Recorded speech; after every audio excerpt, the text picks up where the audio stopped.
Ассаляму алейкум, хайрлах шамлар. Витаю, добрый день, в эфире телеканала АТР. Вы смотрите информационно-аналитическую программу «Бугунь». В студии для вас работаю я, Гульсум Халилова. И следующие 5 часов в этой студии с гостями, которые приедут к нам в гости, которые подключатся к нам в режиме онлайн. Мы обсудим основные новости и события сегодняшнего дня, которые непосредственно касаются и временно оккупированных территорий. Я напомню, что мы работаем в прямом эфире. На экраны ваших телевизоров режиссеры периодически выводят номер телефона, так что вы можете звонить к нам абсолютно бесплатно. А по Вайберу можете присоединяться по скайпу. atr.tv – это наш адрес. +3 8067 63 46 130 – это наш номер телефона. Звоните, задавайте ваши вопросы. Нам важен ваш голос.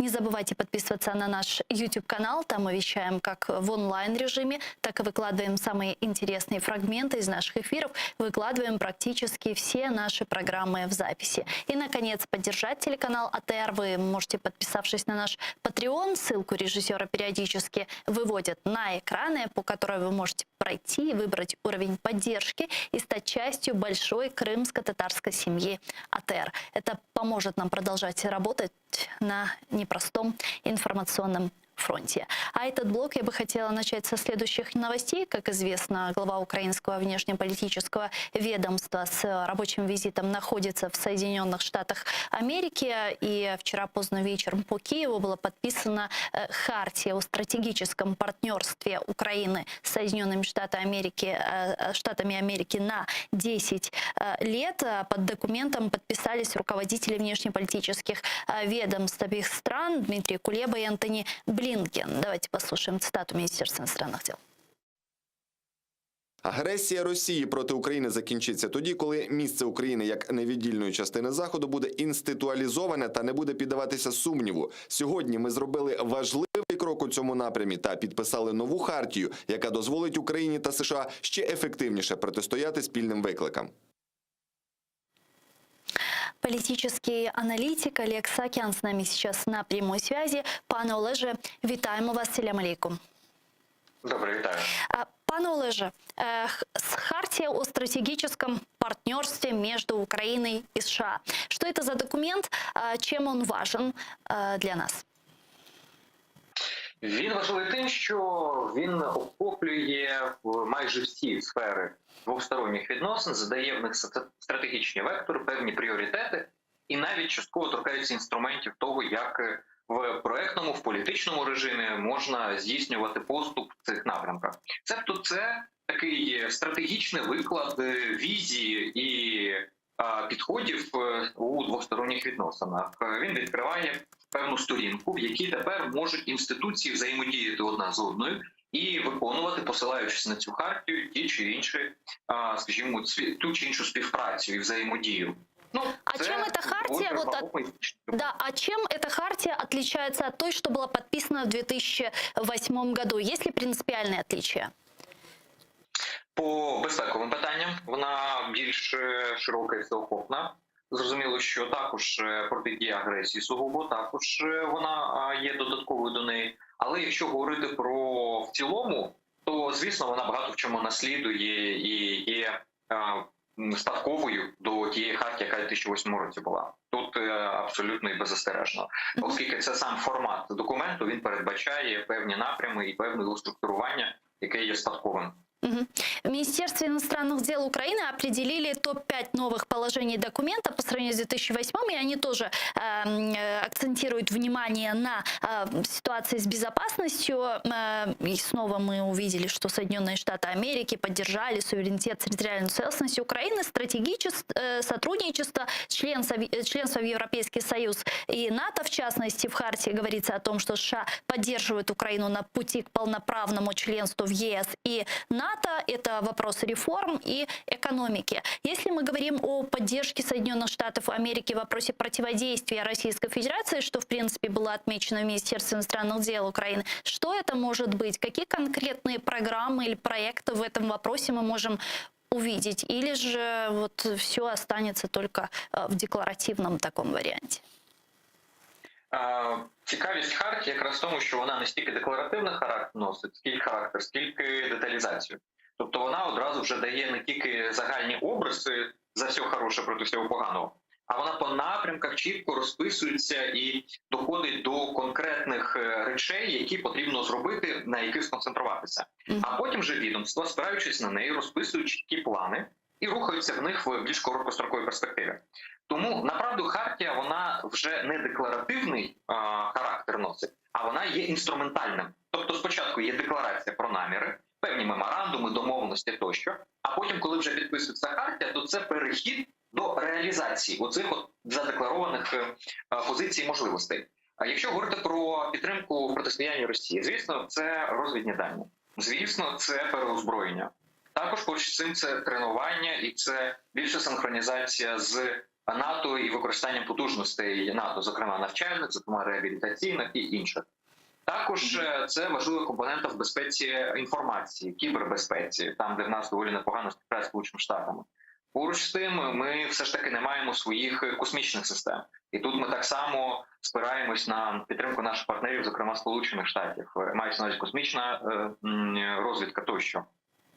Також тут можуть бути питання створення військової інфраструктури. Наприклад, з Великобританією зараз вже в процесі йде створення військових баз на Чорному морі. Зі Сполученими Штатами це так само може бути, наприклад, розбудова протиракетного щиту і протиповітряного щиту України. Є багато різних речей, які можна було б на цьому напрямку робити, і для яких фактично хартія на сьогодні відкриває можливості. І лише питання в тому, чи ми зможемо ними скористатися, і чи будуть під це створені інструменти інституційні, щоб цим можна було скористатися. Це тепер новий виклик. Він не легший, ніж було вийти на хартію. І цілком вірно, що навіть буде складніше для української держави. Але, як завжди, як мінімум 50% цієї роботи, вона залежить від нас. Ну, если мы говорим о создании инструментов для реализации этой хартии, какие это должны быть инструменты или какие, возможно, Украина должна принять законы на этом пути? Ні, в цьому випадку це не про закони. Закони стосуються компоненти про реформи, там, де нормативні, інституційні зміни. Тут скоріше йде мова про певні інструменти взаємодії, як на рівні центральних органів влади, уряду і центральних органів влади, так і на рівні окремих органів агентств тощо, тобто виконавців. І тут важливо просто, щоб був нормальний діалог як в політичному, так в інституційному, так і в експертному розрізі. І він вже розшивав цю хартію, пропонував якісь свої креативні, нестандартні ідеї, як можна її максимально ефективно реалізувати. Принаймні, ми отримали зараз стіл, за яким можуть сидіти Україна і Сполучені Штати і предметно обговорювати, домовлятися і реалізовувати певні проекты и политические инициативы. То есть, когда мы говорим о противодействии российской агрессии, то Соединенные Штаты Америки в этом вопросе, укрепляя нашу страну, помогают нам противодействовать. Правильно я понимаю? Абсолютно вірно. Причому це не обов'язково протидія саме Російської Федерації впряму. Це йдемо, наприклад, по підвищенню соціальної згуртованості по Україні. Це стійкість тих громад, які на лінії фронту і регіонів, які дотичні до цього, де в цілому України, раз. Це також питання реінтеграції внутрішньопереміщених осіб, як з Криму, так і зі Сходу України, як представників кримсько-татарського народу Криму, так і в цілому українців, і не тільки представників інших етнічностей всередині України. Також це допомога інституціям бути більш ефективними, тобто починаючи від методику, завершуючи програмним забезпеченням і певним залізом, умовно, що називається, тобто жорсткою інфраструктурою, там, де в нас є проблеми. Це багато різних напрямків, якщо говорити про технічну допомогу, яка здійснюється і може бути здійснена. Хартія відкриває ширші можливості в цьому. А могут ли Соединенные Штаты Америки в вопросе противодействия российской агрессии напрямую влиять на Кремль, напрямую оказывать давление непосредственно на руководство Кремля, если в случае некой эскалации в виде более радикального санкционного давления для поддержки Украины? Безумовно можуть. Ми ж бачимо всі ці роки, як Сполучені Штати в міру власних національних інтересів або розуміння сьогоднішньою, вчорашньою американською владою цих національних інтересів протидіють Росії, підтримують Україну. Інша справа, що тут очікувати, що хтось буде більшими патріотами України, ніж ми самі, і хтось буде робити більше, ніж ми, в тому, щоб Україна була сильною, в тому, щоб Російська Федерація не змогла нас перемогти, звісно, не варто. Сполучені Штати все ж таки послуговуються своїм національним інтересом, і американські політики, перш за все, дивляться на своїх виборців. Продолжая тему безопасности, госсекретарь США Антони Блинкен требует от России разъяснений по поводу передвижения войск около украинской границы. Об этом он сказал в ходе совместной пресс-конференции с Дмитрием Кулебой. Я предлагаю его послушать. Нас непокоїть, що Росія може зробити серйозну помилку, спробувавши повторити те, що вона робила у 2014 році, коли вона зосередила сили вздовж кордону, вторглася на суверенну територію України і при цьому хибно стверджувала, що її спровокували. Президент Украины Владимир Зеленский впервые спустя 2 недели признал скопление российских войск на границе с Украиной. По его данным, речь идет о более чем 100 тысяч российских военных у границ. Давайте послушаем его прямую речь. Весь світ чітко бачить, хто дійсно хоче миру, а хто концентрує майже 100 тисяч військових на нашому кордоні. Шановні, обстріли і вибухи, скупчення і переміщення військ відбуваються на фронті 8-й рік поспіль. Психологічний тиск з боку Росії на нас давно не діє. Наші спецслужби, наша розвідка володіють повною інформацією. Наша армія готова дати відсіч будь-кому, будь-коли і будь-де. Ваша паніка точно не допоможе їй. Але може допомогти противнику, стати частиною інформаційної війни і принести країні не меншу шкоду, ніж бойові дії. Еще 2 недели назад зарубежные средства массовой информации, американские, политика, Вашингтон-Пост и так далее, сообщали о очередном скоплении российских войск у границ Украины. После этого мы слышали очень много заявлений из Пентагона, в том числе представительства Североатлантического альянса. Наши западные партнеры высказывали свою обеспокоенность в связи с этим. И при этом Минобороны и разведка Украины не реагировала на это, а точнее говорила о том, что никакого скопления не наблюдается. Вот сейчас президент Украины Владимир Зеленский сделал такое заявление. Почему для этого понадобилось 2 недели? Чесно кажучи, складно це відповісти, оскільки чітких матеріалів, скажімо, чи якусь інсайду стосовно того, чому саме так відбувається, я не маю. А на відміну від деяких колег, які там люблять розповідати, що собі думає Зеленський в голові або влада в цілому, я від цього зазвичай утримуюсь, оскільки все ж таки не є там психотерапевтом чи дружиною пана Зеленського чи близьким другом. Але очевидним є наступне, що була розбіжність в подачі інформації. І це є неприйнятним і недобрим, скажімо. Таких речей потрібно уникати, тому що інакше це понижує довіру до українських інституцій, до української влади, в українському суспільстві перш за все. Оскільки в нас і так, скажімо, шкутульгають на обидві ноги ці рівні довіри, а до західних партнерів в нас куди більш довірливе відношення звичайно в суспільстві, то це є по владі. Раз.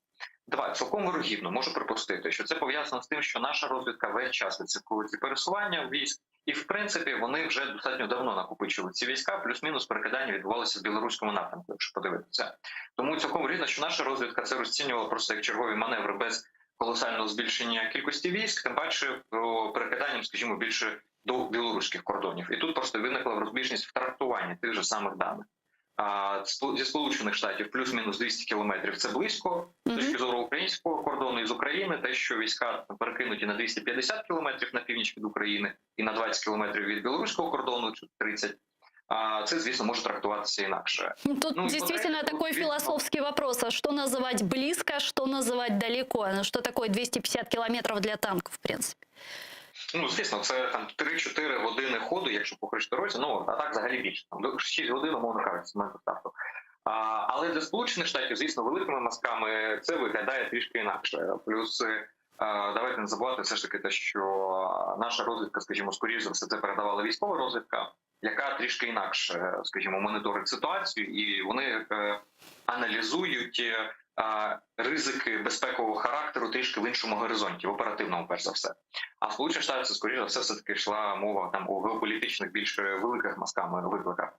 Але тим не менш, такої розбіжності в інформації краще не допускати. Те, що президент Зеленський зараз визнав цей момент і відреагував на нього, це добре. Це потрібно було робити трішки раніше, правда?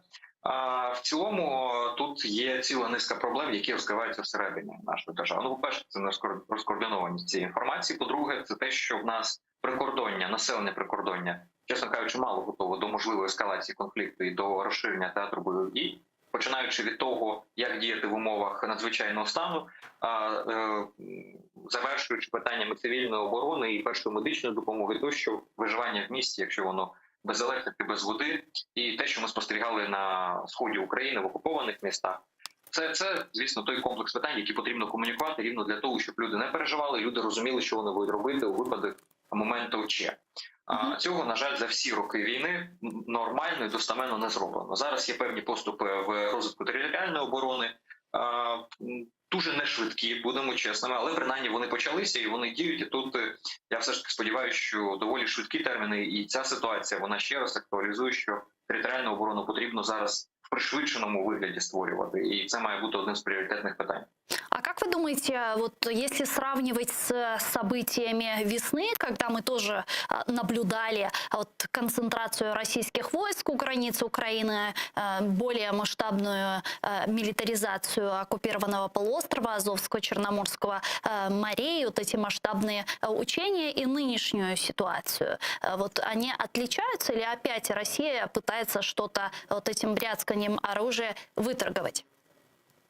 Ні, ну перш за все, це інформаційно-психологічна операція, абсолютно вірно. Це тиск, психологічний тиск, електоральний, соціальний тиск на Україну і на європейського споживача. Тому що зрозуміло, що цього і в європейських країнах, особливо Балтійських країн, Східної Європи, вони так само розуміють ризики для себе.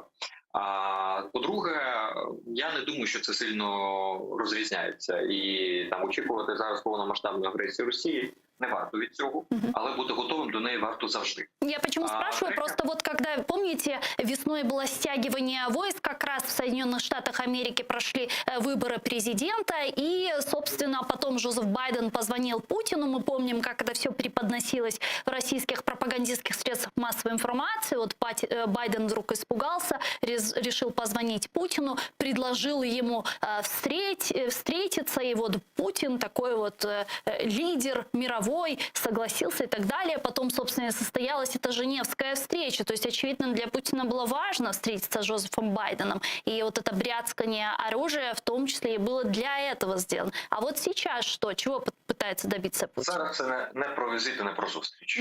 В Женевському форматі продовжується робота. Може побачити, як візити відбуваються до Російської Федерації різних високопосадовців американських. Тому там робота йде, Росії зараз це не потрібно. Росія зараз тисне на Європу. З одного боку енергетична газова історія, з іншого боку міграція через Білорусі, міграційна криза, і з третього вони підтягують війська. Вони грають на декількох дошках, створюючи проблеми для того, щоб їх потім обміняти. Вже бачили заяву Лаврова, я думаю, і шановні глядачі, які він говорить, що Францію чекає доволі як там серйозна розмова про Україну. Да. Оце от і є вся це скупчення і вся цей тиск рівно для того, щоб говорити з позиції сили з європейськими лідерами зараз. Фактично Росія для себе сегментувала, вона налагодила діалог зі Сполученими Штатами. Звісно, це дуже холодний діалог. Всі розуміють, що там ні до чого стратегічно і важливого домовитись не вдасться. Будь-які історії про перекроїти мапу світу, великі домовленості, big deal і інші історії, вони ні в самих Сполучених Штатах, ні в самій Російській Федерації аналітиками і людьми дотичними до процесу не сприймаються серйозно. Це виключно пропагандистські продукти російські, які йдуть на експорт. Але те, що цей діалог і двосторонній формат він існує, це факт. І його намагаються зараз знайти чим наповнити. І Росія сегментувала, Сполучені Штати налагодила, а тепер Європа. І фактично намагається ці перемовини вести на два треки. Цебто їм вдалося, скажімо, випрацювати для себе окремі інструменти для того, щоб працювати не в режимі трансатлантичної солідарності, а в режимі окремо Європи и окремо Сполучених Штатів. А как же нормандский формат? Ожидать ли в ближайшей перспективе какую-то встречу? Потому что, насколько я понимаю, Россия сейчас ждет как раз акцептования вот тех предложений, которые она отправила Франции, Германии и Украине по итоговому документу, который может быть принят по итогам нормандского формата на уровне министров иностранных дел. Нормандський формат, навіть якщо відбудеться в найближчий час, він нічого не змінить абсолютно. Це буде абсолютно ритуальний танці з бубном, з яких кожен повитискає собі максимум, чого зможе для комунікації, але в реальності там нічого не буде домовлено, нічого підписано. Контекст сьогодні цього не дозволить зробити. Російська Федерація піде на нормандський формат тільки якщо побачить, що в неї з'явилися якісь додаткові карти, додаткові козирі на руках. І зараз газова ситуація, напруження, це все, в принципі, може зіграти в середньостроковій перспективі їм на плюс. Тому якщо Росія погодиться на нормандську зустріч, то я би не виключав би, що Путін захоче провести двосторонню зустріч з Зеленським на цих полях для того, щоб домовитись, наприклад, по газу. Тобто це може відбутися тільки у випадку, якщо в Україні настане енергетична криза, опалювальна криза, і тоді цілком вирогідно, що це може стати таким просто хід-конем, щоб і нормандський формат з одного боку зробити, а з іншого Росію, щоб виставити в конструктивному вигляді, яка ніби от з Україною готова домовлятися. Чи домовиться, чи ні питання? Ну це виключно як припущення. Що це для Росії нормандський формат на сьогоднішній день це майданчик протистояння і боротьби. Якщо в них немає додаткової зброї, то вони на цей майданчик не з'являться. З'являться туди тільки, якщо будуть розуміти, як вони можуть там, бодай в якомусь елементі, перемагати. Чи вдасться їм це зробити? Дуже сумніваюся. Але вони зараз працюють дуже серйозно і по Франції, і по Німеччині для того, щоб в нормандському форматі не було 3 проти 1, чи 1 проти 1 плюс 2 на одному боці, а для того, щоб Франція і Німеччина, ну принаймні, виступили повністю нейтральними, і тоді при паритеті сили Росія-Україна 1 на 1, звісно ж, шальки терезів ваги і сили, вони на користь грають Росії. Ну, вместе с этим мы видим сейчас возникающий еще один очаг напряжения на польско-белорусской границе. Я предлагаю остановиться на этой теме чуть подробнее. В Министерстве иностранных дел Франции считают, что на сегодняшний день нет никаких оснований полагать, что Кремль как-то причастен к миграционному кризису на польско-белорусской границе. Я предлагаю послушать цитату Министерства иностранных дел Франции.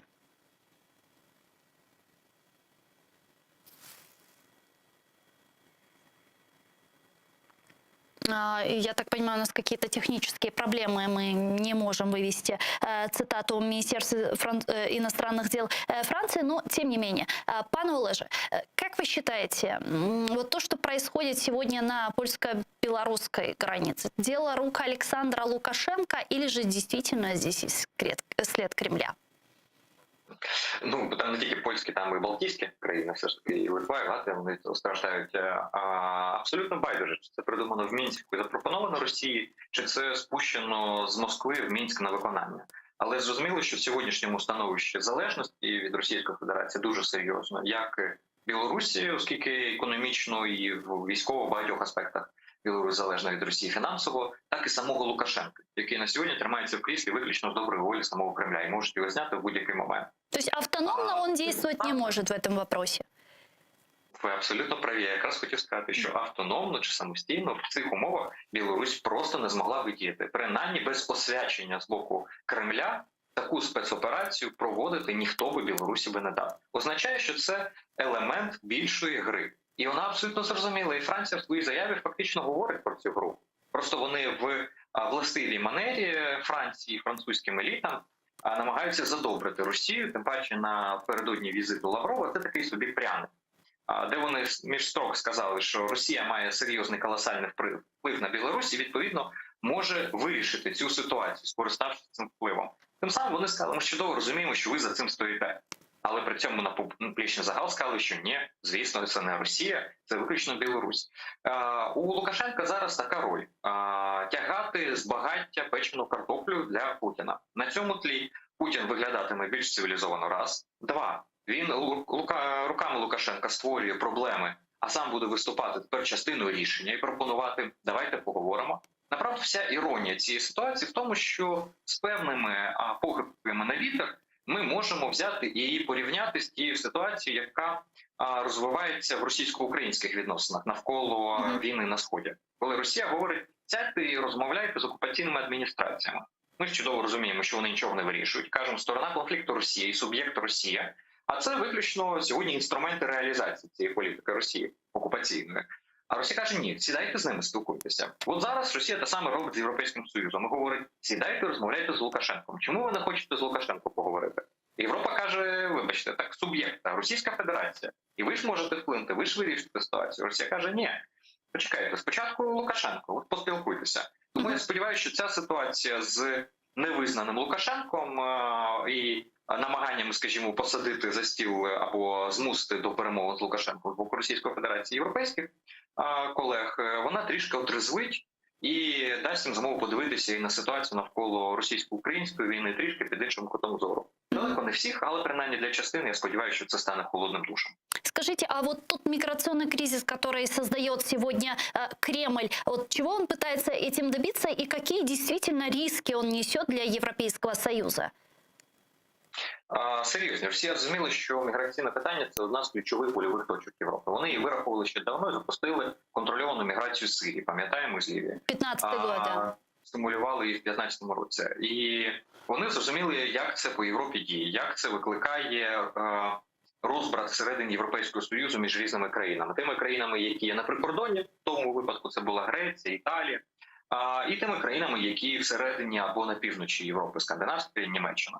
Зараз вони те саме роблять з Балтійськими країнами і з Польщею. Відповідно, зрозуміючи, що це створює додаткове напруження в польсько-німецьких відносинах, які і так назвати добрими складно, і так само між Францією, скажімо, там Польщею і Балтійськими країнами. Себто вони працюють на ослаблення самого Європейського Союзу. Раз, до вас знову ставлять питання цінностей і безпеки і говорять, вибирайте або цінності, або безпека. Одне з двох, разом вони не ходять. Якщо цінності, то приймайте всіх цих біженців, давайте статус біженців їм і, відповідно, дійте згідно зі своєю нормою і цінностями. І тоді ви отримаєте собі соціально-політичне напруження, і партії, підтримувані Росією радикальні, як праворадикальні, так і ліворадикальні, отримують покращення електоральної ситуації, і, зрештою, російська агентура збільшує свій політичний вплив всередині цих країн. А якщо ви дієте безпеково, то тоді, вибачте, не говоріть про цінності. Тоді ви такі самі цинічні, як і ми. Просто у вас больовий поріг був інший. І в такому випадку не розповідайте нам про цінності, ви самі себе зрадили, і тоді починається гвалт всередині самого Європейського Союзу. І дискредитується сама ідея європейської спільності і солідарності в реагуванні на подібні виклики. А как вы думаете, есть ли шанс сегодня у Польши, у Европейского Союза каким-то образом урегулировать этот вопрос с минимальными последствиями? Потому что, как сейчас видится, Польша находится в таком неком цугцванге. Мы помним, как в 2015 году она была против политики Европейского Союза по беженцам. И сегодня в случае, если она выстоит и будет некое возможное государственное насилие по отношению к мигрантам, это, очевидно, будет смотреться максимально негативно. А с другой стороны, отсутствие сдерживания мигрантов может повлечь за собой тяжелый политический кризис на территории Европейского Союза и, собственно, для стран НАТО. Вот как выбраться с такой ситуации? Направду складна ситуація, тому що вона вже є наслідком. Фактично того, що з сирійської кампанії не зробили висновків, і тоді просто Туреччина зняла цей головний біль за великі гроші з Європейського Союзу, коли Європейський Союз фактично оплачував Туреччині те, що ці мігранти залишалися в Туреччині. І зараз, коли німецькі політики пропонують такий сценарій, щоб Україна стала цим транзитним хабом, це виглядає, як мінімум, доволі цинічно і непослідовно, тому що на тлі Північного потоку, на тлі багатьох інших проблем і непідтримки України, не поставок зброї в Україну з боку Німеччини і доволі амбівалентної позиції відносно України і Росії, то це виглядає доволі, скажімо, не дуже. І Україні точно погоджуватися на такі сценарії не варто, як би там зараз не говорили, що може в цьому є певна раціональність, оскільки обіцянки стосовно допомоги – це про майбутнє, а мігранти – це тут і зараз. Все ж таки, я не думаю, що і ці мігранти особливо хочуть потрапити в Україну і жити тут, оскільки в нас це таки, хоч і мирна ситуація, і економічно ми далеко не порівнювані з іншими країнами, в яких точиться війна, але тим не менш тих соціальних гарантій, які є в Європі, в нас немає, і тих трудових можливостей, які є в Європі, в нас немає.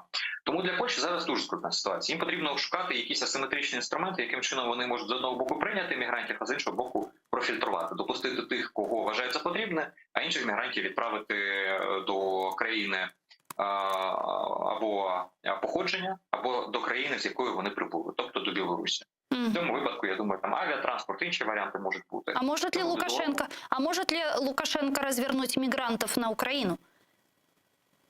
Може, але я думаю, що це буде сценарій Б. А якщо на польському кордоні не вдасться досягнути вже жодних цілей, якщо ця ситуація просто потрібно буде її кудись спустити. Або навпаки, якщо вдасться досягнути якихось прихованих домовленостей з Європейським Союзом, то Україна може стати таким, як би так сказати, з хворої голови на здорову перекинути проблему. І ми маємо бути готові рівно до такого ж сценарію. Приймати цих людей і депортовувати. А тих, хто реально не несе загрози, ті, хто реально готовий соціалізуватися, звісно, ми можемо прийняти. Як будь-яка цивілізована країна, люди біжуть від війни. Вони є заручниками цієї ситуації. Нам чудово зрозуміло, що таке війна і що таке внутрішня міграція. Ми 2 мільйони внутрішньо переміщених осіб прийняли всередині країни. Уявіть собі якусь іншу європейську країну, в яку би прибуло або перемістилося б водночас 2 мільйони населення всередині. В будь-якій країні просто система би посипалася. Ми як суспільство виявилися куди більш підготовлені до таких викликів, ніж більшість європейських країн. Тому я думаю, що і тут ми, направду, для нас це не буде критичною ситуацією. Але те, що ми маємо більшу частину з цих людей депортувати або в Білорусь, або в країну їх походження, це точно. І ми маємо діяти тут доволі чітко, холоднокровно и рационально. Да, ведь разница в том, что мы принимали своих граждан со своих же территорий, а здесь мигранты с Ближнего Востока. Безумовно. Тому я кажу, що, звісно, ми маємо більшу частину людей все ж таки депортовувати, які не бачать свого майбутнього в Україні. А стати транзитною точкою до Європейського Союзу, щоб ці люди в нас стали тепер проблемою на західних кордонах з Польщею чи з Угорщиною, це, мабуть, було б також не самим мудрим рішенням. Тому маємо задекларувати чітко, як ми будемо діяти заздалегідь. Ну і плюс посилювати кордон, само собою. Тут вже українські служби зробили заяви відповідні, що вони на цьому напрямку працюють. Дякую вам дуже, пане Олеже. Чохсагу, що знайшли время і підключились к нам в ефір. Політолог Олег Саакян був з нами на прямому зв'язку. Нелегальные мигранты, которые разбили лагерь на польско-белорусской границе, не собираются задерживаться в Польше. Главная цель этих мигрантов – попасть в Германию через внешнюю границу Европейского Союза. Об этом сообщает пограничная служба Польши. Я предлагаю послушать их цитату. Білорусь створює та утримує лігво. Усі люди, які там зібралися, мають одну мету – потрапити до Німеччини, перетинаючи зовнішній кордон ЄС. Вони не шукають захисту в Польщі. Министр иностранных дел Беларуси Владимир Макей пригрозил Польше в случае размещения войск НАТО на границе. Ранее лидер польской оппозиции Дональд Туск призвал провести консультации на уровне НАТО по поводу ситуации с мигрантами. Любые размещения войск повлекут адекватные ответные меры со стороны союзного государства, как это предусмотрено военной доктриной. Ну, а на брифинге по итогам заседания РНБО Алексей Данилов прокомментировал заявление немецкого парламентария Нильса Шмидта о том, что нелегальных мигрантов с границы Беларуси необходимо переместить в Украину. Рекомендувати дуже просто. У нас на засіданні Ради нацбезпеки і оборони це питання, скажімо так, ми розглядали цю відповідну заяву пана Шмідта. У нас є пропозиція соціал-демократів Німеччини взяти собі додому, скажімо так, по 2, по 3, по 5, скажімо так, до себе. От, якщо мали місто Бундестагі, у них там є кабінети, хай вони беруть їх до себе, і хай вони там знаходяться. От, чого це, з якого переляку ми маємо їх брати до себе, якщо німці про них мають піклуватися. Ну, якщо... Таке було питання. Дуже дивно, коли німці починають, скажімо так, нам розповідати, що нам з цього приводу робити. Така пропозиція, до речі, прозвучала, і я не жартую, що саме соціал-демократам з цього приводу. С нами сейчас на прямой связи политолог-международник и аналитик Интерньюз Украина Владислав Фарапонов. Пане Владиславе, вітаємо вас. Салям алейкум. Добрый вечер, витаю. Да. Пане Владиславе, на ваш взгляд, чего добивается Александр Лукашенко или Кремль руками Александра Лукашенко, создавая миграционный кризис на польско-белорусской границе?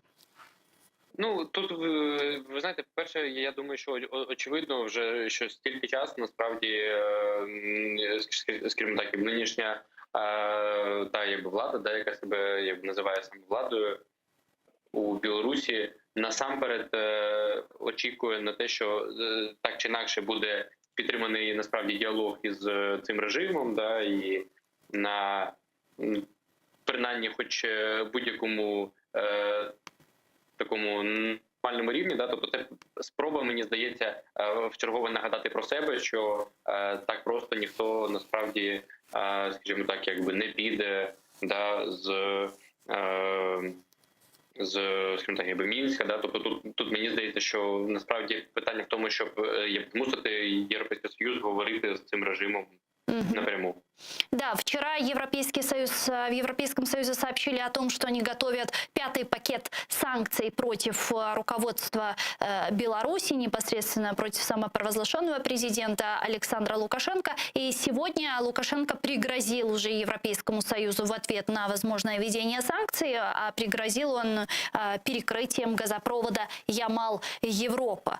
В Европейском Союзе уже на это заявление отреагировали, там сказали о том, что Евросоюз не позволит запугать себя. Как вы думаете, как далеко может зайти эта конфронтация между Беларусью и Европейским Союзом?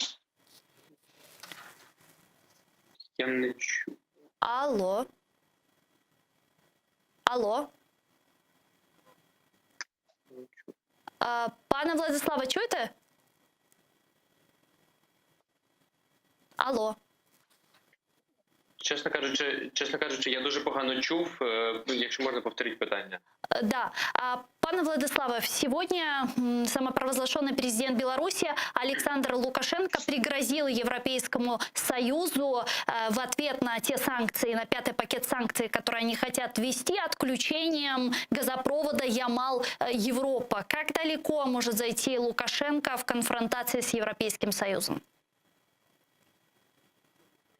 Чесно кажучи, вже думаю, складно передбачити насправді, тому що цей шантаж він триває насправді доволі давно і, скажімо, однозначно в принципі сказати про те, що, скажімо, якийсь нормальний діалог в принципі можливий. Мені здається, вже запізно. Мені здається, що останній раз можливий діалог був навесні цього року. Я думаю, що вже насправді це однозначно зрозуміло, що на будь-який такий змістовний діалог Європейський Союз вже не може собі дозволити піти. И еще один важный основной вопрос, который мы хотели с вами обсудить, это подписанная хартия о стратегическом партнерстве между Украиной и Соединенными Штатами Америки вчера. Скажите, чем важна для нас эта хартия и чем она принципиально отличается от той, что была подписана в 2008 году?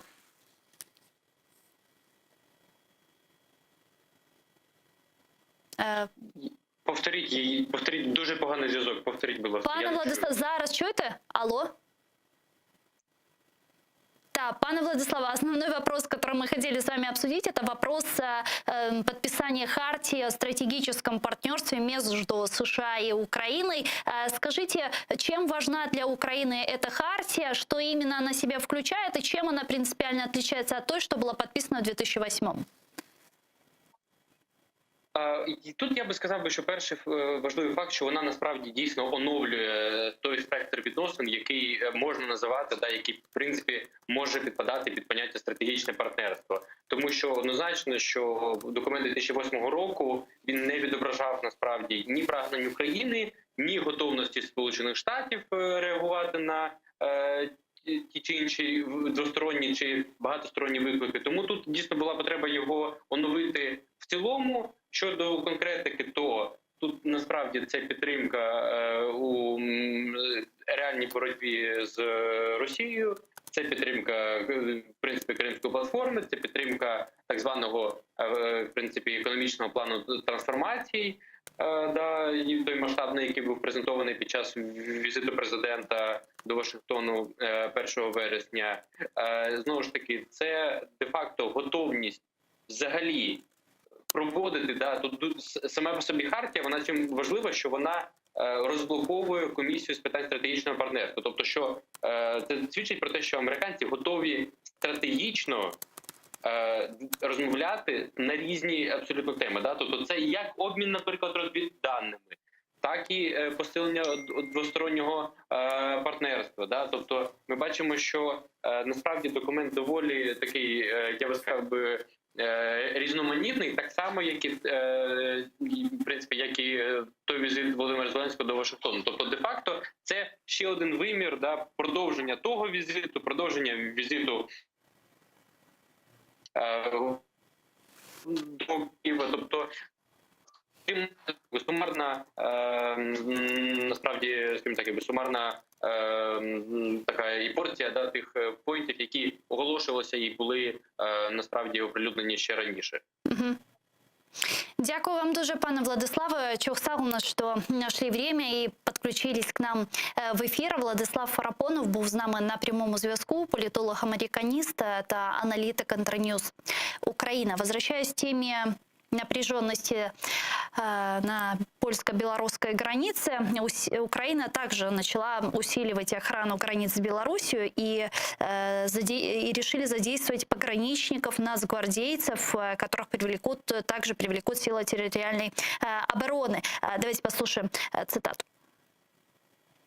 Ми сьогодні приймаємо рішення про посилення присутності Державної прикордонної служби на україно-білоруському кордоні. Сьогодні були визначені ділянки найбільш можливі для масового скупчення мігрантів коло державного кордону, і також буде посилено державний кордон силами Національної гвардії та Національної поліції. А сегодня министр внутренних дел Украины Денис Монастырский отправился в Волынскую область для проверки готовности защиты украинской границы от искусственно созданного миграционного кризиса со стороны Беларуси. Вместе с главой Госпогранслужбы Сергеем Дейнеко и главой Национальной полиции Игорем Клименко и заместителем главы Национальной гвардии Украины Юрием Лебедевым будут отрабатывать действия по защите от возможной попытки прорыва украинской границы искусственно организованной толпами мигрантов. А как мы отмечали выше, белорусский диктатор Александр Лукашенко сегодня отреагировал на информацию о подготовке 5-го пакета санкций Европейского Союза и пригрозил перекрыть газопровод Ямал-Европа. Я предлагаю вместе послушать его прямую речь. Польша нас пугает, что закроет границу. Пожалуйста, закрывайте. Меньше беглых туда будет перемещаться. Вопрос не в этом. Я просто послушал этих мерзавцев, которые вообще безголовые. А если мы закроем транзит через Беларусь? Через Украину не пройдешь, там российская граница закрыта. Через Прибалтику туда, к Эстонии, дорог нет. Если мы закроем для поляков и, к примеру, там для немцев, что будет тогда? И мы не должны, защищая свою суверенитет и независимость, останавливаться ни перед чем. Мы сегодня увеличили через Беларусь прокачку природного газа, заполнен Ямал-Европа. Мы обогреваем Европу, они нам угрожают еще, что они закроют границу. А если мы перекроем природный газ туда? С нами сейчас на прямой связи политический аналитик, народний депутат України 4-го, 5-го, 6-го скликань, пан Андрій Шкіль. Пане Андрію, вітаю вас. Селям алейкум. Витаю, Гусом. Да. Пане Андрею, это реально, как вы думаете, может ли Александр Лукашенко действительно перекрыть газ через газопровод Ямал-Европа? И может ли он это сделать без акцептования со стороны Кремля? Звичайно, це так само і Україна могла би погрожувати колись перекрити нафтопровід чи газопровід, який йде через Україну. Ні. Це розмови, які треба розуміти, звернені в першу чергу і погрози ці, чи якби погрози то звернуті на Захід, але проговорюються вони Лукашенком спеціально для свого північного чи східного сусіда. Тобто він демонструє впевненість в собі, непохитність у тому, щоб надалі продовжувати провокувати Європу, Європейський Союз і випробовувати, давати з собою випробовувати Європейський Союз на міцність. Але єдине, що він хоча б собою справді випробовував, то ще можна було б це терпіти, але він випробовує живими людьми, робить з них фактично живу зброю і атакує польські кордони, польську безпеку. До речі, Польща сьогодні святкує день своєї незалежності, що можна привітати. Непростий день у них сьогодні, чесно кажучи. Да, и вот когда мы говорим про этот миграционный кризис, многие политические аналитики, представители украинского истеблишмента, польского истеблишмента, литовского, представители балтийских стран говорят о том, что за этим всем стоит непосредственно Кремль, который руками Беларуси, руками Александра Лукашенко пытается создать миграционный кризис на территории Европейского Союза. Ну, сегодня мы услышали заявление Министерства иностранных дел Франции, которая сообщила о том, что на сегодняшний день нет никаких оснований полагать, что Кремль как-то причастен к этому миграционному кризису. Вот как оценивать это заявление и почему вот страны, скажем так, старой Европы так упорно отказываются видеть след Кремля в этих процессах? Ну, це в своєму виступі, до речі, добре сьогодні охарактеризував Анджей Дуда, президент Польщі. Він сказав, що Польща не тільки демонструє своє бажання бути незалежною, але і відчуття небезпеки загострене, тому що не так давно здобула Польща свободу. Все-таки здобула 100 років тому, потім втратила, опинилася під совєтською окупацією фактично. Тому з країни далекого зарубіжжя, Західної Європи, вони далі від Росії і реагують на це по-інакшому. Бо фактів, звичайно, жодного довести, що саме Росія організовує цих мігрантів. Але є так звані дотичні до цих подій процеси, які відбуваються.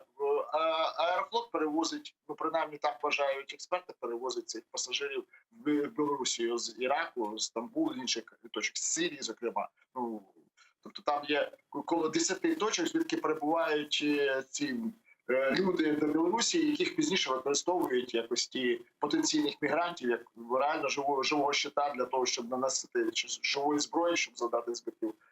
Європейській безпеці в першу чергу безпосередньо Польщі. Ну, але треба завжди реагувати на тих, кого це безпосередньо торкається. Так, Західна Європа може по-своєму в один спосіб реагувати, але прем'єр-міністр Польщі Мазовецький чітко в виступі сказав, що виконавцем є Лукашенко, а замовником всього цього, що виконує Лукашенко, є Путін. І це було сказано з найвищої трибуни польської держави, польського Сейму. Я думаю, що тут реагувати на це мала би і Франція, і Німеччина, і вони відреагують. Просто зараз, в даний момент, політичні фігури не коментують цей процес. Коментують журналісти, коментують люди, які, скажімо, професійно виконують свої обов'язки, властиво секретарів міністерств, які виводять з-під удару своїх шефів. Але вчора виступав в одному з ефірів міністр економіки Брюно Ле Мер, французький, і сказав чітко, що цю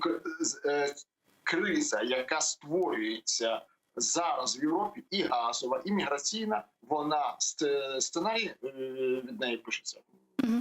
Не в Білорусі, бо питання було про Білорусію, а значно північніше. Тобто не було названа Москва, але всі присутні хоча задавалося конкретне прізвище. Чи стоїть за це Путін, чи стоїть за це Кремль. Але не було названо прізвище, але всі зрозуміло. А как вы думаете, вот насколько, вот что этим добивается Путин? Возможно, что он пытается этим выторговать? Очевидно, что он играет на тяжелых взаимоотношениях Польши с Европейским Союзом. Вот, для чего вот пытается сейчас добиться чего, на ваш взгляд? То знаєте, я вам скажу так, для мене це велике питання. Тому що насправді тяжкі стосунки з Європейським Союзом у Польщі вже закінчилися. Після такого удару, який зазнала Польща, зараз практично всі, скажімо так, експерти, які оцінювали це негативно, процеси, які відбувалися в Польщі, там справді негативні процеси відбувалися в судочинстві, в системі судочинства, в системі, скажімо так, оперування історичними фактами, з певні процеси демократії були загальмовані в Польщі, на думку брюссельських експертів. Зараз вони мовчать. Зараз в загроженій країні не загрожують зараз жодні дії з боку Брюсселя. Тому я б сказав, тут навіть певним протектором виступила ця ситуація на кордоні Польщі від, скажімо, ретельного вивчення проблем демократії, які в Польщі мали місце і мають, продовжують мати. Тут больше, наверное, даже вопрос о тех противоречиях, которые были между Польшей и Европейским Союзом по теме мигрантов еще с 2015 года. Вот сейчас этих противоречий, на ваш взгляд, уже нет? Так. Ці суперечності вони зняті тим, що зараз Польща загрожена і атакована в той спосіб, про який вона попереджала, що може бути атакована, тому вона мусить бути дуже обережна з міграційною політикою. Це була заява, до речі, її цитували, заяву того ж самого Моравецького, покійний Моравецького, який це коментував. Тому ситуація між Польщею і Європейським Союзом зараз дуже щільна і близька, тому що Польща є загрожена. А загрожена є Литва, але між Литвою і Європейським Союзом не було таких суперечностей, тому зараз головна увага приділяється і в засобах масової інформації. І на порядку денному Європейського Союзу зараз на першому місці Польща. Ну, по-першому, підкреслюємо, що це велика держава, що це лідер Східної Європи, але тим не менше це ще й така парія була до того, країна-парія, яка була в Європейському Союзі, ну, скажімо так, не на хорошому місці в сенсі оцінки подій і по мігрантах, і по, я ще раз кажу, системі судочинства, яка викликала величезні, скажімо, дискусії в Брюсселі, в Європейському парламенті, Європейській комісії.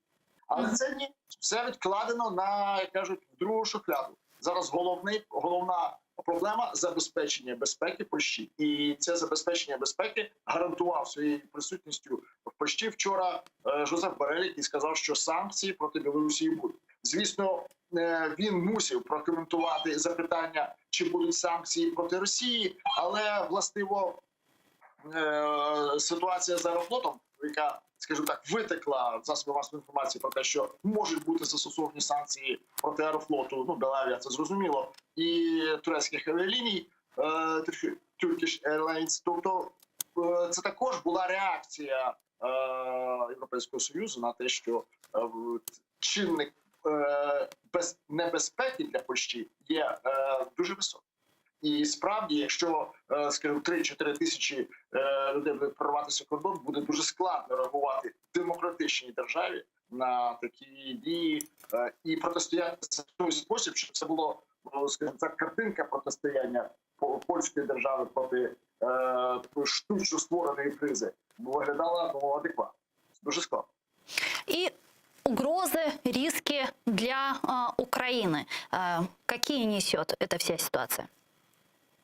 Ну, звісно, може бути така ж сама атака на українські кордони, тобто для того, щоб використовувати весь польський кордон і на території України, котрі є також. Не думаю, що загрожена українська держава як країна проживання тих нещасних людей, яких використовують як зброю Лукашенко, диктатор. Як він себе називає, останній диктатор Європи. Ну, разом з Путіним. Вони використовують людей як зброю для руйнування єдності Європейського Союзу. Не вийшло. Ну, принаймні вони будуть руйнувати прикордонну територію Європейського Союзу. Можливо, буде використана для цього і українська територія, українсько-польський кордон. Але це малоймовірно. Малоймовірно, є інша інформація, про яку ми можемо говорити, про те, що якась частина цих мігрантів могла би бути тимчасово розташована на території України, ну, але я не бачу сенсу в цьому. Ну, вчера, помните, представитель немецкого Бундестага предложил разместить этих мигрантов на территории Украины, пока Европейский Союз будет решать вопрос размещения на своей территории. Да. Вот как воспринимать такое заявление? Ні, це спокійно. В першу чергу спокійно, бо не треба опускатися до рівня дискусії, знаєте, приміської електрички, як там дехто вчинив.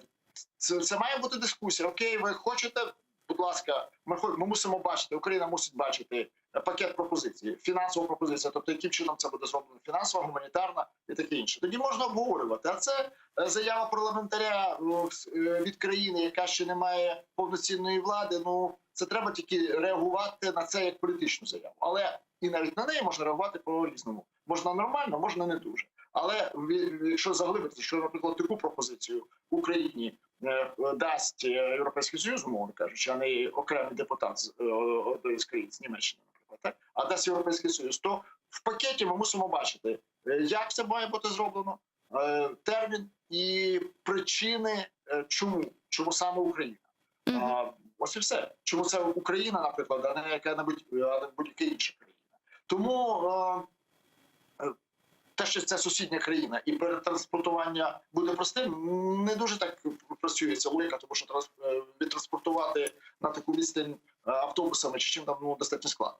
Тому Україна мусить надати Польщі допомогу. Тобто це, я би вважав, це однозначною позицією має бути українського дипломатичного корпусу і української держави.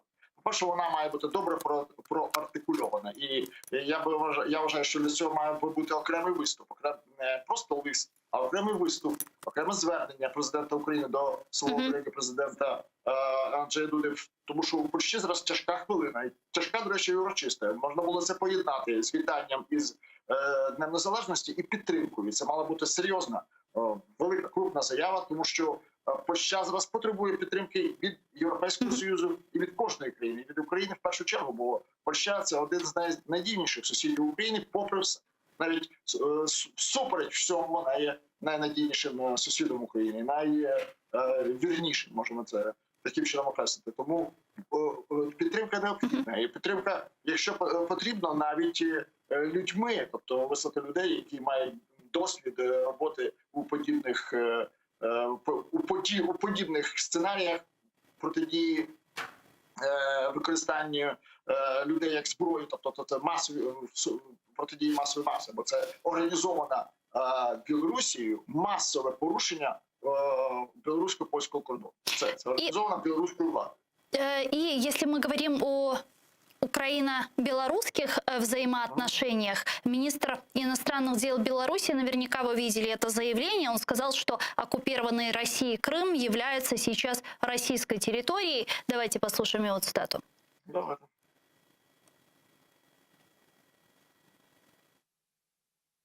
Мы понимаем в реальности, что Крым является сейчас российской территорией. Давайте исходить из этого. Ну а Министерство иностранных дел Украины обратило внимание на заявление министра иностранных дел Беларуси, и ведомство предупредило Минск о непоправимых последствиях в отношениях между двумя странами. Вот цитата Министерства иностранных дел. Зміна підходу Білорусі для де-юре визнання тимчасово окупованого Криму територією Росії призведе до непоправних наслідків для україно-білоруських відносин. Что это будет для нас означать, насколько это будет иметь серьезные последствия? Якщо президент Білорусі Лукашенко чи коли визнає, то я не думаю, що це вже питання часу. Коли він визнає Крим українською офіційною Білорусі, а за підписом має бути абсолютно адекватна реакція. Я ще кажу адекватно. Тобто припинення дипломатичних стосунків, на превеликий жаль, з Росією дипломатичні стосунки не припинені повністю, не розірвані, а тільки призупинені. То я думаю, що на прикладі Білорусі давно можна було б розірвати дипломатичні стосунки. І навіть на тлі того, що відбувалося в Білорусі, відбувається зараз. Ну але окей, хай це станеться тоді, коли Лукашенко офіційно визнає окуповану територію України власністю окупанта. Тому я думаю, що реакції іншої України просто немає. Вона відсутня за визначенням. І чим довше відтягувати після того, як пролунає вже офіційно підтвердження, бо міністр закордонних справ Білорусі, це, звичайно, не та фігура, яка буде виступати від імені цілої держави, чи тим паче від імені Лукашенка. Він виступає, так би мовити, те, що думає Лукашенко, він озвучив, але це не офіційна позиція держави. Тому хай вже той, хто думає, голова, головний, останній диктатор Європи озвучить свою позицію, і ми, Україна на неї відреагує. Я впевнений адекватно, бо просто по-інакшому реагувати вже просто не можна. Будь-яка інша реакція буде розцінена як, скажімо, пропозиция сдаться в полу. Но это будет для нас иметь какие-то последствия вот на том пути деоккупации, который мы ведем? Или же, в принципе, не имеет значения, что вот там какой-то непризнанный, самопровозглашенный президент там признал оккупацию Крыма и территорию Крыма Российской Федерации? Кожне признання навіть такої, скажімо, одіозної фігури, як Лукашенко, звичайно, не грає нам на руку і не прискорить процес деокупації. Це зрозуміло. Але реакція має бути все одно однозначно. Попри це, не може бути жодних домовленостей. Ми там трошки послаблюємо, але ви не визнаєте Крим. Тобто це не може бути предметом торгу, предметом навіть діалогу, що визнання Білорусі чи Лукашенком Криму на те наставлення України до нього. Все. Є позиція Лукашенка, є реакція України. Немає позиції Лукашенка по Криму, немає реакції України.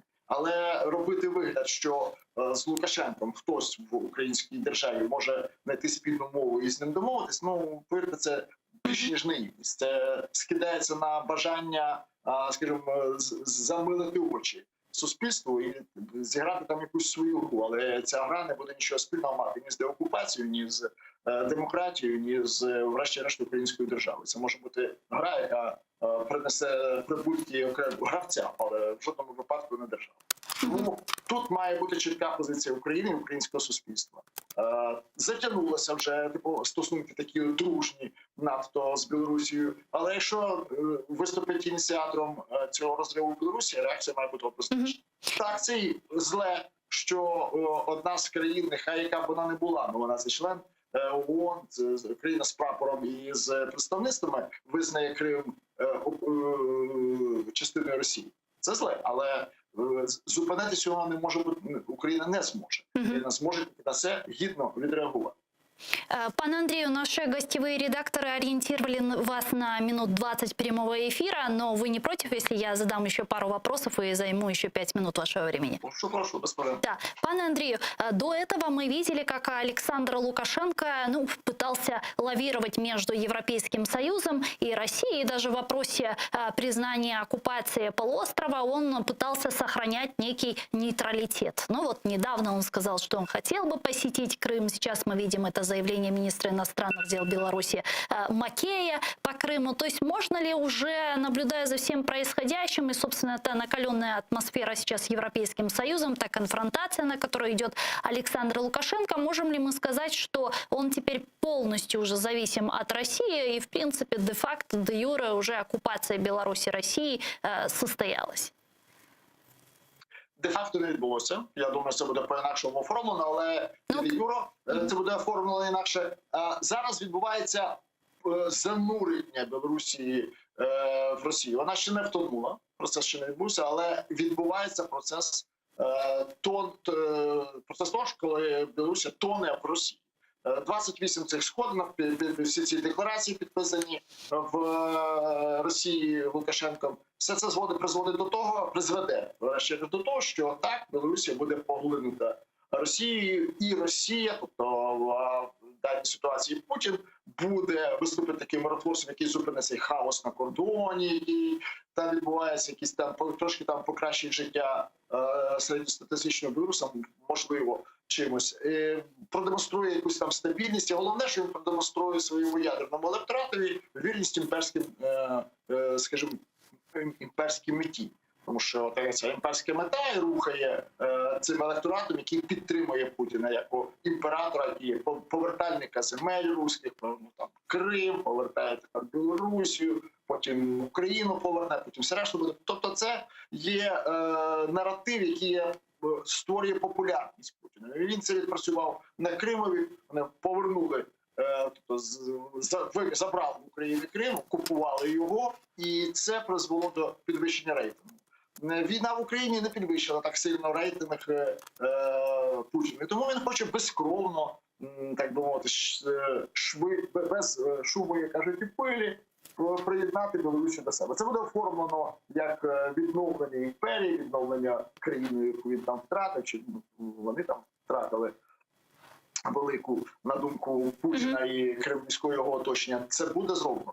Цей процес зараз триває. Він ще не завершився. Чи зупинять його хтось на Заході, я думаю, це вже не станеться. Якусь там ще таку трошки дитячу, якусь там дитячу наївну гру пограють з ним, але з Лукашенком, але процес вже відбувся. Тут просто ми зараз будемо слідкувати за його завершенням. В таком случае мы получим еще 1000 границ с потенциальным агрессором. Так, 1000 кілометрів кордону з потенційним агресором. На превеликий жаль, так. І, до речі, ті всі війська, які зосереджені біля України, вони зосереджені для того, щоб з одного боку частина з них і буде перекинути в Білорусі, але з другого боку демонструвати, що спочатку Білорусі, а потім Україна. І це буде таке фактове підтвердження намірів. Звісно, побачимо, які будуть реалізація цих фактових намірів. Але те, що Білорусія, тобто вже фактично є завтра, стане частиною Росії, формально якісь збережуться, є ж там Татарська республіка автономна, якісь є інші утворення формальні в Росії, хоча є там є Чечня, є Кавказька республіка, але тоді вже буде де-факто і де-юре. Де-факто це вже завершиться дуже швидко, а де-юре, я думаю, це десь після Різдва одразу, чи десь напередодні. Це тут сценарій може на весну, але це питання місяців, це не питання року, це питання місяців. тому що суспільне повстання, яке відбулося і було задушене, криваво задушене Лукашенком. Протистояння на кордоні, це взагалі це мегапровокація, до якої Путін би, напевно, би і Путін не наважився на неї безпосередньо, на таку тривалу провокацію проти потенційного покупця його газу. Але Лукашенко так можна. З одного боку, це дестабілізує Європейський Союз. Це було справді, ставив він перед собою задачу вибити Польщу. Або вибити Польщу з Європейського Союзу, ну хоча б віддалити, або якусь там тріщину внести між Європейським Союзом і Польщею. Заатакувати Європейський Союз не вийшло. Тріщина якраз, яка була невеличка павутинка, тріщина, яка була вона під тиском Росії, зникла і почав впевненіше себе почуває в Європейському Союзі, але буде зато розіграна інша карта. Білорусія буде приєднана і як приз вже подальше безхмарне правління Путина в России, великие, объединенные России, принаймні хотя бы с Беларусью. Ну, сегодня мы видим, что ситуация вокруг Украины складывается не очень благоприятно. Фактически Украину Россия берет в кольцо. Если мы говорим о аншлюсе Белоруссии, это сотни, это тысячи границ с потенциальным агрессором, оккупированный Крым абсолютно милитаризированный, Азовское море фактически тоже находится под оккупацией России. Вместе с этим мы говорим еще о Приднестровье, где сохраняется российский анклав, российские военные, миграционный кризис на границе Польши и Беларуси. Вместе с этим Россия создает еще и энергетический кризис как на территории Украины, так и на территории европейского континента. Как вы думаете, вот как быть в Украине в такой ситуации в случае возможного вторжения России в Украину? А сегодня мы видим в том числе и концентрацию российских войск у границ Украины. Президент Зеленский недавно сообщил о том, что концентрируется порядка 100 тысяч российских военных у наших границ. Вот как нам быть в данной ситуации и в случае полномасштабного вторжения, кто поддержит Украину? Крім українців, підтримують всі решта, підтримують, можливо, добрим словом і зброєю. Ні, за Україну будуть воювати, звичайно, тільки Україна буде воювати на цьому етапі. Якщо завтра ці війська, які стоять на українському кордоні, його прийдуть. Сумніваюся, тому що вони прийдуть його завтра, але потенційна загроза справді лишається. Зручніше буде атакувати Україну, коли аншлюз вже відбудеться. Це процес. Зручніше буде атакувати Україну, коли в Європі аншлюз забудеться. Це також процес. І зручніше буде атакувати Україну тоді, коли Україна буде роз'єднана і слабка. А це вже буде залежати від українців, які мають використати ці два тривалих процеси аншлюсу і його, скажімо так, запудрювання в європейській свідомості для того, щоб захистити себе, підготувати себе до потенційної атаки з боку Росії. Звичайно, що Україна після Білорусі є друга. Звичайно, що в Кремлі хочуть бачити такий самий аншлюз між Україною і Росією. Звичайно, там також прагнуть не воювати, а задусити силою, ну, скажімо так, залякати своєю величезною мілітарною потугою і запропонувати одразу здатися, а не воювати. Що мало ймовірно, і це також розуміють, попри все, що ми там не казали, це розуміють в Кремлі. Тому Україна має шанс, десь двохрічний шанс для того, щоб забезпечити себе від, ну, скажімо так, зменшити бажання Кремля пропонувати робити аншлюз. Для цього треба в першу чергу зміцнитися внутрішньо. Тобто, принаймні відсунути якомога далі. На принаймні хоча б 3-4 роки внутрішній конфлікт український і будувати структуру, яка би могла захистити себе в подальшому. Тобто це має бути розвинуто. Завершити реформацію, вже яка там на якомусь етапі почалася, але її треба негайно завершити.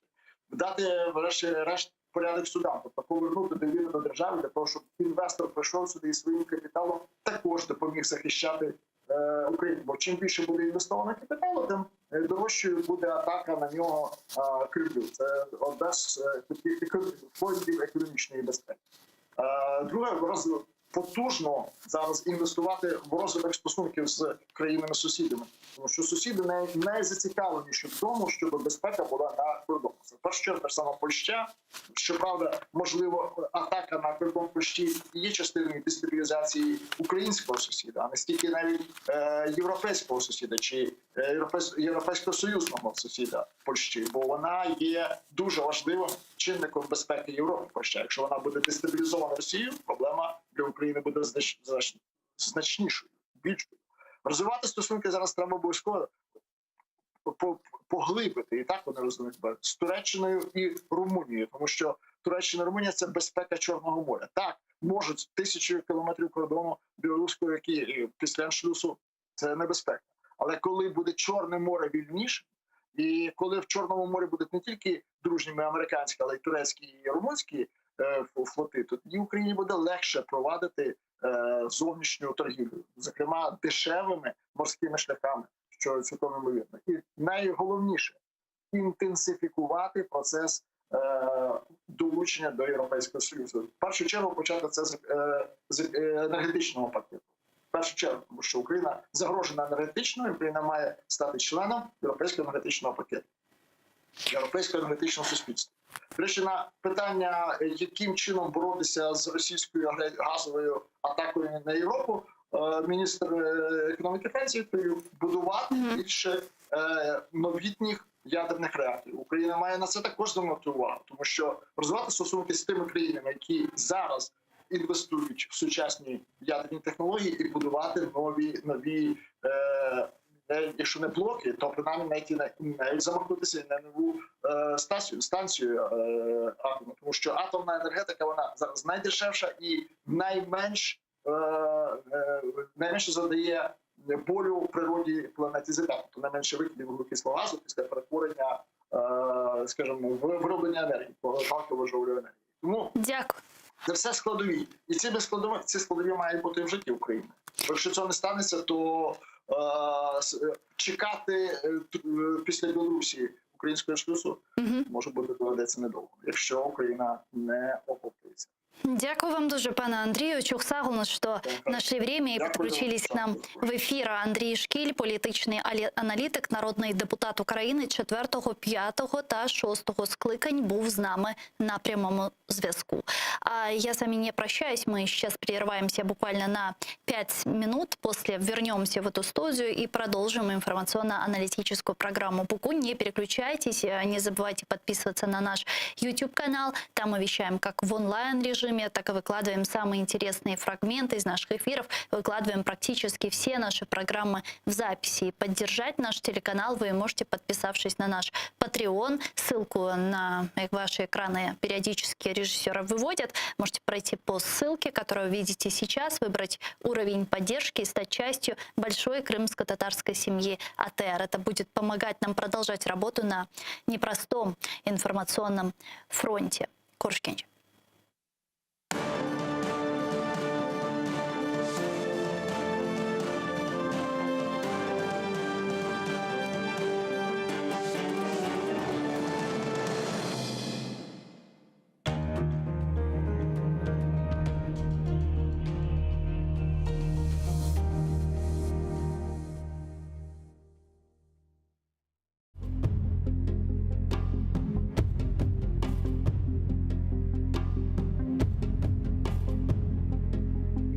Hasta, gözüm donuq. Yaşaf soğuk, ölüm soğuk. Yazım, şiirim, fikrim bozuk. Hiçbirinin gereği yok. Vesselam. Бар dilер bizge kele. Bülbül yırlay, güller küle. Hayvanlar kul kişilerge. İnanmayman hiçbirine. Vesselam. Filan batır, tüvent korkak. Ahmet hırsız, Mehmet'ke bak. Nasıl kirsіз, nasıl appak. İnanmayman, hepsi alçak. Vesselam. Biri sevgen koz yaş töke, biri bilgen kop laf ete. Biri batır, kotek seve. Hepsi eşek, hepsi tüye. Vesselam. Halka hizmet etkenler var. Halkını iddia etkenler var. Cennetlerge ketkenler var. Biri hırsız, biri tuvar. Vesselam. Gerçek tügül, ne kok, ne cer, ne bulardan tuğhan bizler, Tanrım, yaşaf büyük horluq. Bizge yaxşı bir ölüm ber. Vesselam.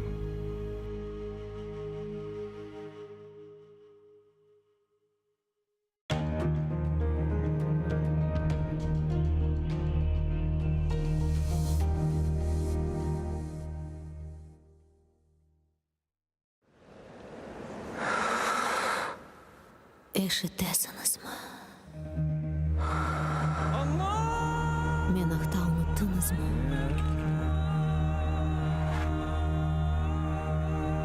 Мен мұнда.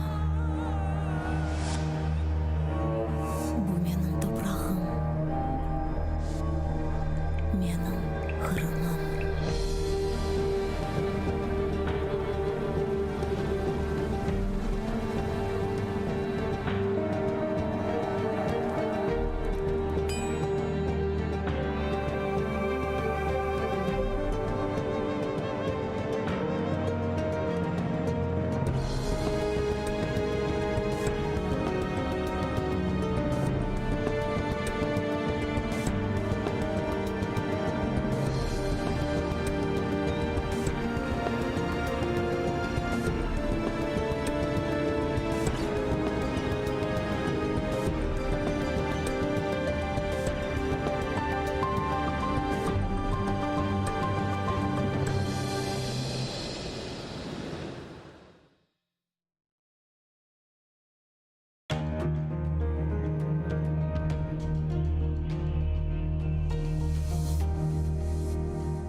Bismillahirrahmanirrahim.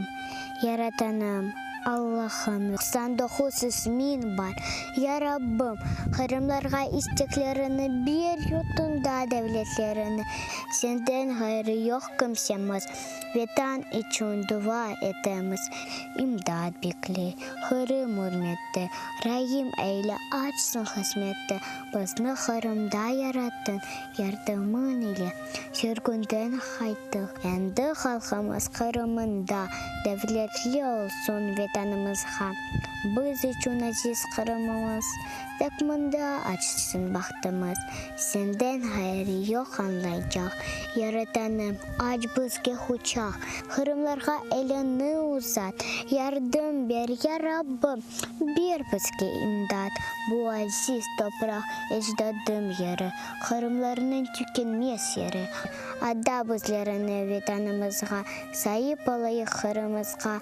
Kırımlar kalbi tek sana eman. Ecdatlar yerini bağışla. Amin.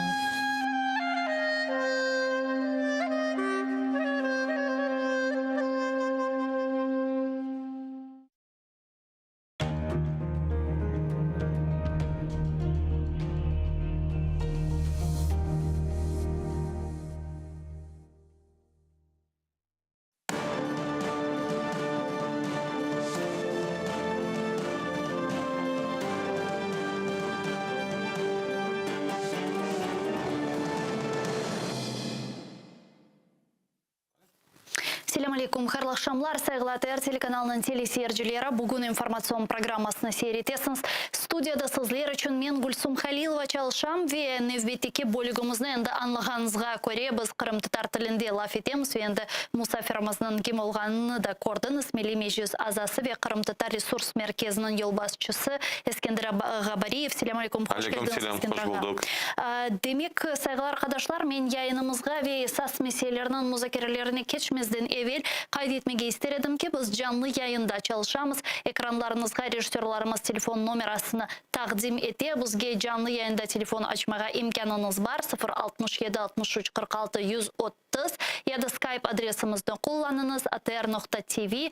Бұрыңыз біздерге телефон ачыңыз, сізін сесіңіз біздер үшін чоқ мұйым. Емде ATR телеканалына маневи маддей дестекні YouTube сайфемізге абоне оларақ керчеклештіре білесіңіз. Емде экранларыңызға режиссерларымыз базен Патреонымыздың линкіні чықара тақдим ете, о себептен Патреонымызға кіріп дестек севиесіні сече білесіңіз ве балабан қырым татар ATR қорантасының азасы олма ихтималына сайып олажақсыныз. Бойлелікнен ATR-ге абуне олары екенде ай мадди дестек кележек. Өзіңіздің қуветіңізге көре бұл дестек севиесіні сечіңіз ве бізлер үшін сіздің дестегіңіз аққатенде маневием мадди жеттен чоқ мұйымдыр.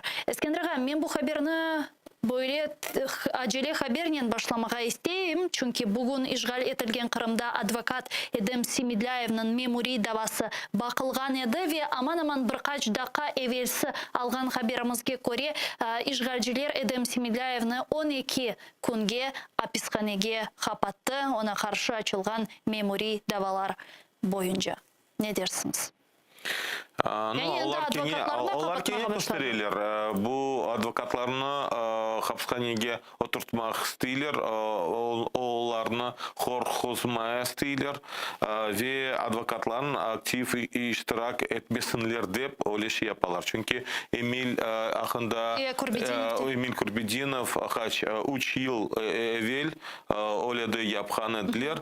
Ончын шынчық керек әбет инсан ақлары тешкелатларға, Украинаға, Милли Меджлиске ве башқа тешкелатларға бұл шесі шығармақ керек, бүтін дүнияға көстермей керек. Чүнки әбет бұл халқыра норматив актларын бойынша әбет бұл адвокатларны басмақ бұл ясақ. Чүнки адвокатларын это получается посягательство на защиту, посягательство на защитников.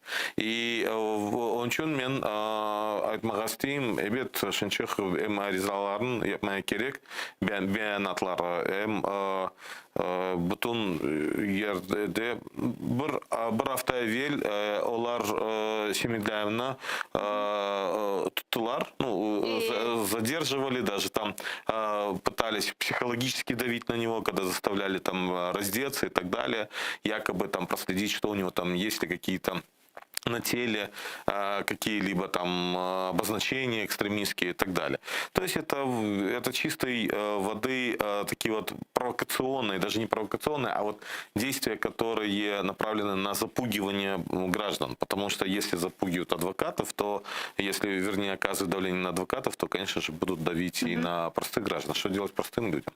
Сіздің фікіріңізде, бұл 2 ай içerisinde біз көрмеген басқаларны раст келмедік, қатенде чешік түрлі басқалар шымды япыла. Лайық Нариман Бейджелялның Қырым татарларының лидерлерінден бірінің тұтылмасынен мемори даваларының açılғанына, махкеме биналары өгінде топлашқан инсанлары топтан алып, 50 кіші алып мемори давалар açалар, адвокатларға қаршы басқалар япалар. Бұл 2 ай içerisinde olған дешетлі адиселер. Не үшін бөлі фаллештілер олар? Әбет бұл Нариман Бейджелялның ақында яқын 2 күн evvel олар яны қабатла açtılar ve bu kontrabanda деген şey, bu cinayet işi açtılar.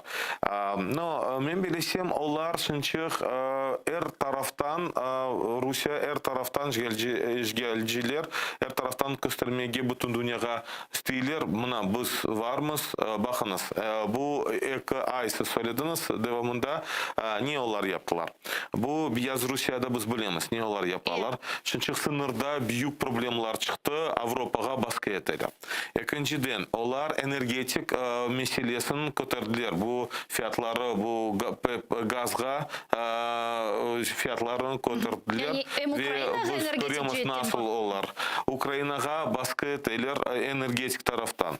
Üçüncüden, yakın zamanlarda biz işken edik, олар Karadeniz'de söyleyler. Anda belki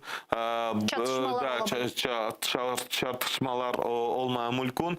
Evet ve Kırım'da олар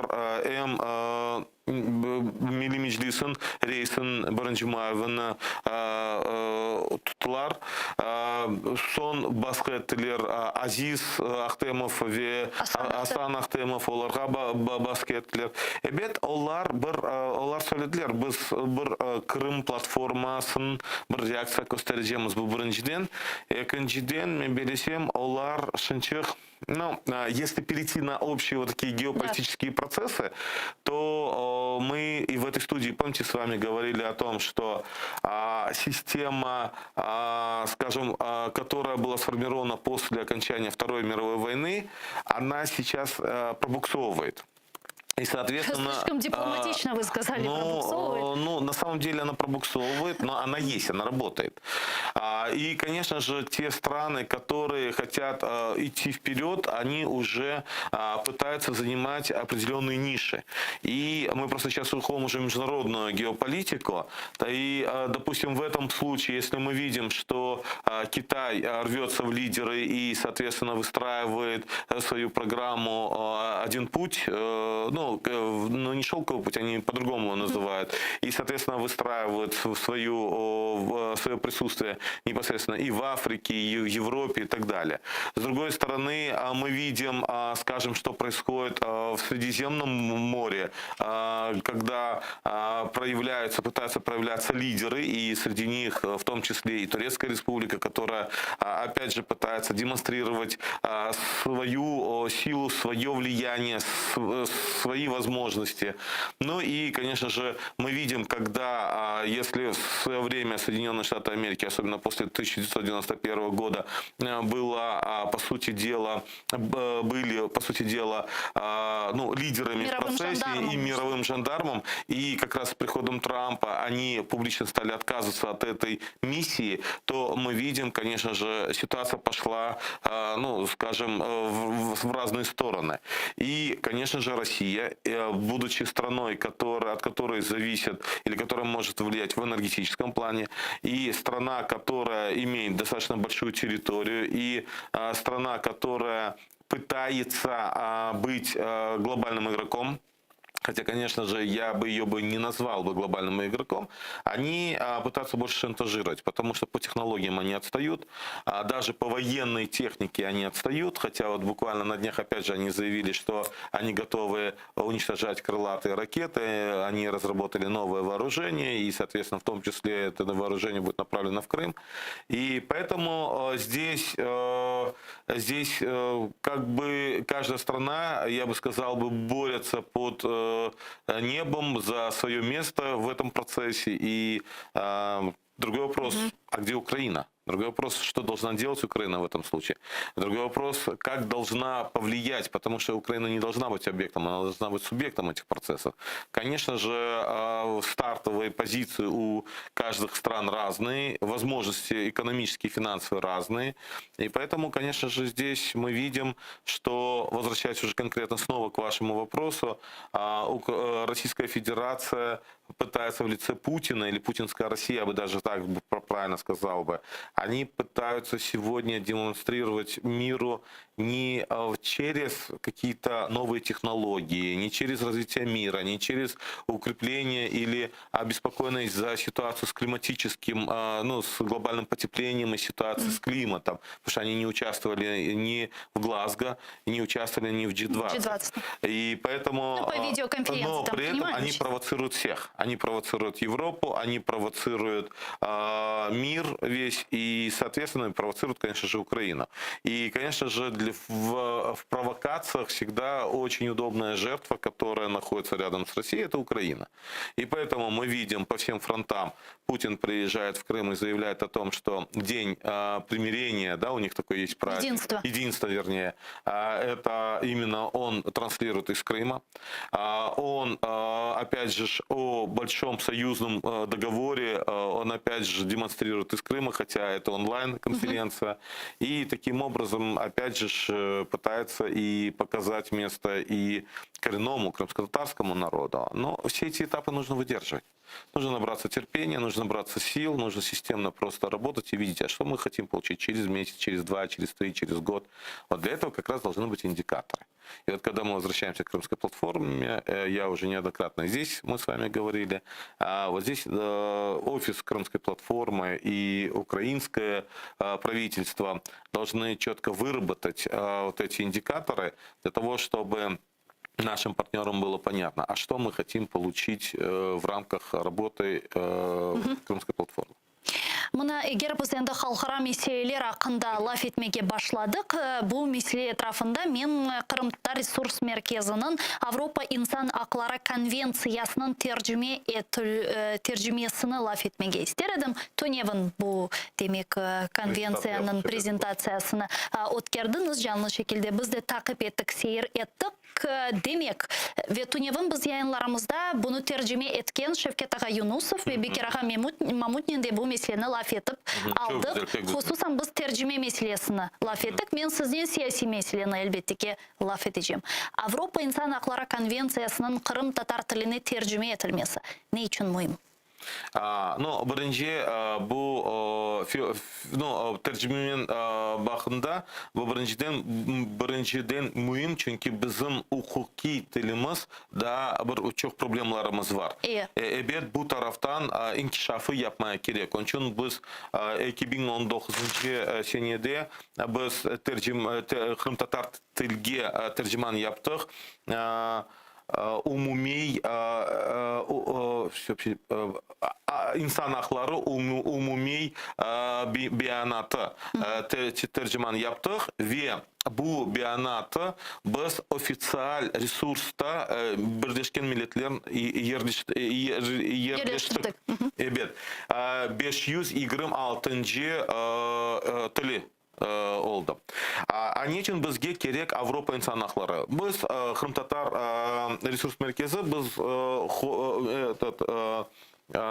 поставили перед собой цели для того, чтобы способствовать или содействовать развитию, во-первых, правового крымско-татарского языка, привлекая специалистов, а во-вторых, для того, чтобы мы демонстрировали субъектность. И как раз-таки Европейская конвенция по правам человека, она является одним из самых таких вот динамичных правовых международных документов в мире. И она единственная конвенция, которая была принята еще в 1950 году. В прошлом году отмечалось 70-летие этой конвенции. И, соответственно, в соответствии с этой конвенцией работает Совет Европы и все его институты. Один из главнейших институтов для нас, где мы непосредственно принимаем активное участие, это Европейский суд по правам человека. И как раз таки на сайте Европейского суда по правам человека и на ресурсах других институтов Совета Европы и переведена данная конвенция на ряд языков. Вот на сайте Европейского суда на 40 языков. И в первую очередь, конечно же, конвенция переведена на языки субъектов Совета Европы. И то не на языки всех субъектов, но при всем том в основном. Мы когда анализировали и увидели, что в том числе из 40 языков конвенция переведена на каталонский язык. А Каталония, мы знаем, что она входит в состав Испании. Мы знаем, что есть каталонский язык, но есть и испанский язык. Если есть там на каталонском языке, то почему не должно быть на крымско-татарском? И это с одной стороны. С другой стороны, когда мы официально зарегистрируем, а мы надеемся, что у нас это получится, мы над этим работаем, то, соответственно, первичное обращение, даже в Европейский суд по правам человека, можно подавать на крымско-татарском языке. Но это первичное заявление. Дальше, в любом случае, когда уже идут коммуникации...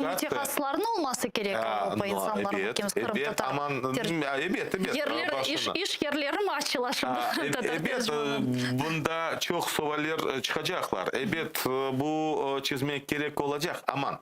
Сонки бу коммуникациялар ола бу опять же в соответствии с нормативными актами коммуникации дальше продолжаются на французском либо на английском языках. Но то, что первично подавать, это очень важно. Поэтому это, во-первых, и субъектность. Во-вторых, мы демонстрируем, что крымско-татарский язык это язык отдельного коренного народа. И то, что мы демонстрируем нашу субъектность, это очень важно. Поэтому мы в первую очередь и ставим одну из таких вот политических и даже, может быть, таких вот геополитических задач. Вторая задача. Данная конвенция переведена на крымско-татарский язык, латиницей, кириллицей. И целенаправленно это сделано с тем, чтобы, ну, во-первых, мы будем распространять, мы уже начали распространять и среди общественных организаций крымско-татарских, среди диаспор будем распространять. Мы будем распространять в библиотеках Украины. Мы направим в университеты, в частности, в Киевский национальный университет или в ТНУ, для того, чтобы могли, опять же, сопоставлять, смотреть, развивать. Но поскольку вы вчера об этом говорили, я думаю, об этом говорили специалисты, что насколько важно, чтобы все-таки мы способствовали тому, чтобы развивался наш язык, правовой язык, потому что на практике, получается, даже когда мы с вами часто общаемся, не всегда мы знаем, ну, я больше за себя говорю в данном случае, вот даже формулировку, хотя я вам скажу, когда работали наши специалисты, у них были споры. Yok, aslında bilesiz, haklısınız. Men de çünkü yayından evvel okudum bu konvensiyаны ve misal men bilmegen de bir çok kelimeler, bir çok sözler mında mevcut ve bu hakikaten de çok faydalı. Hususan men için faydalı. Men okudum çünkü biz yayınlarda çok sizden hukuk meselelerini muzakere etimiz, halkara siyaset meselesini көтереміз ve men bilesiz çok kuvandым okuganda ki Kırım Tatar tilinde böyle mühim hukuki tilde yazılgan bir konvensiyasının olması. Biz bu spesifik sözlerini aytқанда biz Türk tilinden alamız, Azerbaycan tilinden, Uzbek tilinden, ama Kırım Tatar tilinde olmak gerek. Çünkü Kırım Tatarlarda büyük tarihi var. Kırım Tatarlarda hanlığı vardı, hükümeti vardı. Devlet vardı. Onun için bizim tilimizde olmak gerek. Bu da siyasi. Üçüncü, biz siyasi tarafından bir şey yazmadı bu kitaplarda. Onun için biz deyimiz bu kitapların Kırım'da olmak gerek. Evet, insan hakları demek bizlerge başlamaya aytmaya gerek. Ana tilinden insan hakları bu vesikalarını başından öğretmek gerek. Öğrenmeye gerek.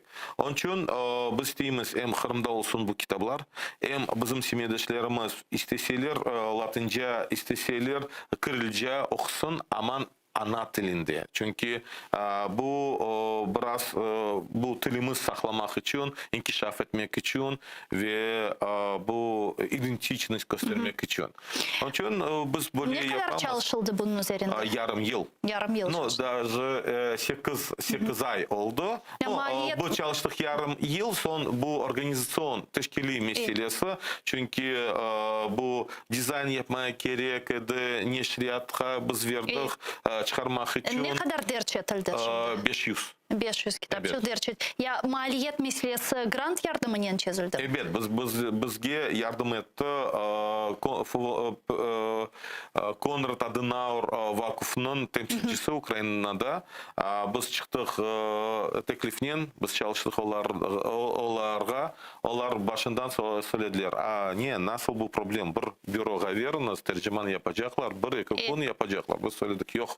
Öyle olmaz çünkü Kırım Tatar tili 50 yıl devamında asıl inkişaf etmedi. Çünkü çok yerlerde yasak Sovyet hükümeti. Onun için bizlerge gerek bir komisya tüzülmek. Bu komisyada çalışmaya gerek hem filologlar hem publisistler. Onun için biz teklif ettik mesela bir kere o publisistik ve jurnalist hem bu Kırım gazetanın baş muhariri ve bu есть отдельная школа газеты Крым. Ziyara Bekir'in biz niye sebepten çağırdık? Çünkü o hem bu yanı dünyada baş muhariri edi ve она прошла школу yanı dünya. Соответственно, с написанием. И biz evet hukukçunu da davet ettik. Bu halkara hukukçu Profesör Babin. Onun için bu taraftan olar bütün maddeler korup bu Agnap bu yuridik taraftan, hukuki taraftan, filoloji taraftan bu başladılar. Onun için biz yaptık glossary. Çünkü gerek bizim semiydaşlarımın ağlansın. Evet, kritik olmak da gerek. Kritik olacak. Ben asıl bunda problem görmeyeyim. Aman, böyle kitap var. Bu ISBN var, kitaphanelerde olacak. Yani alimler olsa, onlar alsınlar. Başka belki bir kritik yapsın, пусть исследуют язык, пусть пишут диссертации, пусть пишут доклады, но главное есть на что уже опираться. И как минимум из международных уже документов у нас уже переведенный на крымско-татарский язык есть Декларация ООН о правах коренных народов, Всеобщая декларация прав человека и Европейская конвенция по правам человека. То есть уже есть 3 международных документа важных в деятельности крымско-татарского народа, которые переведены на крымско-татарский язык. İşte ne diyelim, artık gür olsun. Sağ olun yaptığınız faaliyetleriniz için. Eskender Ağa, mına yayınımızın yekünlenmesine de vaktimiz var da, yeterince vaktimiz var. Men sizden көтермеге istegenim bir mesele var. Bu nüfus meselesi. Kırım Tatarlarının nüfusu meselesi. Aslında benim bilgen, öğrengen malumatlarıma göre öz vaktinde siz bu meseleyle çok yakın meraklana ediniz. Çeşitli türlü işte bu meselede tetkiqatlar hatta alıp bardınız ki men ne için bu meseleni көтерем? Білесіз, işgalciler Kırım'da demek bu saylav kampaniyasını şimdi işte nüfus saylav kampaniyasını keçire ve asıl da elbette ki men sual berdim ya umumen alganda Kırım Tatarlarının nüfusu ne kadar? Hem Kırım'da hem de bütün dünyada ve asıl da bu nüfusunun ne kadar olğanı ne için bizler için mühim olğan suallarını көтермеге isteyim. Келin şundan başlayıq. Bugün Kırım'da sizin malumatlarınızga göre ne kadar Kırım Tatarı yaşay ve nege biz ısıslanamız? Evet, nüfus meselesi bu pek mühim mesele. Bu birinciden, ikinciden nüfus meselesi ya da demografika handa laf etmege, anda da spesifik sözleri var. Onun için ben bilmiyorum, Kırım Tatarca da okumadım da bakmadım. Ama на самом деле, когда мы говорим о демографии, это очень важное направление. Я этим вопросом действительно серьезно занимался с 2004 по 2007 год. Я очень активно изучал перепись населения, которая проводилась в 2001 году. Я, конечно, очень ждал перепись, которая была запланирована в 2011 году, потому что можно было бы увидеть всю динамику, на которую можно было рассчитывать. И на самом деле, если мы будем вдаваться в демографию, то здесь мы должны понимать разные периоды. Мы должны понимать, как меняются поколения. Мы должны понимать, какое количество у нас фертильных женщин, то есть женщин, которые могут участвовать в увеличении, в естественном приросте населения. Конечно же, когда мы говорим о населении, о крымских татарах, и вообще, если в целом, когда мы говорим, любое нормальное государство, оно проводит перепись для того, чтобы четко выстраивать там социальную политику, гуманитарную политику, экономическую политику, учитывая все факторы, учитывая какой кадровый потенциал, какой национальный состав, какой, скажем, на что нужно обращать внимание и так далее.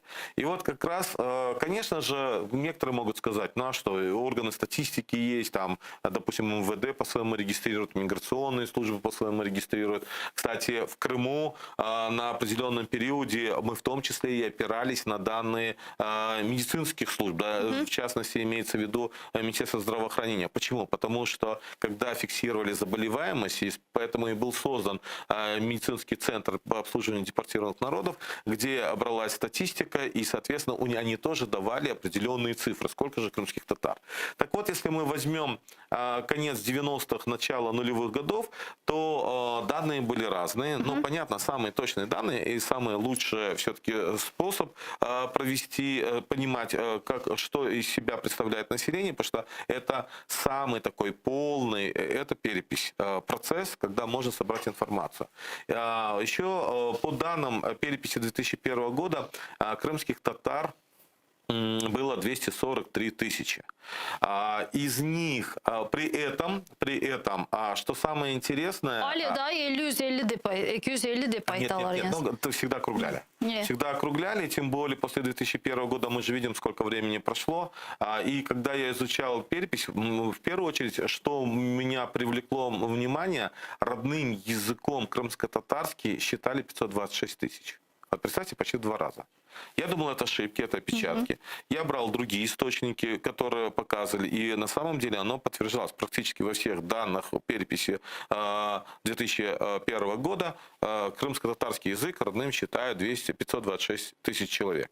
Я себе начал отвечать, почему? С одной стороны, 243 тысячи крымских татар, и мы, понятно, хотя, может быть, и не владеем полностью родным языком, но мы всегда с политической стороны всегда говорим, что наш родной язык это крымско-татарский. Да, может быть, я мыслю больше по-русски, но мой родной язык крымско-татарский, потому что я крымский татарин, и это и есть элемент моей идентичности. Теперь есть, откуда взялось же 526 тысяч. Я увидел, что почти 100% ижорцев, которые проживают в Крыму, но их очень мало на самом деле, они считают родным языком, считали на тот момент родным языком крымско-татарский язык. Хотя ижорцы, они больше к финно-угорским народам относятся, но почему-то по данным они относились в этом плане. Далее здесь уже происходят другие моменты. Я начал потом анализировать, мы же когда говорим крымские татары, члены их семей. Не случайно в документах Курултая это тоже есть. И, соответственно, семьи смешанные, где, скажем, больше поставлена прокрымско-татарская позиция, идентичность, то, соответственно, члены семей, которые себя, может быть, считают узбеками, там, татарами, казахами, русскими, но солидарны со своей семьей считают частью крымско-татарского народа, то, соответственно, они политически могли показывать, что родной язык крымско-татарский. И, конечно же, еще очень важным фактором является, кстати, это демографические показатели. Вот, к примеру, в Украине в 2001 году в соответствии с переписью, учитывая миграционные процессы, на 5% украинцев стало больше. Нет, не в Крыму, в Украине. А почему? Потому что та часть населения вот в Украине, она себя считает украинцами. Я не исключаю, что я не как-то говорил, писал, по-моему, или где-то в эфире говорил, что я не исключаю, что сегодня в Крыму украинцев в процентном соотношении станет меньше. Не только потому, что россияне меньше могут больше сфальсифицировать, но и потому, что та часть людей, которые в советские времена себя считали русскими, в украинские времена себя считали украинцами, сейчас в российские времена себя снова считают русскими. Такие тоже есть показатели, и вот такой показатель 5% были в Украине. Я к чему это говорю? Я это говорю к тому, что когда мы показываем, допустим, что имиджевые какие-то показатели, вот, что крымские татары это там народ-боец, там народ, там, который борется за свои права, высокообразованный народ и так далее, и имеет какое-то особое там влияние в том или ином регионе, то часто, особенно близкие тюркские народы, некоторые для того, чтобы как бы защитить себя, там, будь то узбеки, казахи там, или татары, они себя больше начинают идентифицировать с тем большинством условным в том регионе для того, чтобы себя защитить. И поэтому такие процессы тоже есть. Поэтому, когда мы говорим о том, что для того, чтобы сохраниться, для того, чтобы развиваться крымско-татарскому народу, нам в том числе нужно иметь или формировать такой серьезный имидж. Вспомним еще 90-е годы, когда вот в Турции, да, вот одни говорят там 6 миллионов, другие 3 миллиона, а ведь толком перепись никто не делал. Но я заметил это в другом, когда занимался именно в системе тюркской молодежи, развития тюркского молодежного движения, то там как раз-таки я видел другое, что многие, даже турки, начали искать в своем поколении, там, бабушка, дедушка из Крыма, только потому, что крымские татары в 90-е годы во всем мире стали ассоциироваться с тем народом, который любит родину, который пытается вернуться на родину, который ненасильственным путем добивается результатов и так далее. Вот эти имиджевые вещи, они очень важны. И поэтому мы должны всегда об этом помнить и это имидж формировать. Дальше к населению возвращаемся к другим показателям. Теперь, если на сегодняшний день и насколько нужно или не нужно участвовать в переписи? Вот честно скажу, я не знаю. С одной стороны, участвовать в переписи, вот я бы хотел бы увидеть данные, вот что сегодня, если будет справедливо проведена перепись правильно, и увидеть на самом деле, сколько же крымских татар живет в Крыму. В оккупированном Крыму. Мы должны для себя тоже понимать, там, кто себя как с чем идентифицирует, на родной язык считает и так далее, какой возраст средний, потому что еще в 2001 году, если в соответствии с той переписью, то крымские татары из 3 крупных народов, которые проживали в Крыму на тот период, это русские, украинцы, крымские татары, средний возраст, мы были более молодыми, чем русские украинцы. Более старым народом считался еврейский народ по среднему возрасту, потому что берется средний возраст. Потом для демографов очень важны соотношения мужчин и женщин. Вот что самое интересное, у крымских татар часто бывает, что соотношение женщин к мужчинам, там, допустим, 1,2 или на 1800 женщин. У крымских татар было почти 1 к 1. Но здесь еще, когда мы говорим, еще очень важно, в переписи всегда учитываются смешанные браки. Вот сколько смешанных браков, потому что и сколько смешанных браков, связанных с женщинами или мужчинами. Для демографии очень важно именно создание семей. Вот в отличие от русских и украинцев, у крымских татар хоть и были более браки крепкие, потом у украинцев, потом у русских, но это все дают, перепись показывает. Но у крымских татар поздние браки. Это было связано с периодом возвращения, обустройства, 90-е годы, когда действительно у нас много оказалось, и большой процент, там, допустим, тех же старых дев оказался. Да, вот, и это тоже есть проблема. Потому что женщина, она является, вот фертильность, почему очень важно учитывается, потому что крепость семьи, естественный прирост очень зависит от женщин.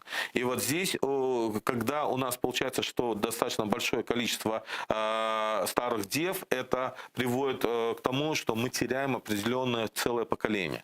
И вот когда мы говорим о поколении, опять же, у русских самые ранние браки были на тот период по переписи, у украинцев тоже ранние браки, у крымских татар поздние. И вот даже анализируя, у нас получалось, что поколение наше запаздывало на 1,5 поколения. То есть, допустим, если средний возраст там браков среди русских в Крыму там 22-23 года, то у крымских татар это уже 34-35 лет. И, соответственно, это тоже влияет на период. Конечно, эта ситуация начала уменьшаться в связи с обустройством, когда люди начали больше обустраиваться, женить уже новое поколение, которое родилось в Крыму и так далее. И это эта идея вообще принадлежит, насколько я знаю и помню, Шакету Хайбулаеву. Когда он писал и в газетах, он постоянно говорил, здесь действительно это правильно, потому что минимально, чтобы говорить о естественном приросте, кстати говоря, о естественном приросте, несмотря на то, что у крымских татар рождаемость была выше, и все-таки был незначительный коэффициент, незначительный показатель естественного прироста, он был.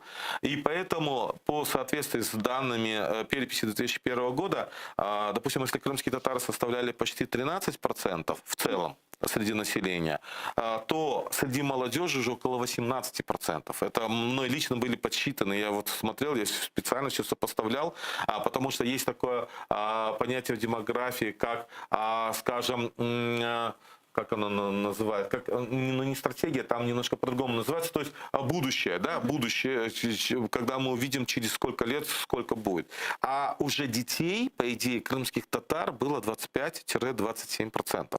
То есть, по большому счету, уже за этот период, вот прошло уже 20, получается, лет после той переписи, мы бы могли бы реально увидеть, какая ситуация, насколько и мы, на самом деле, если бы не вот эти все процессы политические, связанные с оккупацией, то мы, по сути дела, уже должны были бы составлять в Крыму порядка 18% населения.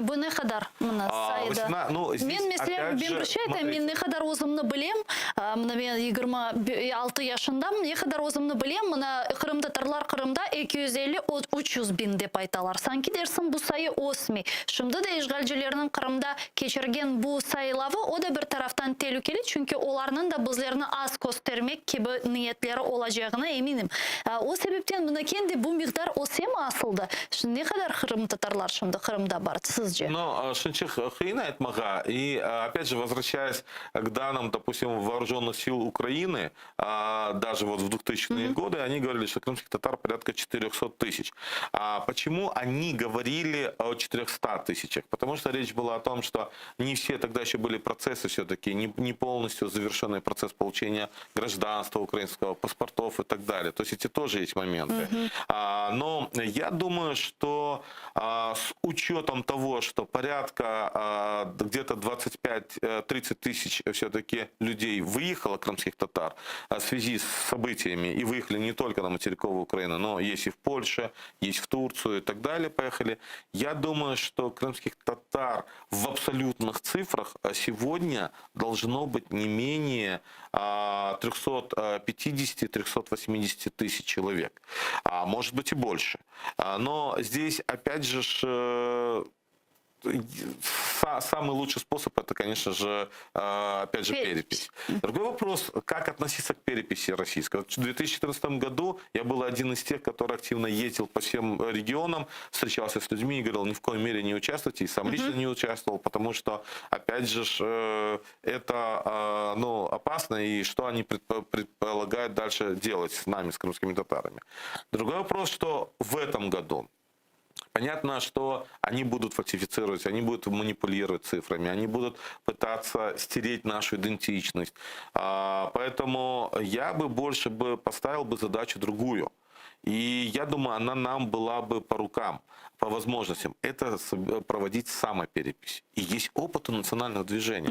Ведь еще опыт национального движения был в период Советского Союза, когда наши активисты, наше национальное движение начали проводить перепись, во-первых, по половому признаку, по кадровому признаку, по профессиональному и так далее. И таким образом можно было бы организовать наших людей на местах. Все-таки система местных меджлисов, она сохранена. Есть активисты, которые имели отношение.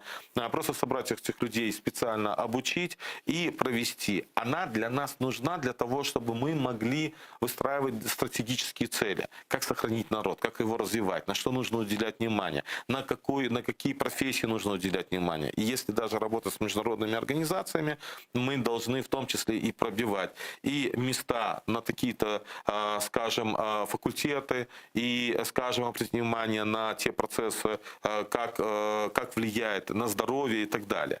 Потому что понятно, что за это время тоже, особенно в последнее время, меня очень беспокоит в связи с ковидом, почти в каждой семье есть трагедии. Умирают люди от ковида. И вот здесь, конечно же, здесь очень важно, чтобы была самодисциплина и самоорганизация. Любой народ выживает, и любой народ становится сильным, когда у него внутри сильная внутренняя самоорганизация. Çok sağ olunuz Eskender ağa, bizim stüdyamızga kelip, suallarımızga cevap bergeniz için ve meraklı böyle malumatlarla paylaşkanız için teşekkürler.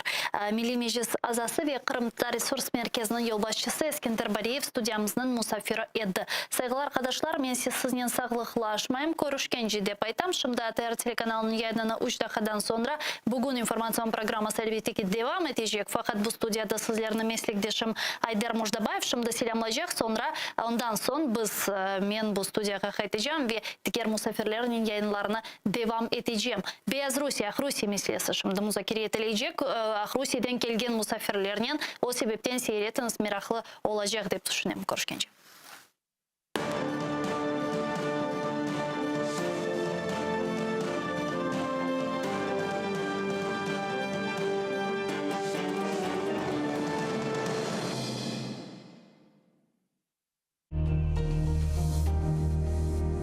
Из Ізраїльські вчені створили унікальний засіб, що містить природні інгредієнти. Краплі імуноков покращують імунітет при коронавірусних та респіраторних захворюваннях, а також сприяють полегшенню постковідного синдрому. Імуноков – надійна допомога.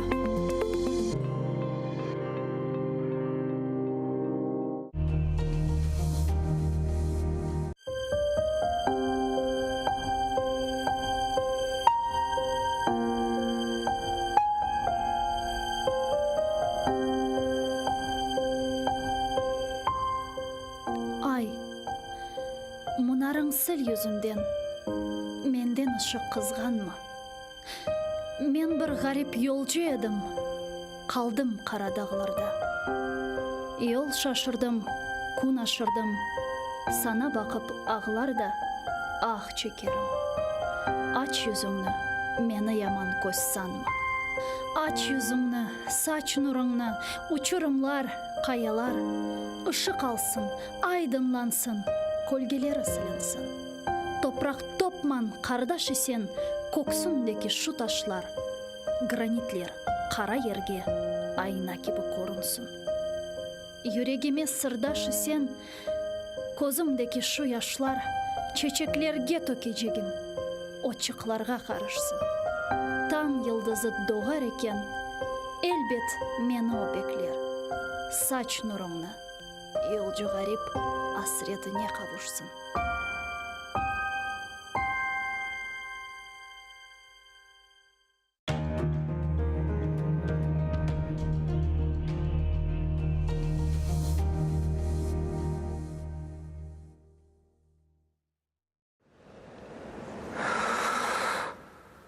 Ешітесіңіз ма? Мен ақтау ұмыттыңыз ма?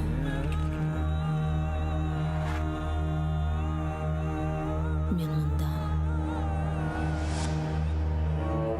Бұл менің топырағым. Менің қырымым.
Марифчы, нешырчы, драматург ве публицист Асан Сабри Айвазов Алупка көйінде майсының 6-сында 1878 сенесі дүнияға келді.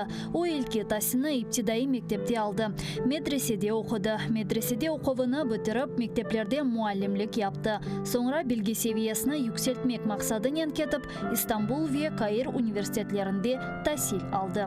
Асан Сабри Айвазов четел мемлекеттерден қайтып келген сон, башта Баку шерінде нешір етілген Хаят адлы газетада муарир олып çalışты. Sonra Қарасу базар шерінде Абдурашид Медиев ile бераберлікте Ветан Хадимы намында газета çıkardылар. Асан Сабри Айвазов Ветаны Қырымға авдет олған сон 1913 сенесінден башлап Қадими Бақчасырайда Исмаил Гаспралы тарафından çıkarılған Tercüman газетасында çalışa başladı. İsmail Гаспралы 1914 senesi vefat etken sonra Асан Сабри Айвазов Tercüman'ın baş muharriri oldu. Sonra o Ahmetçit şehrinde Millet dep adlandırılған gazeta neşir etti ve aynı zamanda Kırım Milli Kurultayı reisi vazifesinde bulundu. Асан Сабри Айвазов публицист олмахыле бераберлікте эм язычы, эм драматург, эмде ажайып эдеби тержиман еді. Аннечігім нердесін, кел, неден bu алға қалдық, кебі беди есерлерле бір сырада Иван Тургенев, Антон Чехов, Лев Толстой, Авропа эдебиятындан Кнут Гамсун, Ленгвили, кебі муэлифлерінің ишлеріні Қырым татар тіліне тержиме етті. Асан Сабри Айвазовның ижади умыр фаалияты ғайет күрлеген вақытта о большевиклер тарафындан репрессияға ұғырап 1938 сенесі апрелінің 17-сінде вақшыйжы өлдірілді. Асан Сабри Айвазовның «Неден буалға қалдық» пьесасындан күчік бір парча. Сейдбек, шымды біз не ішлейлім? Авропалыларның культурасы фенадыр дие жайыл мақалалым. Абдулислам, хайыр евладым. Хоша сим хоша. Азрети Фахири Каинат Эфендіміз саллаллаху алейхи веселлям бешіктен мезара қадар илім араңыз бұйырдықлары кебі, илім нереде олса да гидуп алыныз бұйырмыштыр. Авропалыларның илімі ве марифыны, финуни ве санайысыны алыныз. Ихтират ве кешфиетлеріні де огреніңіз. Милли мектеплерімізе соқыныз. Анализаныңызға тержимейдіңіз. Бинаен алейх Авропая гидежеңізде бір-біріңізе лисаны милли бұлынур ісе, сізе бұйық бір силядыр. Әр ерде сызы селаметі чықарар.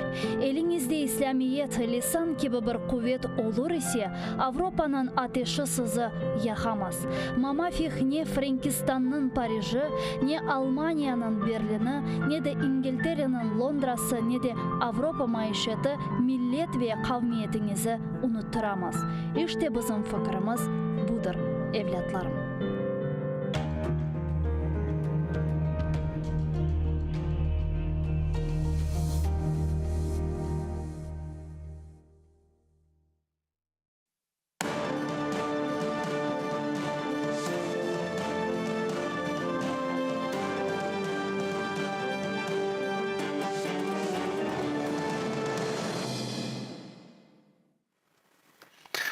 Добрий вечір. У прямому етері телеканалу АТР програма «Бугунь» сьогодні. І сьогодні ми у прямому етері, я це підкреслюю, ви можете телефонувати в студію і ставити запитання моїм гостям, а гості мої з Білорусі. Це Сергій Висоцький, політик, публіцист, керівник білоруської самооборони, так? Так. І Андрій Кушніров, заступник голови оргкомітету партії «Демократичний Союз Білорусь», так? Так. Сергія ми вже бачили в нашій студії, Андрія ні. Тому як з піонера у цьому сенсі з вас почнемо, якщо ви не проти. Так. Ну, власне, ви можете доповняти один одного в процесі спілкування. У нас абсолютно вільний формат. І головна увага зараз, вона якраз на вашу країну. Чи хтось вже вважає, що на вашу колишню державу? Ну, таке враження, що вже всім цим керує навіть не Лукашенко.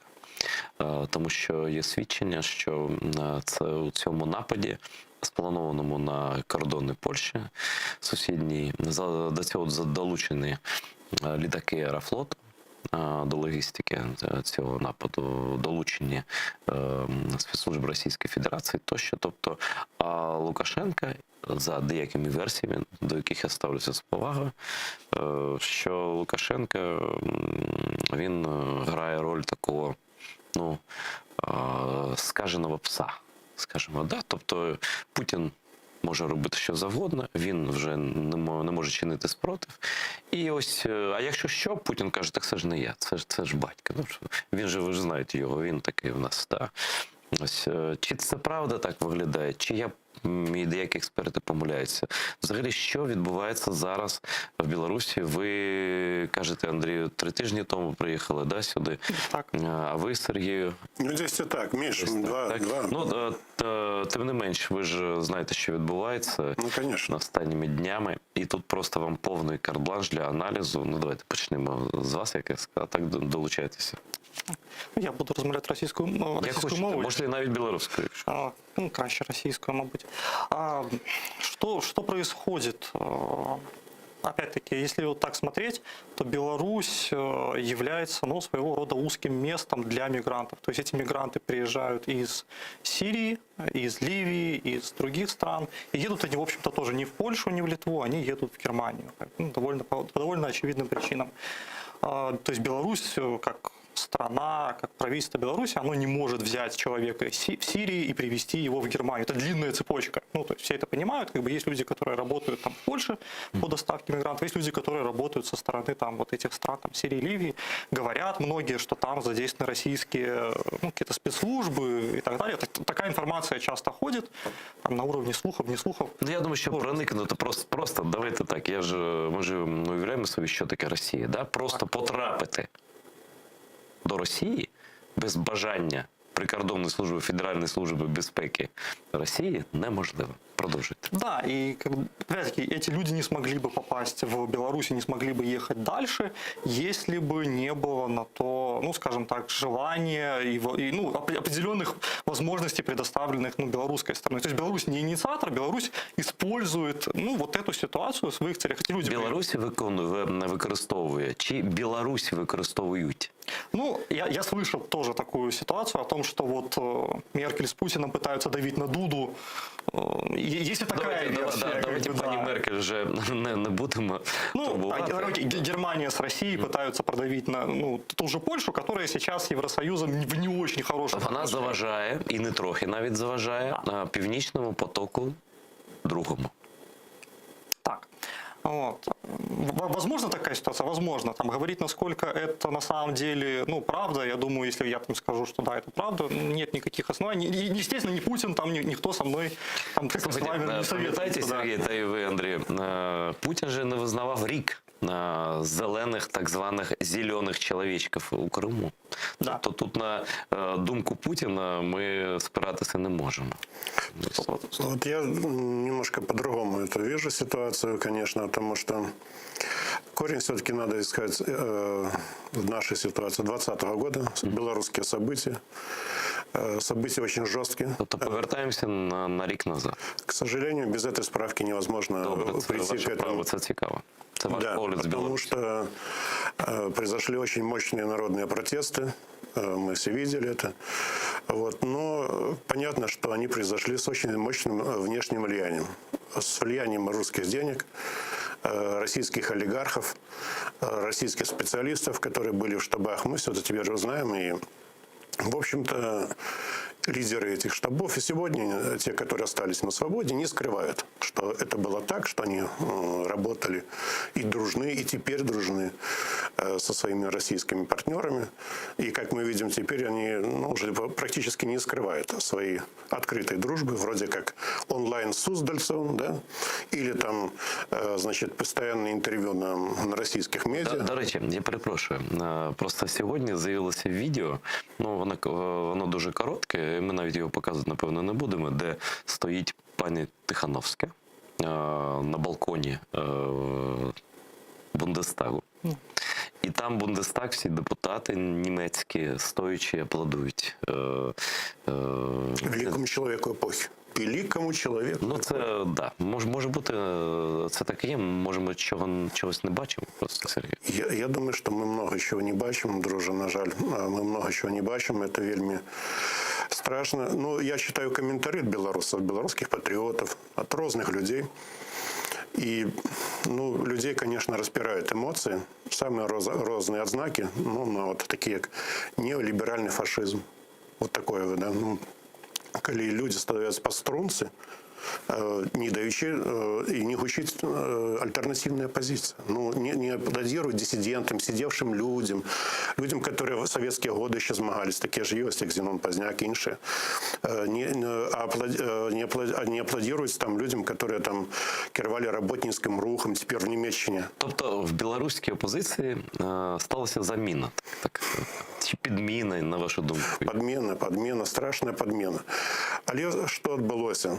Фактично, я это оцениваю, вот есть такой наш политолог профессийный, Егор Лебедок, он сказал, что это промежковая капитуляция Беларуси, вот то, что отбыло промежуточно. Перед Россией. Да, перед Россией.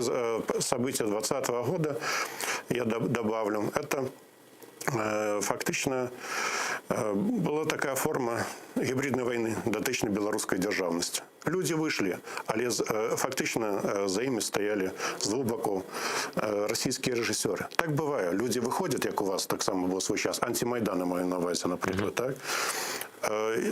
І нібито кажуть правильні речі. Але стоять за этим вельми конкретні люди з конкретними жорсткими метами, вельми жорсткі сили. І менавіта так відбулося з білорусами. Білорусів сутикнули, вот, і відбулося все те, що відбулося. Наступства, люди в тюрмах, репресії. Причому масові. Це йдеться про тисячі людей. Я правильно кажу? Так, звісно. Ось, зміцнення силовиків. Среди этих силовиков, значит, российская партия Лукашенко, которая перед Путиным фактично уже принижался, да, вымаливал там підтримки. Вот все это мы побачили. І зовсім інший стан Білорусі, удар по білоруській державній незалежності, плюс санкції жорсткі, страшні санкції, які Єврозв'яз спочатку казав, що буде тільки дотично сім'ї Лукашенки, дотично його самого і виновних. Да. Потім Борель сказав, поміняв свою позицію, він сказав, що не поб'єш, значить, яйки, не зробиш омлет. И он поменял позицию кардинально. Ну, литерально вот за 2-3 месяца. Ему сказали журналисты, а як это вы вот казали одно? Тобто санкції проти держави. Так. Ну, слухайте, тут в такій певній пастці знаходиться Європа, особливо через цей гібридний тиск. Да? Ось зараз що робити? Ну що? Ну, санкції, вони просто напрошуються, так? І вони все одно будуть стосуватися Білорусі як держави, якщо вона ще існує як самостійна держава. Це дуже сумнівна річ, так? І хочемо ми, ви цього чи ні, так? Але санкції, напевно, будуть додаткові через це. І не проти Росії, бо ми ж знаємо гібридну політику, да? Вот, до речі, два слова на цю тему сказала пані Галина Артеменко, це один з лідерів білоруської діаспори, до речі, ви її ведаєте, певно. За що вам подяка, тому що ви один з немногих, хто не боїться розмовляти з білоруськими дисидентами, білоруськими патріотами, тим великою міграцією, бо всі бояться наші ліберальні канали, к ним не підступаються. Серйозно? Так, ви що? Це заборонено, чорний список. Видать, Москва написала, но не ведаю. И она сказала, что вся немецкая пресса бесится до тысячного впливу Москвы, будут санкции супротив Беларуси, значит. Ну, значить, будуть санкції по Білорусі. На останній минулого разу ви були тут, Сергій, і ми якраз про це розмовляли. Я там навіть трохи з вами сперечався, але суттєво ні. Ну, суттєво ви казали, що якщо будуть санкції проти білоруської держави, як такої, да, то це наближає поглинення Росією Білорусі. Хочемо чи не хочемо, ну зараз вже немає сенсу це говорити, це вже майже сталося. Так? Що далі? Чи існуватиме білоруська держава, чи вона на паузі стоятиме до того часу, коли не зникне Росія як імперія? Если можно, смотрите, вот даже такой пример с вот этой ситуацией на границе, которая сейчас происходит. Польша стянула войска, ну, границы. Що робити? Да. Вона поскаржилася до НАТО, до речі, да, як і Литва. С другой стороны, как бы вот границы стягиваются войска, да, даже те же вот российские самолеты, которые там сейчас есть, вот, но это следствие вот этого противостояния на границе. Ви спостерігаєте вже стягнення військ російських до кордону? Ну, сейчас, по крайней мере, Минобороны Беларуси заявил о том, что патрули совместные самолетов российско-белорусских будут на каждодневной основе. Ого, вот тут выгодно это Украине или нет? На мой взгляд, ну, как бы, ситуация. Российские самолеты на территории Беларуси, нам це дуже невигідно, але ми з цим процесом, на жаль, не керуємо. І я просто таке зауваження зроблю, що мені дуже не сподобалося, ну мені його заява взагалі не подобається Лукашенка, але те, що він сказав, одна із останніх його фраз така була, що він поскаржився Путіну на скупчення військ Польщі, ну, через цю провокацію сумісну, там, російсько-білоруську, там, можна так сказати, да? Скупчення війська, Польща, вона ж відкрито виголосила там тривогу, і там частини самозахисту, ну, всього, да, і регулярні війська там, напевно, долучені вже, і Державна прикордонна служба, як там вона має назву, яку в Польщі. Тим більше сьогодні День Незалежності Польщі, і уряд Польщі не може здатися, да? Ну, не може так сказати, ну, ось так, відкриваємо кордон, давайте, заходьте до нас, да? Тим більше, як ви вірно сказали, ви не хочете до Німеччини, а може до Франції, там тепліше, да? Но... В Германии все кричат, Германия, Германия. Так. Ну, я ж нічого, заради Бога. Просто ось вони там стоять, і Лукашенко каже, я відчуваю загрозу для Білорусі. Він спекулює назвою своєї держави, яку він просто присвоїв собі. І наступна фраза, вона просто напрошується. Путін, введи війська. Путін, защити. Путін, приди. Ми тут чули це у 2014 році. Чи буде відверте звернення Лукашенка до Путіна по допомогу військову? Ну, вже де-факто, ви ж кажете, да, що літаки вже літатимуть. Я видите, я скажу, Лукашенко зараз політик з петлею на шиї. От політик, який займається політикою, робить некие справи з петлею з удавкою на шиї. Безумовно, білоруський режим найперше виновний в тим, що відбулося. Помилки були зроблені всі попередні роки. Ми їх ведемо з вами. Це етноцид, це винищення всього білоруського, це гульні з Москвою. Вот, это постоянно ползучие... Ну, ґрунт готувався. Готувався, так. А наприкінці это вже ми маємо разом з тим в цій ситуації, ну, справді нельзя промовчати про інші боки в цій історії. Ну, я вам казав, що були зустрічі напередодні цих виборів з польської еліти, з литовської еліти. Все це предсказувалося. Ну, нехай там не деталями, но казалось, що може бути. Ризик. Так, з представниками МЗС їх, наші патріоти, самі люди з американськими колегами і казали, що може бути, що треба не допустити, як треба діяти, аби це не відбулося, бо наступство може бути геополітична катастрофа. Геополітична катастрофа, яка наближається. І вона ще, ну, може бути, це початковий етап. Але наступства можуть бути самые жудасные. И я вам скажу, что отказывали, что нас это не цікавить. Кинулись одразу підтримувати ці штаби без аналізу різних позицій. Ну, хоч раз запросили там когось, як вони кажуть, со старої позиції, патріотів, да, які там мали інші позиції, там, диссидентів, да, ну, різних людей. Не було. Це була однобокость така. Вот так это. И были приняты вот такие одиозные решения и ввели санкции, которые, соправды, изничтожальные. Вот, что такое 5-й пакет санкций? Это заборона иметь право с белорусскими, любые справы с белорусскими банками. Это прямое... Фактично крымские санкции. Так, это фактично передача, ну, перекладаю передачу Сбербанку России и белорусских банков. Ну, просто передачу. Вот, така гібридна. Як же, знаєте, вони ж зробили у Криму, да? Да. Там же типу немає російських банків, да, так, великих, да, типу місцеві. Але ж це просто гібридна форма така. Ну, але що зробили? І тут сошлися речі, ви правильно сказали, Путіна і Лукашенки. Путін вирішає, мы видим, что такое Путин. Путин это вот уже теперь, по-моему, уже да, вот те люди, которые сомневались. Ну, а для Лукашенки такая ситуация, что ударили, я бы сказал, ударили в спину, ударили вельми страшными санкциями, и он лічить, что он может отказывать в такой же гопницкой манере, без правил. Бойко без правил. А чого йому втрачати, до речі? Так, про що йде говорка? Вот.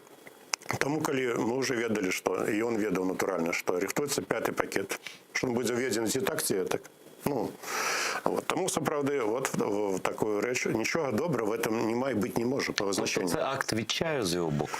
Это принуждение к переговорам, я бы это так назвал скорее. То есть, на самом деле, Тобто Лукашенко... визнати мене фігурою, яка здатна з вами розмовляти. Ну, потому что, как бы, когда произошли там события 2020 года, то фактически там многие страны, Евросоюз там не особо признает Лукашенко, не садятся за стол переговоров.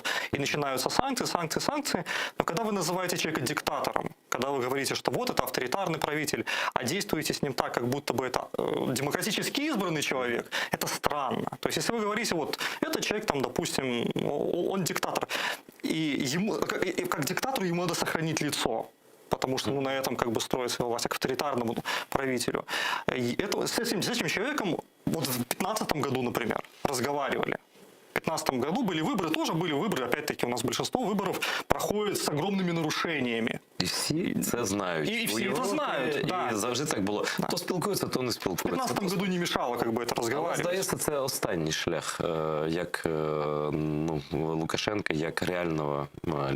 Айдар, я трошки хочу додать за тих слов, що я казав. Вот користуючись мовчимостью, тому що вот некоторые чиновники кажуть, що от теперішня влада каже, що от Висоцький один з тих, хто мав би бути представником національної конструктивної опозиції. Так от, як представник національної конструктивної опозиції, я хочу обвергнути слово міністра заміжних справ Білорусі і Макея і Савіних, було намісника, і хочу сказати, що Крим – це Україна, це земля кримських татар, яка належить державі Україні, і эта территория просто захоплена на сегодняшний час. Дякую вам, Сергій. Захоплена оккупантами. И это зважают подавляющие все белорусские патриоты и подавляющая большинство белорусов. Я думаю, что просто месседж такий до украинских политиков. Я так кажу, что поделяйся, что Беларусь – это не Россия, белорусский народ – это не Лукашенко, белорусский народ – это не российский народ, это разные народы. И коли есть это понятие, то можно все остальное выводить и правильно даже робить формулировки. Бо коли кажуть, що там агресія йде від білорусів, ну, так вже гучить такі речі, то ми видатно розуміємо, що і агресія йде від російського ФСБ, що... Сергій, дякую, що ви це сказали. Я просто вас заспокою, то що, ну, я не знаю, хто в Україні може думати, що агресія, джерелом агресії є білоруський народ. Ну це просто може це якась частина там обдурена пропагандою російською, але точно білоруси і агресія це різні поняття. І те, що зараз відбувається на кордоні, ми вину за це на це. Ну, я думаю, жодна здорова людина не покладе вину за це на білоруський народ. Розумієте, там навіть вже йде це вже невідомо, це Порошенко, Лукашенко, чи зробив, чи він просто був примушений вже, чи він співучасник, так? Але ми продовжуємо нашу розмову. Зараз просто у нас дзвінок, а коли дзвінок ми перериваємо. Ви у прямому етері, кажіть, хто ви, звідки, і ставте свої запитання моїм гостям. Добрий вечір. Я Скрипченко Катерина, я зі Львова. В мене є питання до панів співрозмовників. Як ви бачите саме рятування Білорусі та білоруського народу? І що ми можемо зробити з боку України для рятування? Яку ви бачите допомогу з боку Євросоюзу, з боку Європи? Чи це має бути гуманітарна допомога, чи має бути фізична, матеріальна яка-небудь? І я висіла на телефоні, я не чула. Чи вважаєте ви втрату суверенітету Білорусі як вже, тобто окупації Білорусі Російською Федерацією? Дякую. Чи вважаєте ви це фактом вже закінченим? Дякую за питання. Я скажу, ведаете, объективно, что нанесен страшный удар по державной незалежности Беларуси. И видовочно, что идет процесс перетворения Беларуси в вот такую шерую зону, замість незалежної держави. І зрозуміло, що з вот такої напівколоніальної залежності або обмежованого суверенітету Білорусь, справді, перетворяється вже, ознаки є в окуповану державу. Але цей процес ще йде. І Вельмі шмат вам потребується, звісно, потребувалось би від політиків адекватних, яких нема. Яких нема в Європі. На кого спиратися, так? Коли ще криху раніше були американські республіканці, ми з вами в той раз сказали, і я з ними контактую, з некоторыми теперь. Вони, даже скажу такий секрет Полішинелі, некоторые кажуть, ну протримайтесь, ми про некий час там вернемся, но покуль ви вернетеся, вже може бути повної анексії Білорусі. Може бути рахунок іде вже на місяці, а може на дні і на тижні. Ми ж не знаємо, коли Путін дотисне на Лукашенка. Нам вельми важна адекватна позиція. В свій час була така позиція Балто-Чорноморський альянс. Ми спробували, я один з тих, хто був разом з українськими політиками, з Степаном Брацюном, Андрієм Леусом, Олегом Медуницей, да, іншими вашими діячами, там політики руху так само брали уділ в этом. Намагалися ожитевити цей проєкт. Литовські політики, там праві, правоцентристи, ну, консерватори. Він може активізуватися, але без Білорусі. Питання в тим, що коли б цей альянс все ж таки працював, это мой закид нашим коллегам. При всей повазе до их. Но яны могли згуляти грунтовну роль ранее, дать правильные месседжи, стать силой для Еврозв'язу. Коли б була така позиція, було б значно тяжелее. Я не кажу, що це не було реалізувати, але нікому це було не потрібно. Всі намагалися, інші, там, значить, теж другі сили, там, робили на этом 4-й проєкт, 5 зробили, 5 альянсів, ви ж ведаєте. У 2008 році Франція з Німеччиною не були категорично проти ПДЧ для України в НАТО, може і нічого цього б не було б. Так? Це вже, але ми не можемо повернути історію назад. Ближе України немає нікого, безумовно. І позиція України повинна бути, ну, хоча б не на запихування Білорусі в Росію. І я веду, що некоторые українські політики насуперек плині, що вот, дають правильні сигнали, що давайте в этой ситуації діяничать прагматично, з національних інтересів. Я це бачу, я з некоторыми державними людьми, но вони навіть тут бояться афішувати свою позицію. Що я скажу, що я за перемови, за некі, ну, вибачайте, з Лукашенко не розмовляємо. Ну, а з Путіним розмовляється, з Путіним розмовляється. Почуйте, Сергій Андрій, просто навіть незалежно від того, хто такий Лукашенко, якщо ви сам кажете, що він з петлею на шиї, про що можна домовлятися, як можна довіряти, як можна слухати політика, який в такому стані, політичному, фізичному може. Може йому, ми ж не знаємо, може йому Путін взагалі там загрожує смертю. Ну там, вони ж можуть це робити, так? Ну, глядите, ситуация же как бы еще такая, ну, то есть можно смотреть на риторику, можно смотреть на те факты, которые происходят. У нас как бы основные факты взаимоотношений с Российской Федерацией, кроме вот последних вот этих вот самолетов, это две российские, ну, можно сказать, базы, два российских объекта, которые находятся на территории Республики Беларусь. Долгое время вот около полугода, наверное, не могли достигнуть соглашения между Россией и Беларусью по поводу этих объектов. Это даже не базы военные. То есть Лукашенко сопротивляется в эту сторону. Есть момент с интеграционными картами, которые недавно были подписаны. И опять-таки там мы видим затягивание, откладывание. То есть карты, которые, в общем-то, ни о чем, у которых срок выполнения уже на год просрочен. Вот в момент подписания уже срок просрочен на год. И которые также откладывают какие-то эти вещи дальше. Мы видим попытку, мы видим как бы войну между, вот буквально на прошлой неделе была война между Путиным и Лукашенко в белорусских СМІ в тому числі. Я знаю, я це бачу, я це з цим більш-менш спостерігаю. Але я просто, як людина, яка тут живе, я вам доповідаю, що в Україні жоден український політик не може, крім там Медведчука, а він тут нічого не вирішує, не буде мати справ з людиною, яке прізвище, Лукашенка, там, чи як там його голова закордонних справ. Макей. Ну, я все як Маккейн, мені ж я дуже поважаю Маккейна, а тут дуже схоже звучить, але все зовсім інше. І він же, вони коли кажуть про Крим, вони відрізають для себе будь-яку можливість просто навіть спілкуватися офіційно з українською владою, ну, крім маргіналів. Тобто тут глухий кут, тупик. Ну, куди, як з ким раніше ще можна було якось там з Лукашенком там, ну, щось там планувати, думати, там, навіть он тут з візитом був і за Порошенка, і за Зеленського він був тут, так? Ось. А зараз що? Ну, зараз як? Ну, він сказав, він навіть образився на Путіна, що він його не запросив до Криму. Ну, слухайте, для нас це червона лінія. Але, перепрошую, ми повернемося до обговорення ситуації в Білорусі і на польському кордоні, бо зараз до нас долучається скайпом дуже поважна жінка, депутатка грузинського парламенту від партії «Єдиний національний рух» Нона Мамалашвілі. Добрий вечір. Нона, я вас вітаю. Ви нас добре чуєте? Слышу.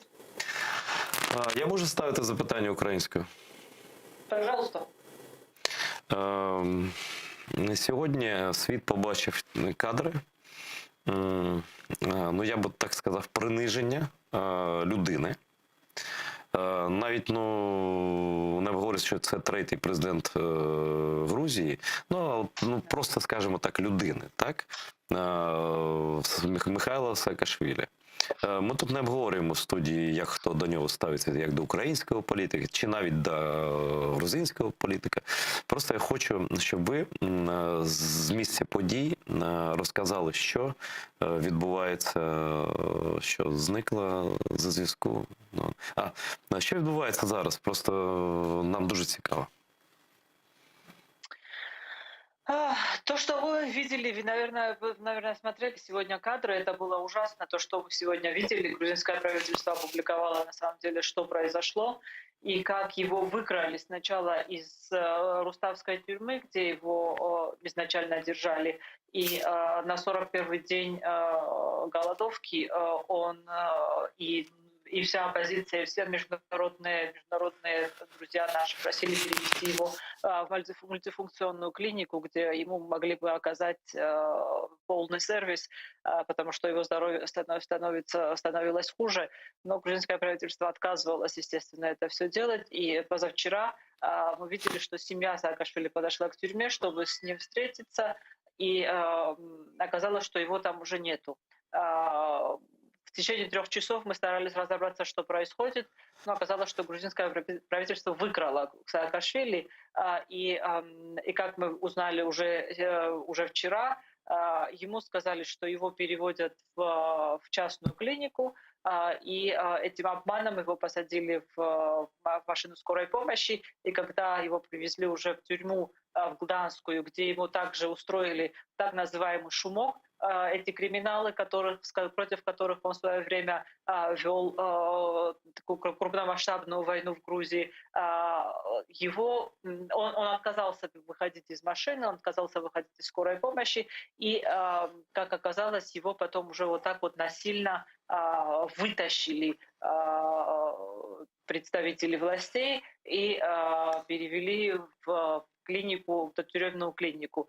Это было ужасно смотреть, потому что, понимаете, первое, по-человечески это очень тяжело смотреть. Второе, учитывая, что Михаил Саакашвили, нравится многим он или не нравится, это человек, который создал современное государство Грузии. Это человек, с именем которого связаны множество реформ.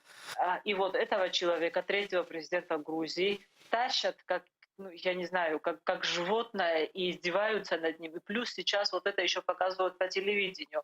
Единственное, что они хотели сегодня этим сделать, это пойти на провокации, потому что единственное, что сейчас хочет грузинская мечта, которая на самом деле исполняет инструктаж России, это как-нибудь втянуть Грузию в еще одну гражданскую войну, как это произошло в 90-е. И они делают максимально все, чтобы вывести людей из себя, и чтобы произошла любая провокация, и после этого, естественно, уже Российской Федерации будет намного легче защитить свои границы, как она это всегда умеет делать, и скорее всего, в одно прекрасное утро мы проснемся и увидим российские танки на улицах Тбилиси. Это то, что хочет сделать сегодня грузинская мечта. Ну, к счастью, оппозиция это все прекрасно понимает. Народ мы уже проходили через мы в эту ловушку еще раз не попадем. И поэтому мы максимально мирно стараемся проводить митинги с максимальным дискомфортом, потому что мы видим, что грузинской мечте ужасно не нравится, что мы проводим каждый день митинги у разных зданий, у разных министерств. Это выводит их из себя, но это единственный мирный путь для того, чтобы доставить полный дискомфорт грузинской мечте, дискредитировать и так уже дискредитированную политическую силу, и плюс вместе с нашими иностранными друзьями сделать все для того, чтобы были назначены досрочные выборы, и, естественно, чтобы Саакашвили уже перевели в частную клинику и как бы уже Нона. вовремя. Нона, я ось остання новина просто, значить, Україна, може ви вже чули? Україна вимагає від Грузії, від влади Грузії, гідного поводження з українським громадянином Міхейлом Саакашвілі та вважає неприпустимим застосування насильства щодо нього. Про це заступник міністра закордонних справ України Микола Точицький заявив у четвер на зустрічі з послом Грузії Георгієм Закарішвілі. Тобто вже вдруге за тиждень Міністерство закордонних справ України викликає посла Грузії. І сьогодні це відбулося, ну, це ясно через це відео, яке ми зараз бачили. А ось ви згадали Росію в контексті протистояння вашій країні. Чи просто зараз ми в студії з представниками Білорусі?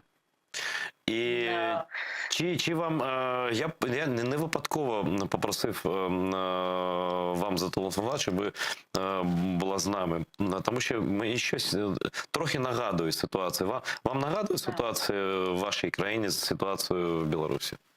Беларусь, естественно, мы фактически видим, что идет белорусизация процессов, и надо сделать все, чтобы повторить процессы, которые ведет Лукашенко в Беларуси. И на это очень тяжело смотреть, потому что, вы понимаете, столько лет мы воюем мы боремся против Российской империи, против влияния Российской империи в Грузии. И, естественно, мы видим, что и гибридной войной, и прямой войной, горячей войной, они максимально стараются, Российская империя максимально старается вернуть Грузию к себе в российскую орбиту, и поэтому нам очень сейчас тяжело, если процессы так продолжатся. Я просто не знаю, чем это может обернуться. Мы стараемся максимально мирно вести все эти процессы для того, чтобы они не вышли, они не вылились в бесконтрольную, в неконтрольную ситуацию, потому что как только это все выйдет из-под контроля, намного легче будет Российской Федерации уже реально оккупировать территорию, и не только 20%, а полную страну, потому что для сейчас России критично, чтобы она вернула Грузию под свою орбиту, учитывая то, что происходит на Кавказе, учитывая все эти форматы, которые сейчас Россия ведет с Ираном и с Турцией. Одна из ключевых стран на этой территории сейчас для нее Грузия. И поэтому очень тяжелая борьба идет, очень тяжелая. Здесь уже речь идет не только о Михаиле Саакашвили. Михаил Саакашвили, просто понимая вот этот геополитический контекст, он просто рискнул всем и приехал в Грузию, чтобы сдвинуть с мертвой точки процессы, которые реально были заморожены, никуда не шли. И мы видим, что процессы уже идут, очень серьезные процессы, очень, как вам сказать, в любой момент эти процессы могут обернуться в очень тяжелую ситуацию, но мы стараемся максимально как-нибудь выйти из этой ситуации мирным путем, без жертв и без конфликтов. Пані Нона, я дуже вам вдячний за те, що ви пояснюєте українцям, що відбувається в Грузії, бо насправді ми дуже турбуємося про те, через те, що це, ну, крім того, що ми любимо вашу країну, і так само, як Білорусь, але ми турбуємося про те, що це просто процес гібридної війни, яку Путін не оголосив світові, але вона вже за фактом йде. Дякую вам, терпіння вам. Я надіюся, що перебіг подій в Грузії залишиться мирним, хоча, напевно, ніхто не може бути 100% впевнений в цьому. Спасибо вам огромное, спасибо. Ось так, це дуже смілива жінка, людина, яка представляє партію Саакашвілі в парламенті. І вона зараз одна з лідерів опозиції. Там вони теж відчувають загрозу просто суверенітету. Я виказую підтримку, до речі, пану Саакашвілі, ми з ним знайомі. Це, безумовно, вельми талановитий, мужний чоловік, який зробив для Грузії, справді, як ви правильно сказали, держави, нової держави. І у якого мог би Лукашенко вчитися. Тому що, видите, є ж наша нова позиція, там одно диктатор, но є ж диктатори, які стали героями своїх народів. Ну, наприклад, Назарбаєв. Здається, казахи мають іншу трохи думку, які тут біженцями є в Києві.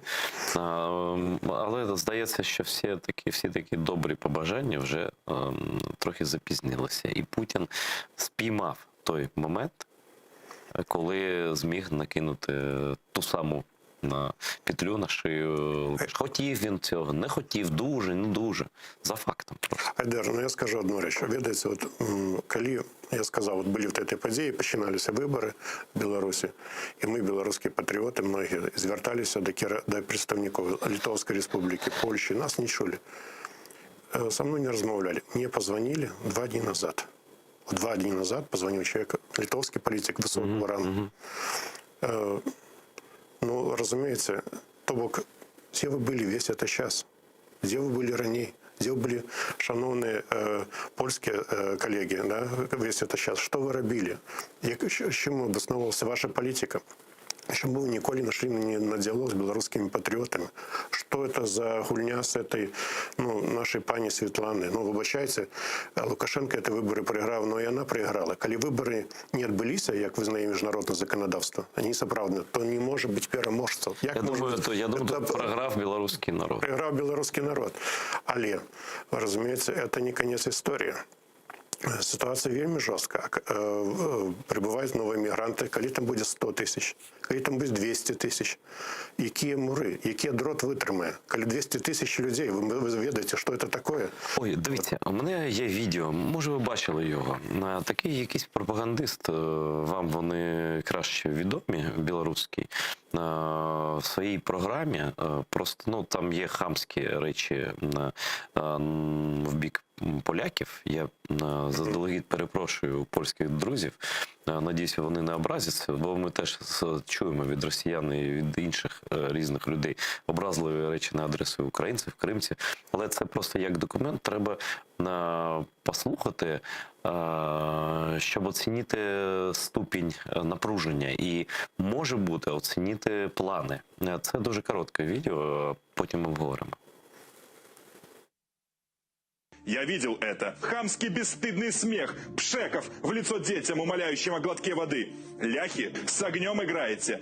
Или вы думаете, что никто не знает, для чего именно вы и организовали этот кризис, эту гуманитарную катастрофу?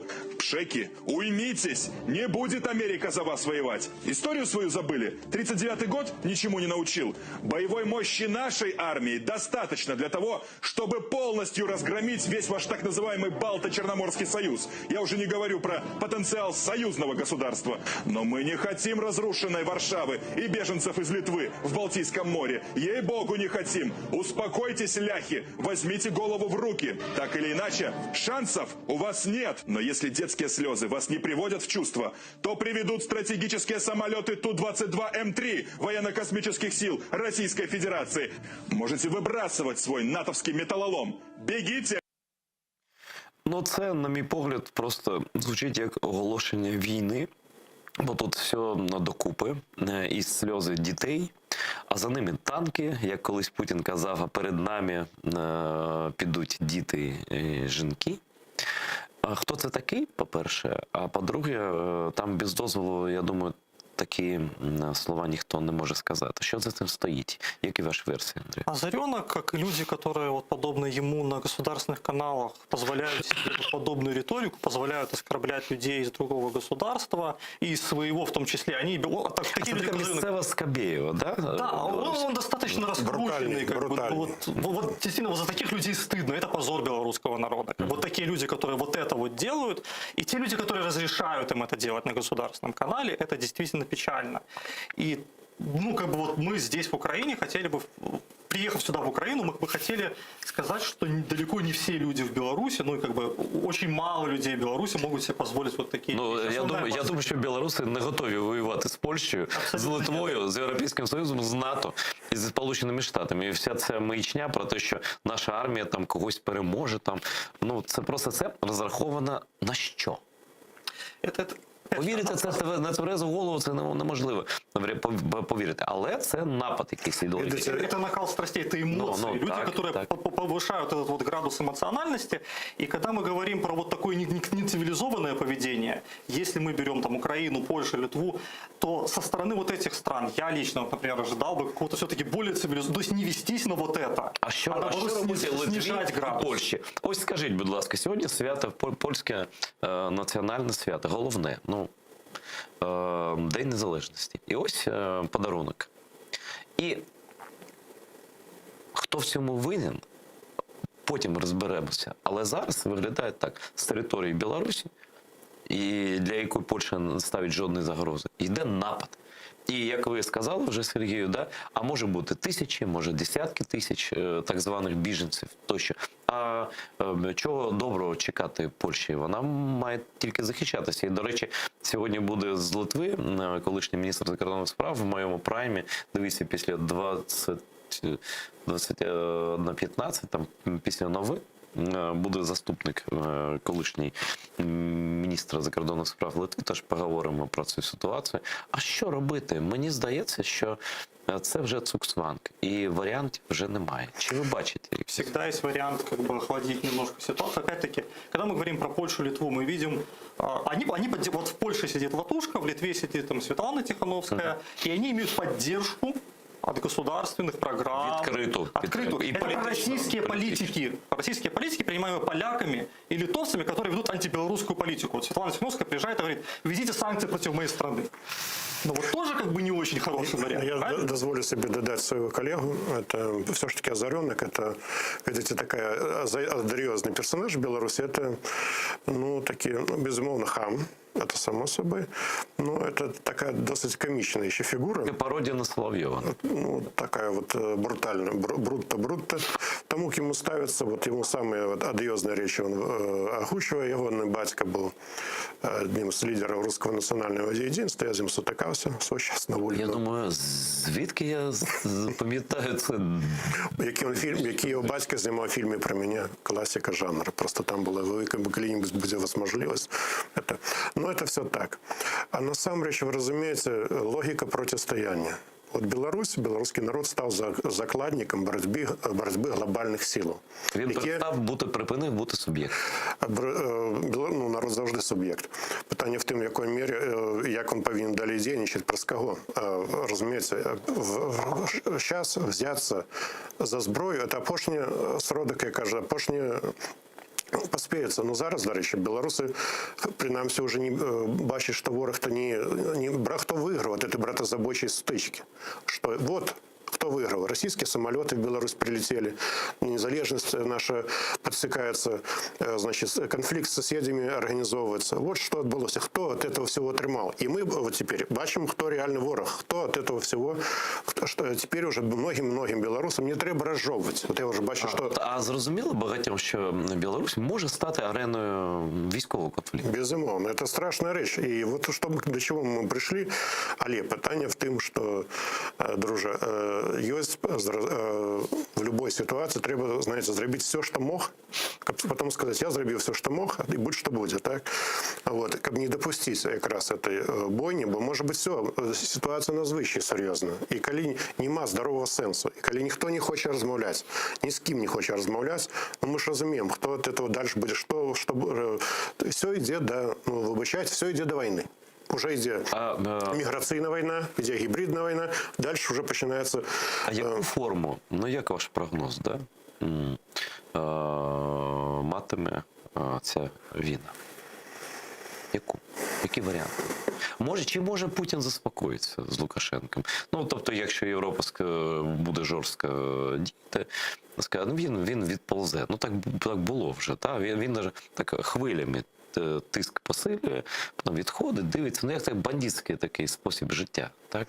Вот белорусская пропаганда каже, что они озвучивают, да, официально. Они кажут, там, до речі, і вельми моцні професіонали, і вони кажуть, ні, ми це організували, це люди їдуть, це їхній вибір, але ми можемо на протягу суток це все спинити.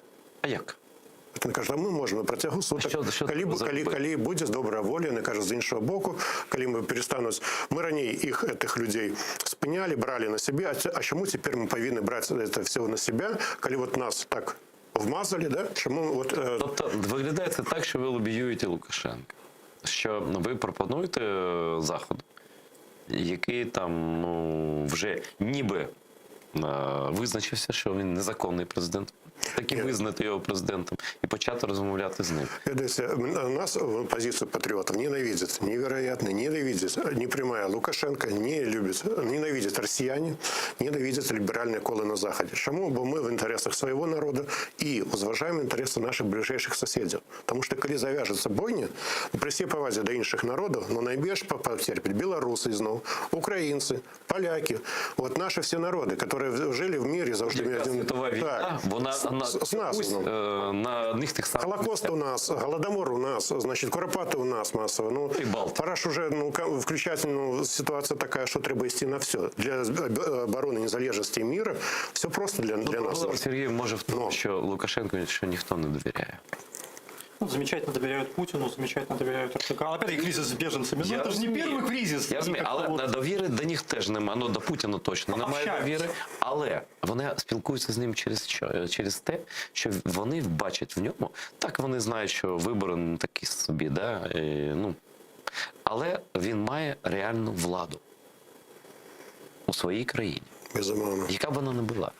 А чи має реальну владу зараз Лукашенко, чи вже не запізно робити те, про що каже Сергій, тобто намагатися якось хоча б врятувати державність, якусь незалежність Білорусі. Це питання. Я думаю, для Заходу теж просто уявляйте собі, яку відповідальність на себе візьме там будь-який європейський політик, який встане і скаже, а давайте все ж таки спробуємо домовитися з Порошенком, де його там затопчуть. Все. Мы с вами уже дорослые люди, ведаем, что это робится по-іншому, да? Это не публично. Не публично, это робится по інших каналах, и мне здається, що здорові голови є з усіх боків, і люди, які, до речі, в Україні найбільше. Потому что близкие народы с крымскими татарами, с украинцами. И, конечно, особливая роль Украины в этом процессе. Я веду, что многие украинцы, украинские деячи, и робят в эти заходы, как хотя бы, ведаете, не идет же говорка, мы же не, что все это, что завтра Лукашенко назначит демократичные выборы, но треба з чогось починати. Ніяк на це спинити цю ескалацію. Почати хоча б спиняти. Шукати які подморок для того, щоб це вот все маразм, он маразм, он накатывает з двох боків на пролом, чим скончиться. Я не хочу робити погані прогнози, я вірю все ж таки в те, що вдасться зробити те, що виглядає сьогодні надзвичай тяжким, але я веду, що такі люди, є люди, які так думають, і думають, як це зробити. И есть такие люди и в Украине, и в Соединенных Штатах, я сказал про республиканцев американских. Многие из таких, які кажуть, політика Байдена пригладає, це катастрофа. Вони кажуть, політика по Білорусі – це катастрофа. От вони так кажуть, американські республіканці. Я думаю, що ніхто, включно з республіканцями, до кінця не знає, що робити з цією ситуацією. Бо ніхто не знає до кінця всіх важелів цього процесу. Надо делать то, что работает, и санкции никогда в истории человечества не заставили ни одного авторитарного правителя уйти. Ну нет, не было таких ситуаций в истории. Это не работает. А як? Подарунки? У нас есть ситуация 2015 года, у нас есть ситуация 2010 года. 2015-2014, когда было потепление, когда люди могли ехать на Запад, видеть, как там это работает. В первую очередь война должна идти не за какие-то экономические вещи, за умы людей, должен меняться менталитет людей внутри Беларуси. Потому что как в Україні, есть какой-то процент. Андрій, це в спокійному стані працює. Зараз ситуація кризис. Це криза українською мовою. Криза. Дуже жорстка. Это кризис, и нагнетать этот кризис ни к чему хорошему не приведет. Нагнетание кризиса никогда не ведет к тому, что станет легче. Всегда должен найтись тот, кто умнее, кто скажет: окей, на насилие я не буду отвечать насилием, давайте садиться за стол переговоров. Польща і Литва, наша програма вже майже закінчилась, ми теж перебрали, просто остання думка ваша. Але що робити Польщі, що робити Литві? Приймати? Так там тисячі будуть, ви ж самі кажете. Не разговаривать. Нет, я лічу, что в любым раскладе сапраўды. Мы ж политики. Коли уже придет такой час жахливый, да, что придется в руки, главное же не допустить этого, потому что вот все это отбывается, выход все равно, в истине нема іншого, кроме як шукати позитивний сенс. Дякую вам за те, що прийшли. Це не дуже часто буває, але люди з Білорусі з такою своєю особистою позицією, яка певну рацію, я думаю, має. Я тільки маю дуже великі сумніви, що це ще вікно можливості не закрилося, бо ситуація заходить в такий глухий кут, здається. І я думаю, що і ви погодитесь зі мною, що якщо ми разом привітаємо Польщу, громадян цієї дуже доброї країни з Днем Незалежності, побажаємо нашим польським друзям витримки, побажаємо їм єдності, побажаємо їм підтримки з боку мудрості, підтримки з боку інших країн. Україна, незважаючи на будь-які історичні речі, завжди з Польщею, як і кримські татари, як і зараз, я думаю, всі нормальні люди. Я вам кажу до побачення, але не перемикайтеся, будь ласка, телеканал АТR працюватиме далі. Єдине, про що я хочу нагадати, про те, що якщо ви хочете брати участь у боротьбі з російською агресією, яка набирає обертів, то долучайтеся до кола друзів, сім'ї, родини телеканалу АТR на сайті Patreon. Не перемикайтеся.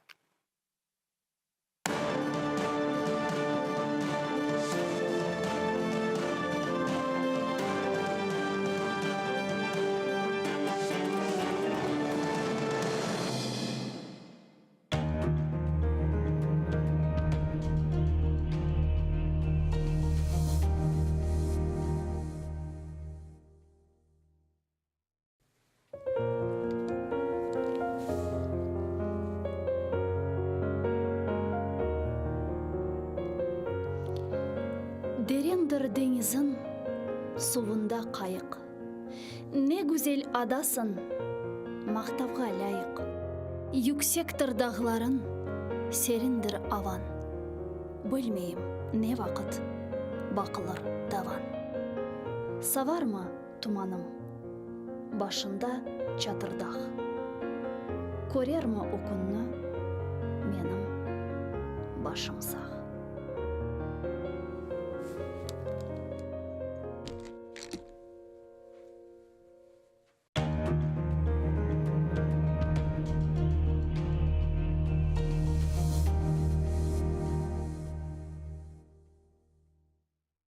Марифчы, нешыржы, драматург ве публицист Асан Сабри Айвазов Алупка көйінде майсының 6-сында 1878 сенесі дүнияға келді. О елке тасыны иптидаи мектепте алды.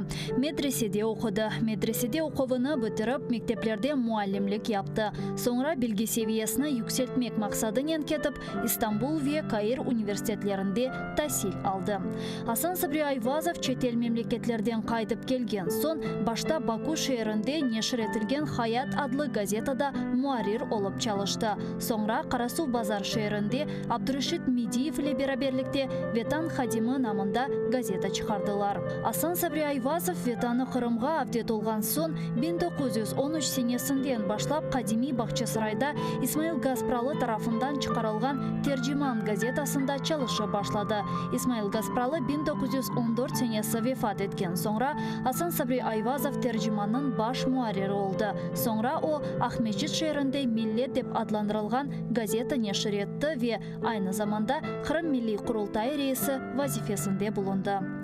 Асан Сабри Айвазов публицист олмақ ле бераберлікте эм язычы, эм драматург, эм де ажайып эдеби терджиман еді. Аннечігім нердесін, кел, неден bu алға қалдық, кебі беди есерлер ле бір сырада Иван Тургенев, Антон Чехов, Лев Толстой, Авропа эдебиятындан Кнут Гамсун, Ленгвили, кебі муэлифлерінің ишлеріні Қырым татар тіліне терджиме етті. Асан Сабри Айвазовның ижади өмір фаалиеті ғайет күрлеген вақытта о большевиклер тарафından репрессияға ұғырап 1938 сенесі апрелінің 17-сінде вақшыйжы өлдірілді.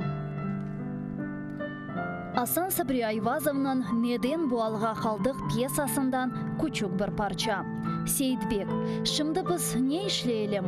Авропалыларның культурасы фенадыр дие жайыл мақалалым. Абдулислам, хайыр евладым. Хоша сим хоша.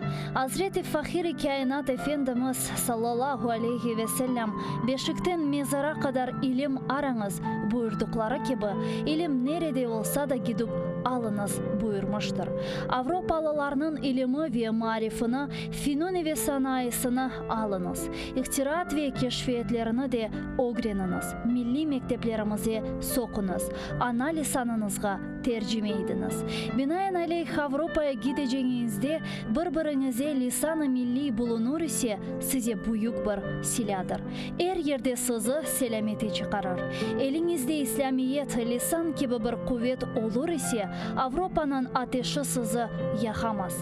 Мамафих не Франкистанның Парижі, не Алманияның Берліні, не де Ингілтерінің Лондрасы, не де Авропа майышеті миллет ве қавмиетіңізі ұныттырамыз. İşte bizim fikrimiz budur, evlatlarım.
Якщо ваші права порушено, звертайтеся до Уповноваженого Верховної Ради України з прав людини зі зверненням через онлайн-приймальну, гарячу лінію або ж надсилайте письмові звернення за адресою.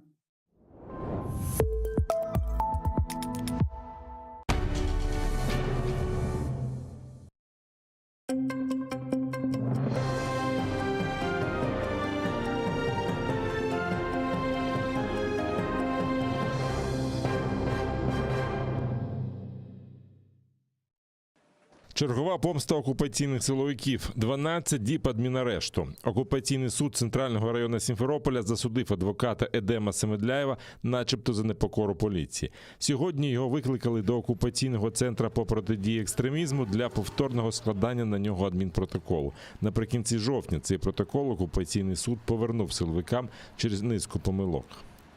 25 жовтня Едем Самедляєв з колегою Назімом Шейхмамбетовим прийшов до окупаційного відділку поліції, щоб захищати затриманих біля суду кримських татар.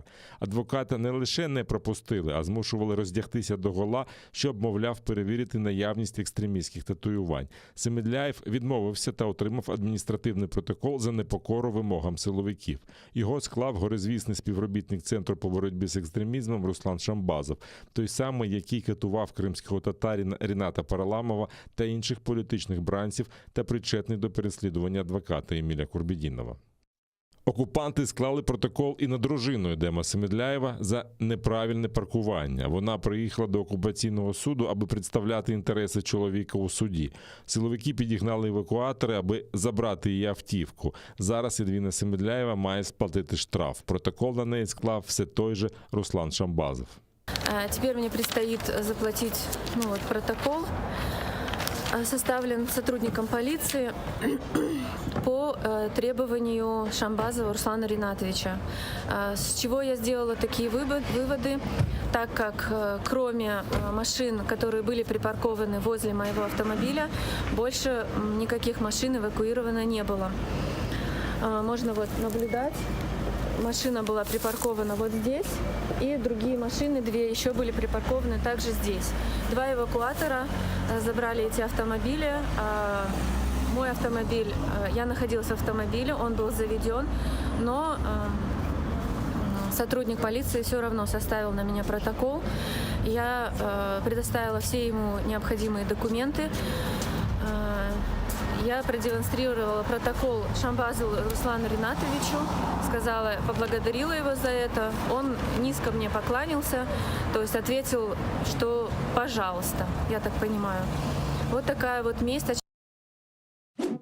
Виділити земельну ділянку та допомогти з документами. Міністр з питань реінтеграції окупованих територій України Ірина Верещук закликала міського голову Херсона сприяти зведенню житла для кримськотатарських переселенців. Йдеться про спільну програму з урядом Туреччини. Планується збудувати 500 квартир у Києві, Миколаєві та Херсоні. Ірина Верещук сподівається на співпрацю з місцевою владою. Тоді будівництво можна розпочати наступного року. Коли на житло, на інші проекти можна знайти спецфонду, і ми зараз знову вкотре будемо дякувати, хто долучиться, наприклад, Туреччина, яка підписала з нами контракт на будівництво 500 квартир. Миколаївська, Херсонська область і Київ. З Києвом поки що важко, розібралося місто Херсон. Зараз звертається до міського голови. Земельна ділянка, яку ви виділили, там треба небагато бажання міського голови допомогти з документами. Знаю, про що говорю. Будь ласка, пане міський голово, виділіть земельну ділянку, допоможіть з документами, і ми вже в 2022 році за кошти Турецької Республіки абсолютно повністю побудуємо не 100 квартир. Місто Миколаїв краще, вони вже виділили земельну ділянку, але теж допоможіть. Забезпечення житлом є однією з цілей роботи Міністерства реінтеграції окупованих територій. Про це заявила Ірина Верещук, презентуючи стратегію реінтеграції внутрішньо переміщених осіб. Серед іншого – освіта, працевлаштування, соціальний захист, медичне забезпечення та створення умов для реінтеграції в громадах на материковій частині України. Нова сторінка в українсько-американських стосунках. Такої думки міністр закордонних справ Дмитро Кулеба про нову хартію стратегічного партнерства України та Сполучених Штатів. Її підписали у Вашингтоні очільники зовнішньополітичних відомств Дмитро Кулеба та Ентоні Блінкен після засідання Комісії стратегічного партнерства. Це означає, що навіть в разі зміни адміністрації співпраця між країнами залишиться незмінною. Вона стосується, зокрема, реформ в Україні та спротиву російській агресії. Оновлена хартія відображає непорушну відданість нашої країни просуванню взаємних пріоритетів, визначених у спільній заяві, підписаній 1 вересня президентами Байденом та Зеленським. Вона окреслює нашу співпрацю у безпеці, верховенстві права та економічній трансформації. Я хочу дати зрозуміти, що все, що ми робимо в рамках цієї великої стратегії, робиться на благо українського народу, двосторонніх стосунків України та Сполучених Штатів, а також на благо всього євроатлантичного простору в цілому. Найкращий спосіб стримувати агресивну Росію – це дати ясно зрозуміти Кремлю, що Україна сильна, але ще в неї є сильні союзники, які не залишать її сам на сам перед агресією Москви. Згідно з документом, Сполучені Штати підтверджують зобов'язання підтримувати незалежність та територіальну цілісність України. Передбачається тісніша взаємодія, щоб посилити безпеку Європи та Чорноморського регіону. Крім того, Сполучені Штати застерегли Росію від нового вітка агресії. Ми розуміємо послідовність їх дій і занепокоєні тим, що Росія може зробити серйозну помилку в намаганні повторити те, до чого вона вдалася у 2014 році. Тоді вона зібрала сили, перетнула суверенну українську територію, зробила це неправдиво, стверджуючи про провокацію. Ми вже бачили раніше, як вони говорили про провокації як обґрунтування агресії. Ми уважно за цим слідкуємо, і я вдячний нашим українським партнерам за неабияку стриманість.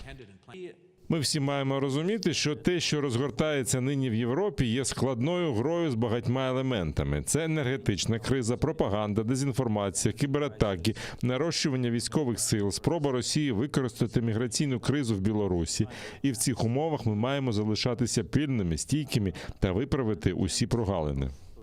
Ентоні Блінкен також заявив, що Москва могла б робити більше для енергетичної безпеки Європи та застеріг від використання газу як зброї, як це було раніше. Дмитро Кулеба парирував, наголосивши, що Росія вже використовує газ як зброю, та заявив, що чекає реакції Німеччини, яка, за його словами, має важелі впливу на Росію. Євросоюз розширить свої санкції щодо Білорусі, націлившись і на людей, і на організації. Про це голова Єврокомісії Урсула фон дер Ляєн сказала після зустрічі з президентом США Джо Байденом у Білому домі. За її словами, ситуація на кордоні між Білоруссю та Польщею – це не міграційна криза, а спроба Мінська дестабілізувати сусідів. Ми бачимо закономірності. У минулому це були спроби вплинути на наші демократичні вибори, кібератаки, дезінформація. Тепер це гібридна війна із використанням мігрантів на кордоні ЄС та Білорусі. Фон дер Ляєн та Байден обговорили можливість ввести санкції щодо авіакомпаній, які перевозять мігрантів до Мінська. Конфлікт продовжує розпалюватися і зростати. На знак підтримки свого союзника Росія вже направила 2 стратегічні бомбардувальники з ядерними боєголовками для патрулювання повітряного простору Білорусі. НАТО дало зрозуміти, що підтримує Польщу. За останню добу мігранти з Близького Сходу та Африки вже кілька разів намагалися силою прорватися через загородження на польську сторону. Варшава оголосила, що направила до кордону ще більше військових. Тим часом Олександр Лукашенко каже, що не має до потоку мігрантів жодного відношення, і він не збирається його зупиняти, оскільки Захід наклав на нього санкції.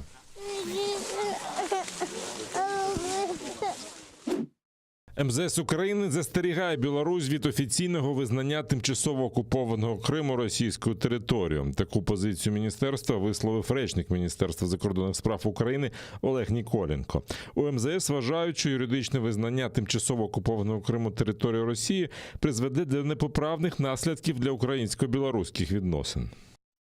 Виходимо із того, що офіційно, як і раніше, Білорусь підтримує суверенітет та територіальну цілісність нашої держави в її міжнародно визнаних кордонах. Сподіваємося, що в Мінську усвідомлюють цей аспект і не допускатимуть кроків всупереч нормам міжнародного права. Напередодні міністр закордонних справ Білорусі Володимир Макей заявив, що окупований Росією Крим є зараз російською територією. Коментуючи його заяву, голова Меджлісу Ріфат Чубаров заявив, що Кремль не зупиниться, допоки не доб'ється від Лукашенка офіційного визнання окупованого Криму російською територією. А після цього вже ніщо не утримує Росію від остаточного поглинання Білорусі. Думаю, що Лукашенко, який все більше нагадує загнану в пастку звіра, не може не розуміти, що після визнання формально незалежною, поки що, Республікою Білорусь, російського статусу Криму вже ніщо не стримуватиме Росію від остаточного поглинання нею Білорусі. Отже, на користь Лукашенка якомога довго тягнути з оформленням офіційного визнання Республікою Білорусь Криму як російської території. Інша річ, чи дозволить йому Москва. Російські окупанти гатили важкою зброєю, прикриваючись цивільними. Про це повідомили в штабі Об'єднаних сил.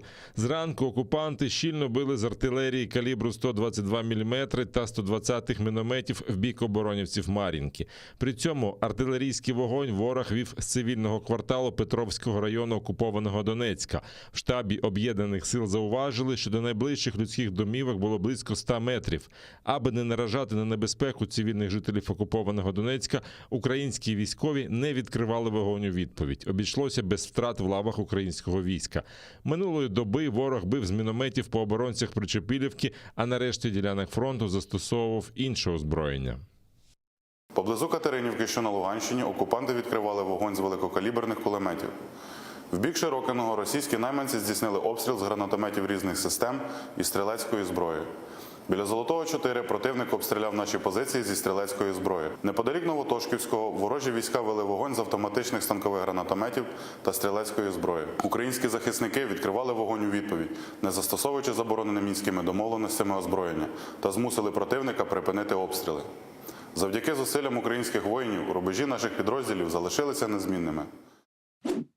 Новий коронавірусний рекорд. В окупованому Криму на коронавірус хворіють все більше людей. Минулої доби там зафіксували 1175 нових випадків COVID-19. 21 людина померла від цієї хвороби. Тим часом окупаційна влада намагається спростувати інформацію про те, що через велику кількість смертей від ковіда на півострові переповнені морги. Так, за словами окупаційного міністра охорони здоров'я Криму Скорубського, ця інформація трохи перебільшена. Мовляв, у морги багато років не вкладали гроші і вони потребують модернізації, зокрема закупівлі нового холодильного обладнання. Україна минула пік захворюваності ковідом. Так стверджують в Національній академії наук України. Вчені вважають, що за попередні 2 тижні наша країна подолала найвищі показники нових інфікувань. Минулої доби виявили менше 25 тисяч нових пацієнтів, одужали майже 19 тисяч, а 652 українця не змогли подолати хворобу. Втім, пікові показники госпіталізації та смертності від ковіду вчені НАН України очікують найближчими тижнями. За даними аналізу, серед вакцинованих шансів потрапити до лікарні з коронавірусом на 87% менше, ніж серед невакцинованих. Серед вакцинованих однією дозою на 67% менше. Кожен з нас може стати тим об'єднуючим ланцюжком, який допоможе перемогти пандемію. Адже в кожному з нас сила. Держава забезпечила усім необхідним. Вакцини є. Вакцини є на вибір. Пункти щеплення поряд. Від нас залежить результат. Лінію захисту сьогодні тримають наші медики. Наше завдання – стати їх волонтерами і переконати хоча б своє оточення вакцинуватись. Президент України Володимир Зеленський закликав українців вакцинуватися якнайшвидше, аби вберегти себе та оточуючих. Він наголосив, що Україна щоденно може робити по 400 тисяч щеплень, а в пунктах вакцинації доступно більше 10 мільйонів доз. Що об'єднує сьогодні 93% захворілих на ковід в Україні? Всі вони не вакциновані. Скільки становить сьогодні населення України?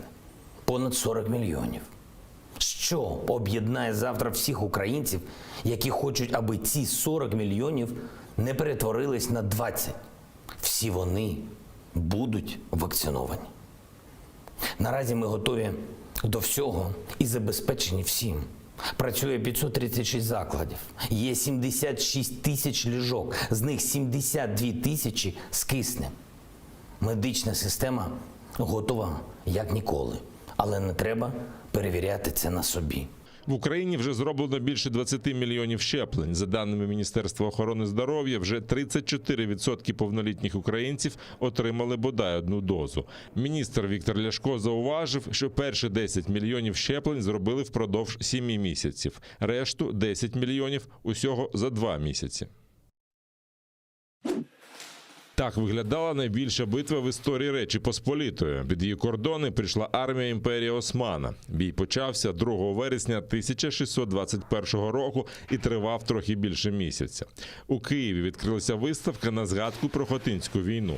Під час битви використовували найновіше на той час озброєння. Турки вперше повели у бій слонів та верблюдів. З обох боків також застосовувалася артилерія. Ми бачимо гармати різного калібру, ми бачимо списи, ми бачимо мушкети, ми бачимо людей з шаблями. Основне озброєння на той час на гравюрах представлено. Перемогу здобула армія Речі Посполітої, до якої на той час входили Польща, Литва та Україна. Тим самим вона зупинила просування султана у глиб Європи. Велика кількість війська, за різними підрахунками 150-170 тисяч армія Османського султана, якій протистояло 40 тисяч козаків, плюс 25-30 тисяч війська під командуванням Яна Кароля Хоткевича. Як ми готуємося, власне? Козаки втрималися, більше того, робили вилазки, напади на османське військо і тим самим, по суті, продемонстрували свою потугу. Осман II сприймав козаків як непрофесійних воїнів і думав їх швидко здолати, зламати, але виявилося прямо протилежно. Після перемир'я турки вирішили, що перемогу здобули саме вони. При цьому обидві сторони зазнали великих втрат. Виставка у Національному музеї історії України триватиме до 31 березня.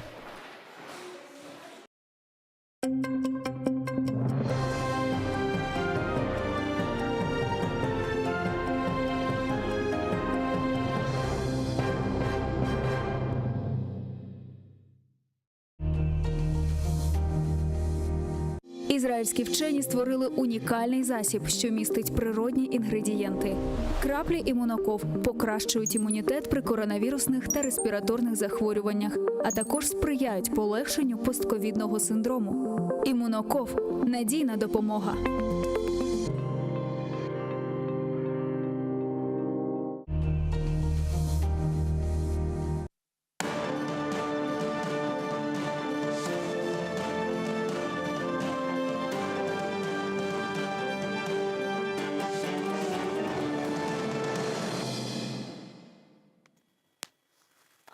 Ассаляму алейкум, хайрлы шамлар, сайгылы АТР телеканалының телесерджілері. Бүгін информацион программасына сейретесін. Студияда сізлер үшін мен Гульсум Халилова Чалшам ве невбеттеке 2 саат бұл студияда сізлернен берабер яйынымызға қошылажақ мұсафирлернен онлайн шекілде күн девамында юзберген актуаль хаберлерні музакире етеміз. Мен хатырлатам ки біз жалны яйында чалшамыз, о себептен біздерге телефон ашып, студиямызда чықышта болынған мұсафирлерге суаллер сеслендіре білесіңіз. Добрый вечер. Витаю в эфире телеканала АТР. Вы смотрите информационно-аналитическую программу «Бугунь». В студии для вас работаю я, Гульсум Халилова. И следующие 40 минут в этой студии с гостями, которые подключатся к нам в режиме онлайн, мы обсудим основные новости и события сегодняшнего дня. Я напомню, что мы работаем в прямом эфире. На экраны ваших телевизоров режиссера периодически выводит номер телефона, так что вы можете звонить к нам абсолютно бесплатно по Вайберу +38 067 63 46 130. Можете присоединяться по скайпу atr.tv. Это наш адрес. Звоните, задавайте ваши вопросы. Нам важен ваш голос. Не забывайте подписываться на наш YouTube-канал. Там мы вещаем как в онлайн-режиме, так и выкладываем самые интересные фрагменты из наших эфиров. Выкладываем практически все наши программы в записи. И, наконец, поддержать телеканал АТР вы можете, подписавшись на наш Patreon. Таким образом, вы станете частью большой крымско-татарской семьи АТР, а это, в свою очередь, поможет нам продолжать работать на информационном фронте. Этот блок я бы хотела начать со следующих новостей. Как известно, глава украинского внешнеполитического ведомства Дмитрий Кулеба с рабочим визитом находится в Соединенных Штатах Америки. Вчера поздно вечером по Киеву они подписали хартию о стратегическом партнерстве Украины и США. Под документом подписались Дмитрий Кулеба и глава Госдепа США Энтони Блінкен. Давайте послушаем цитату Министерства иностранных дел.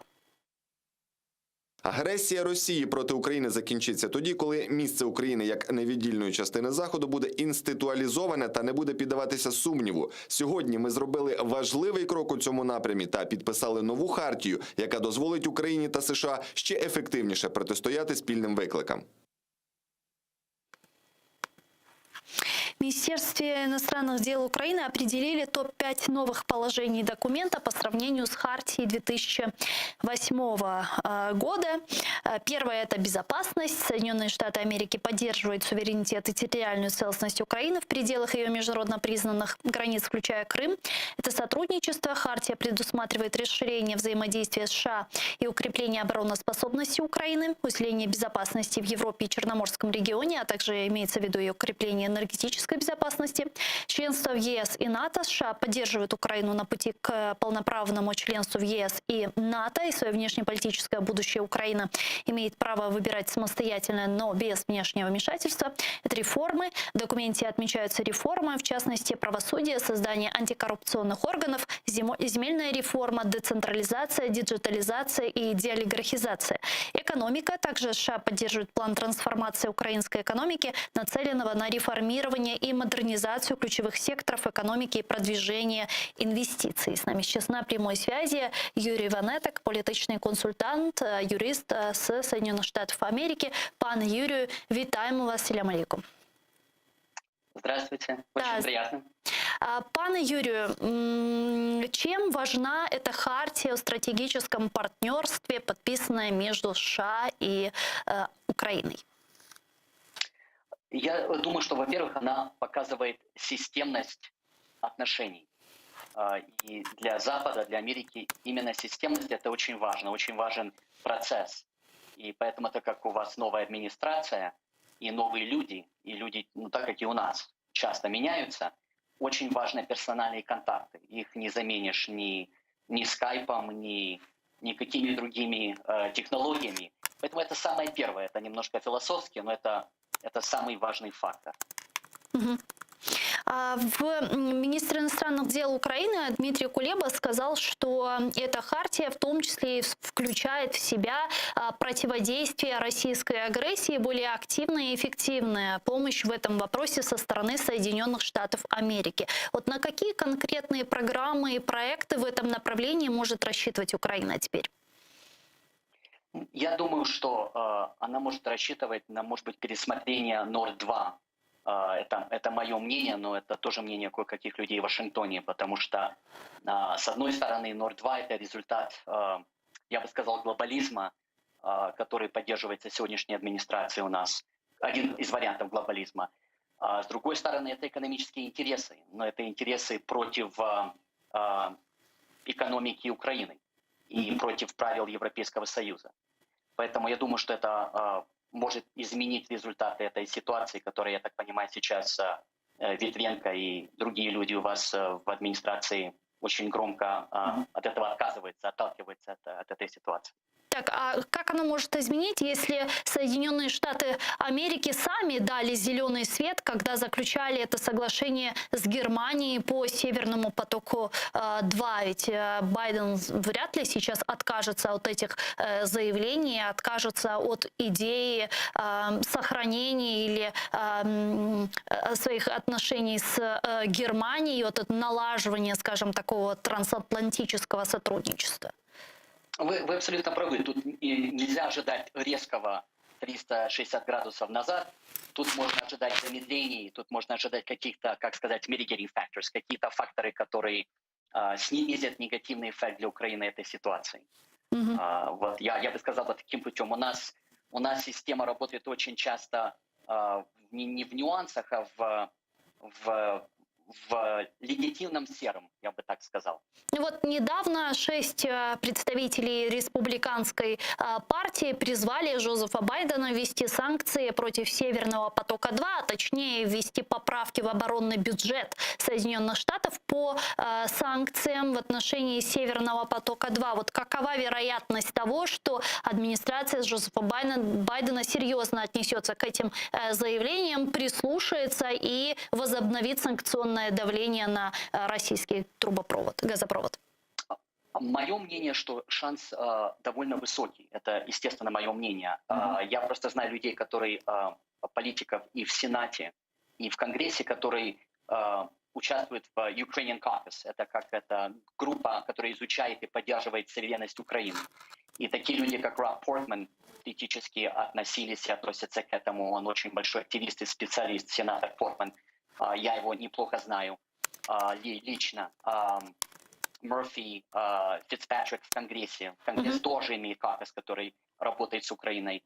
Это человек, который был в Украине, он был FBI-агентом, когда он там работал, хорошо понимает и прокуратуру, и расследование. И чему я это говорю? Что у них есть опыт, и я думаю, что их позиции услышат, и потом еще эта позиция, она не чисто республиканская или демократическая, она во многом, можно ее аргументировать, она bipartisan, она с обоих сторон. Поэтому мое мнение, что к этому да, прислушаются и что могут быть наложены санкции, это меня не удивило бы.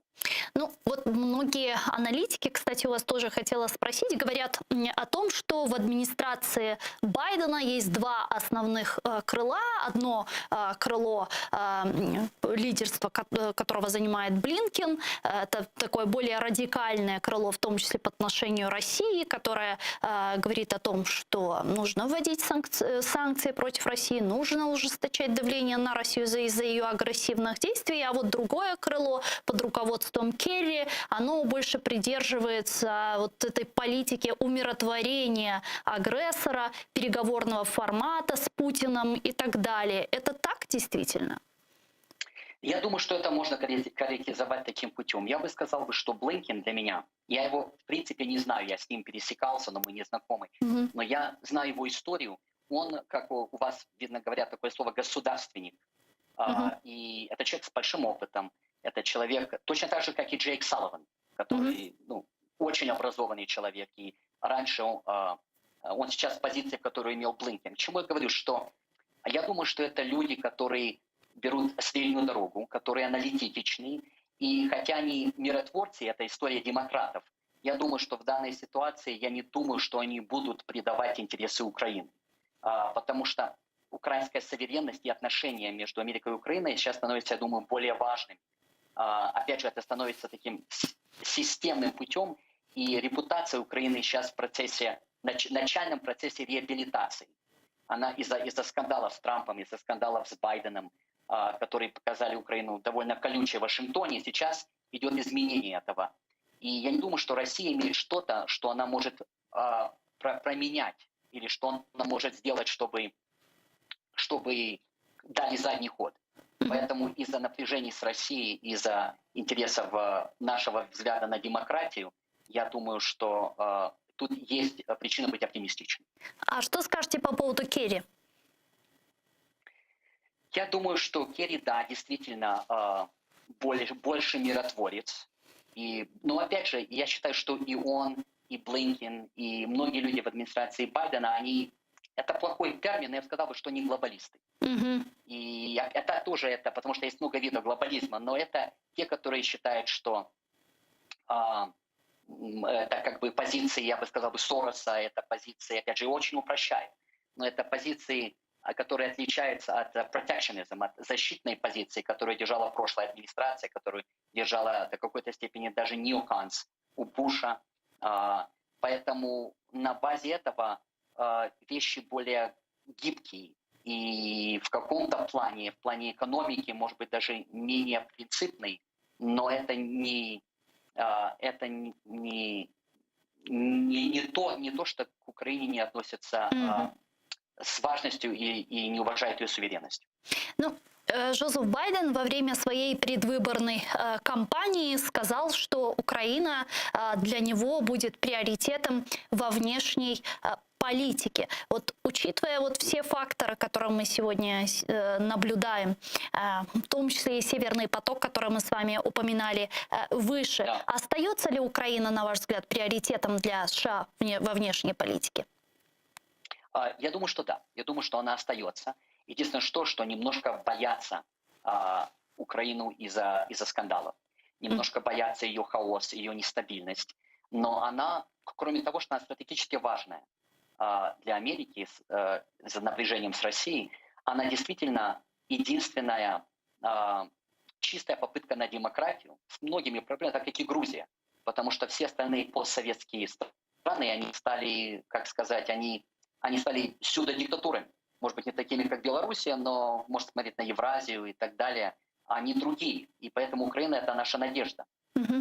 Я вот почему-то задаю этот вопрос, потому что ряд украинских политических аналитиков и даже представители украинского истеблишмента высказывали такую точку зрения и говорили о том, что вот Соединенные Штаты Америки во имя противостояния с Китаем Украину отодвигают на второй, на третий, а может даже на 20-й план. И в вопросе Украины не слишком давят на Россию, чтобы Россию тем самым не подтолкнуть на более тесные взаимоотношения с Китаем, что, в принципе, очень помешало бы США. Вот что вы думаете по поводу этого? Есть ли жизнь вот в такой тезе? Это серьезный аргумент. Я просто не думаю, что Америка смотрит на Россию как на такую большую опасность по отношению с Китаем. Я этого не вижу и в моих личных контактах в Вашингтоне. Я 20 лет в политике в Америке.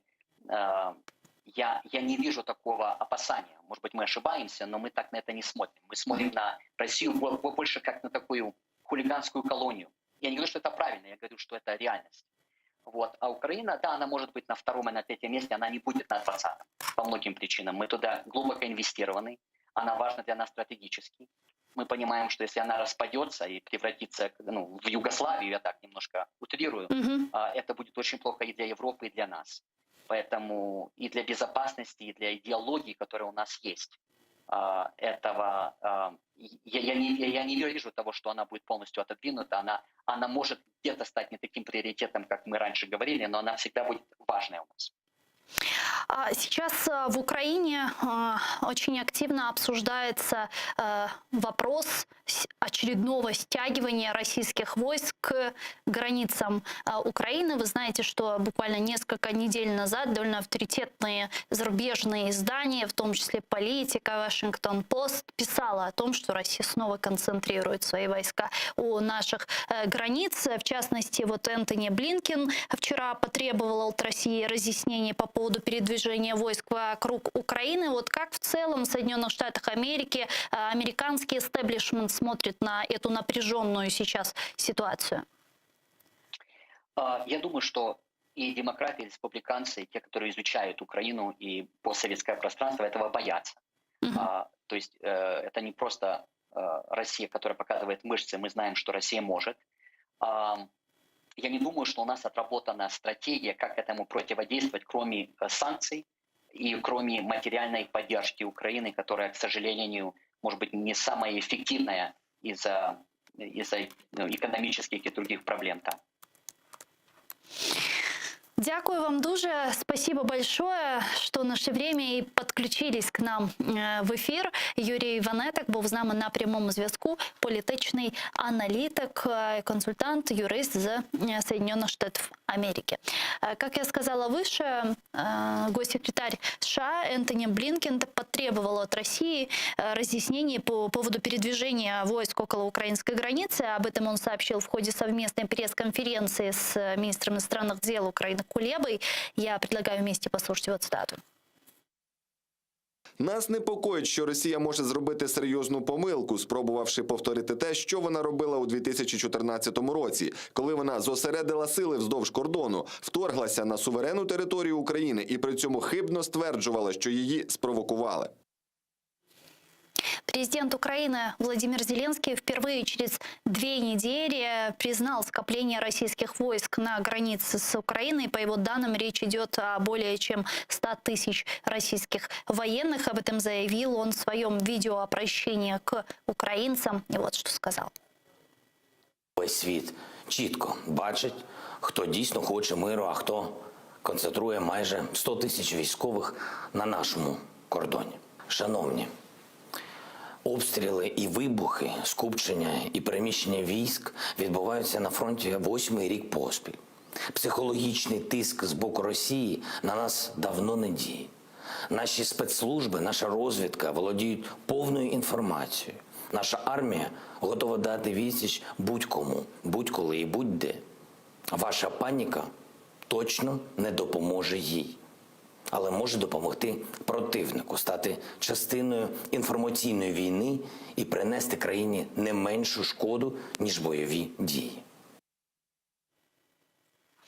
В В Совете национальной безопасности и обороны не исключают того, что Россия в том числе может прибегнуть к энергетическому терроризму. В то же время в Украине готовы к соответствующему сценарию. Давайте послушаем цитату.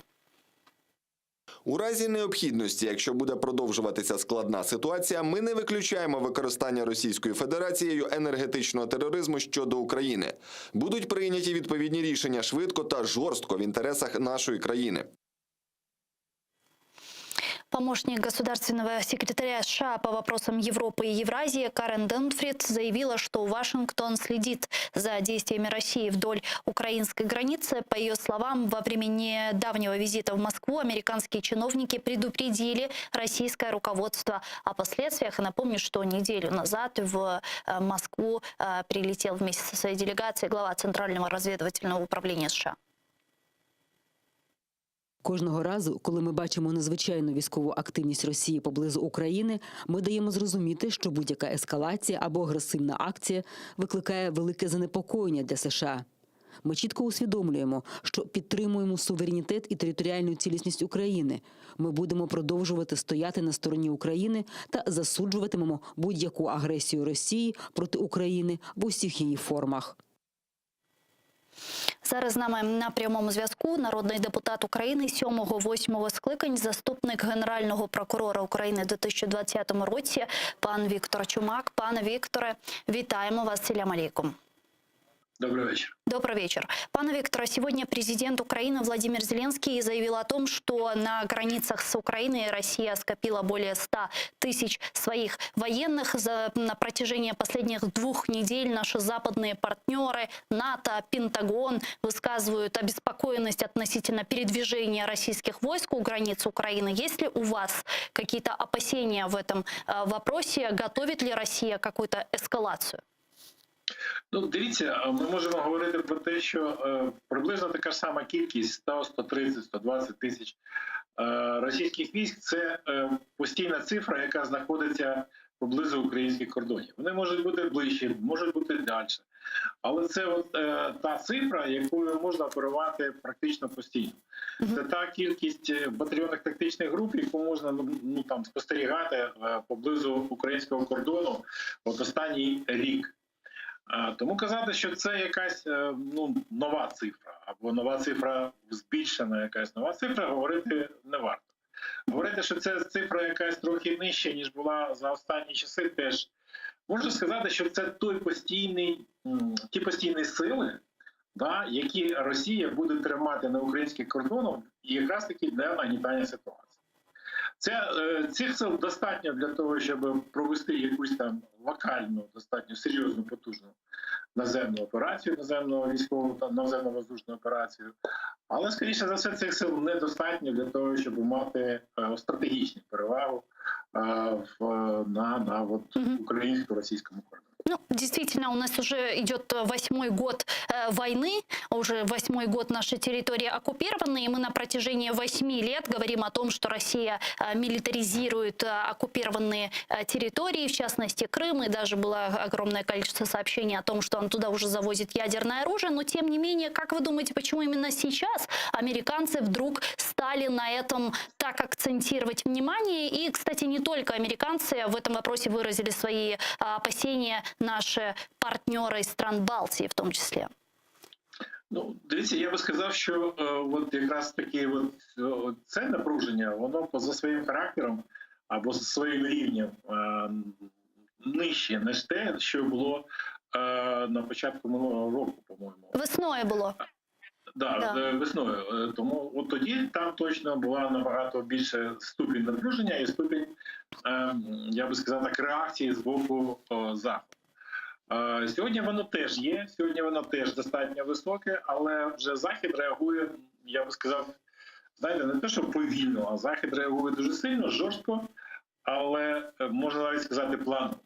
Тому що от все це, що відбувається, це не є якоюсь там несподіванкою. Тобто це практично контрольовані речі з боку Росії, і ми контролюємо ці речі, і Захід контролює ці речі. І, в принципі, дає зрозуміти з Росією, що все це видно, все це чути, і все це дуже добре, так скажемо, контролюється з боку західного світу.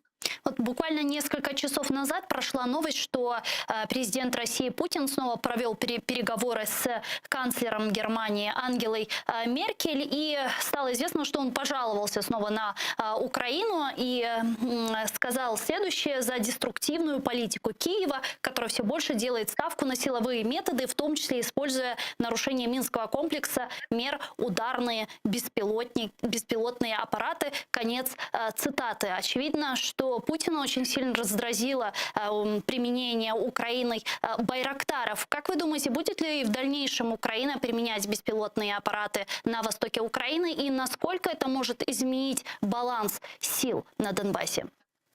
Дивіться, я вважаю, що це їх потрібно застосовувати. Це точно. Видно, що застосування байрактарів, проти яких, по суті, немає системи протиповітряної оборони у ЛНР, ДНР, проти яких дуже слабка, можливо, застосування системи протиповітряної оборони за виключенням комплексів БУК з боку Російської Федерації. Тобто на сьогоднішній день байрактари української армії – це, знаєте, дуже достатньо серйозна козирна карта. Не використовувати їх, було б неправильно. Використовувати їх потрібно точково, використовувати їх потрібно для знищення скажімо, військової техніки, достатньо серйозної, яка є на лінії зіткнення. Але то, що вони не повинні бути застосовані, це однозначно, тому що навіть само використання байрактарів, воно повністю міняє психологічну частину війни. Тому що, знаєте, достатньо серйозно це було видно і в ході вірмено-азербайджанського конфлікту, коли вірменські війська абсолютно не розуміли систему або, скажімо так, періодику застосування дронів, і ці дрони наробили дуже багато проблем у військах. І точно така ж сама ситуація може бути тут. Тобто ворог може бути постійно знаходитися під психологічним достатньо серйозним тиском. Тільки через те, що байрактари можуть бути застосовані в будь-який мить, в будь-який час, з будь-якої відстані. Вони не знаходяться на лінії розмежування, вони знаходяться подалі від лінії розмежування. Більше того, вони можуть політати з одного аеродрому, сідати на інший, вони можуть знаходитися у повітрі приблизно цілу добу. Тому я думаю, що, скоріше за все, українська армія або українське командування планують застосування байрактарів, тому що ми побачили, що це ефективно. Ефективно з точки зору бойового застосування і ефективно з точки зору морально-психологічного тиску. І їх потрібно застосовувати. Москва обвиняет Украину в нарушении минских договоренностей в связи с применением байрактаров. Помните, когда 26 октября Украина их применила, последовала сразу такая реакция от Германии и Франции. Они выразили в связи с этим свою обеспокоенность. Вот в случае, если Украина и в дальнейшем продолжит использование байрактаров, не станет ли это триггером того, что Россия начнет масштабную эскалацию на Донбассе с использованием авиации? Ні, я не думаю, що можливо застосування якраз таки авіації з боку Російської Федерації. Це будемо казати, це затратна частина операції, якщо проводити наземну повітряну операцію, це достатньо затратна частина. І говорити про те, що Росія може тільки за того, що будуть застосовані байрактари, практично застосувати свою армію, а в частину авіації застосувати, це значить відкрито перейти до ворожих дій, я думаю, що це маловірогідно. Пане Викторе, еще один важнейший вопрос, который я хочу с вами обсудить, это тот искусственно созданный миграционный кризис и то напряжение, которое мы наблюдаем на протяжении этой недели на польско-белорусской границе. Сегодня уже министр внутренних дел Украины Монастырский отправился в Волынскую область для проверки готовности защиты украинской границы от этого возможного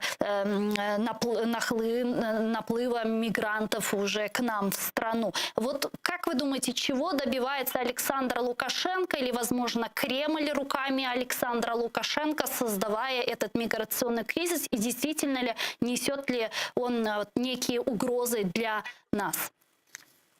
Ну, без сумніву, все те, що відбувається поблизу українських кордонів, воно несе для нас загрозу. Розумієте?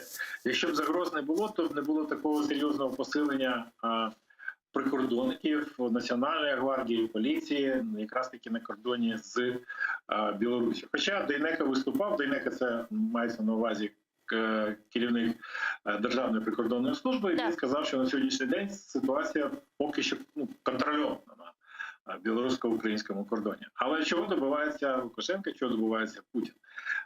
Ми маємо війну, і в рамках гібридної війни застосовуються будь-які заходи. Оце заходи щодо міграційного тиску, оці заходи щодо міграційного прориву з боку Білорусі до Європейського Союзу, міграційного прориву великої кількості нелегальних мігрантів, це є теж форма і способи гібридної війни. Зрозумійте, що така велика кількість мігрантів, вони створюють навантаження не просто на інфраструктуру прикордонних регіонів будь-якої там європейської країни, а вони створюють навантаження практично на весь Європейський Союз, тому що весь Європейський Союз потребує, знаєте, скоординованої політики, міграційної політики, політики по відношенню щодо біженців, політики по відношенню щодо нелегальних мігрантів. Це висмоктує сили практично всього Європейського Союзу для того, щоб тримати додаткові сили, для того, щоб розгортати спеціальні містечка щодо незаконних мігрантів, нелегальних мігрантів або біженців на своїх кордонах. Більше того, це потребує і перекидання прикордонних сил країн Європейського Союзу до якраз таки до країн, які межують з Білорусью и Российской Федерацией. Угу. Ну а чего по итогу пытается добиться Путин этим? Какие возможные преференции он пытается выбить и чего выторговать от того же Европейского Союза? Будь-яка дестабілізація, в принципе, да. Угу. Будь-яка дестабілізація веде до того, що є там необхідні речі, які потрібні, наприклад, Путіну. Ті ж самі санкції, зниження рівня санкцій, той ж самий Північний потік, ті ж самі регуляції, які необхідно, більше ті самі вихід за ті самі регуляції, які передбачає там енергетична політика Європейського Союзу. Все це в комплексі створює, все це в комплексі створюється навантаження на Європу, на європейські країни для того, щоб добитися своїх власних цілей. А насколько они далеко могут зайти с этим? Потому что сегодня мы слышали такое заявление самопровозглашенного президента Беларуси Александра Лукашенко в ответ на возможное введение 5-го пакета санкций со стороны ЕС против его ближайшего окружения. Он сказал, что в случае, если там будут введены эти санкции, почему бы Беларусь не могла отключить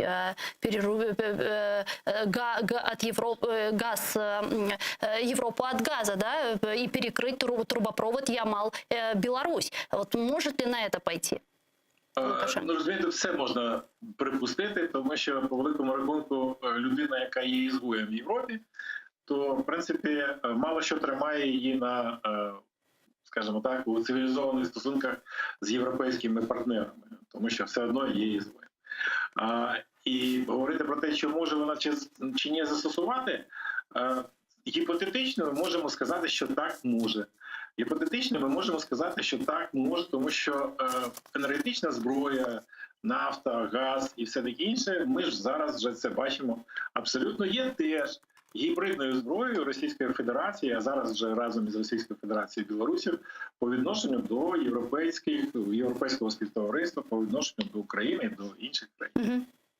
И в данной ситуации как должна действовать, как должна реагировать Украина, потому что мы видим, как Россия создает несколько очагов напряженности. Это миграционный кризис на польско-белорусской границе, концентрация российских войск у наших границ. Вместе с этим мы видим сейчас такую энергетическую атаку на нашу страну. Россия с 1 ноября прекратила поставки угля и электрики, создает энергетический кризис как на территории Украины, так и на на территории Европейского Союза. Вот данной ситуации не очень благоприятно складывается. Как должна действовать Украина? В першу чергу це повинна бути координація. Да? В першу чергу це повинна бути координація з нашими європейськими партнерами. Координація на всі ці виклики, які на сьогоднішній день існують на українських кордонах. Координація по відношенню до міграційної кризи або міграційних викликів, які існують на польсько-білоруському кордоні і таке інше. Тобто посилення там і, я би сказав так, навіть, скоріше за все, скоординовані дії для того, щоб не допустити мігрантів на територію України і якимось чином там знизити рівень тиску на польський кордон. Інше питання координації – це координація енергетична. От тут у нас величезна проблема, тому що ми зав'язані на енергетичні ці вузли Російської Федерації і Білорусі, навіть вже забрали один раз білоруську електроенергетику, але тут ситуація така, що повинна бути не просто координація, а повинна бути вже внутрішньодержавна координація щодо забезпечення енергетикою, повністю енергетикою за рахунок українських джерел. Да? Тут повинна бути і координація з приватним бізнесом для того, щоб нормально працювали всі теплові станції. Тут повинна бути абсолютно чітка робота, зав'язана на ядерному потенціалі України, мається на увазі ядерного циклу вироблення електроенергії. От.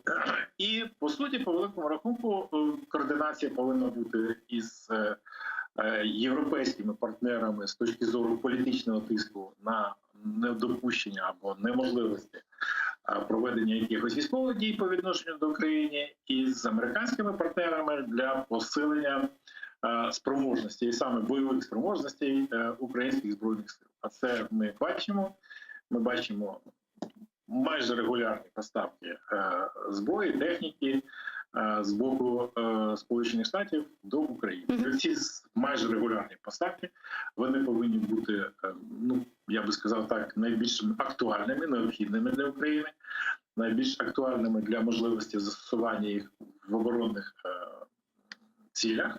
От. І вони повинні бути такими, що дозволять дуже швидко навчити персонал цих спеціальних озброєнь або цих озброєнь, застосовувати їх на полі бою. Вот, кстати, по электроэнергии возник вопрос. Сейчас я так понимаю, что правительство Украины рассчитывает на поставки электроэнергии из Беларуси, в особенности после того, как Россия отказалась поставлять нам уголь и электрику. А где гарантия того, что зимой вдруг Беларусь не отключит рубильник, учитывая ее такую враждебную риторику и политику в отношении Украины, и что тогда будет этой зимой? Гарантії, я думаю, що ніхто не дасть таку гарантію, що в нас неможливо якісь будуть перебої з поставками, взагалі з електрикою, а тим більше, що цим не може скористатися або Російська Федерація, або Білорусь не зможе з цим скористатися. Тому до цих реалій потрібно бути готовим. Принаймні, я думаю, що уряд, президент повинні про це говорити. Повинні про це говорити, про можливості таких сценаріїв. Пока президент Украины Владимир Зеленский говорит о том, что все под контролем, и пока не стоит создавать какую-то панику. Посмотрим, как будут дальше развиваться события. Спасибо вам большое, пане Вікторе. Дуже дякуємо, що знайшли время і підключились к нам в ефір. Віктор Чумак був з нами на прямому зв'язку, народний депутат України 7-8 скликання та заступник Генерального прокурора України в 2020 році. А я с вами не прощаюсь, мы сейчас прерываемся буквально на 3 минуты. Далее эфир телеканала АТР продолжает информационная программа «Заман» на украинском языке. Не пропустите, а после мы вернемся в эту студию и продолжим наш эфир уже на крымско-татарском. Куршкинча.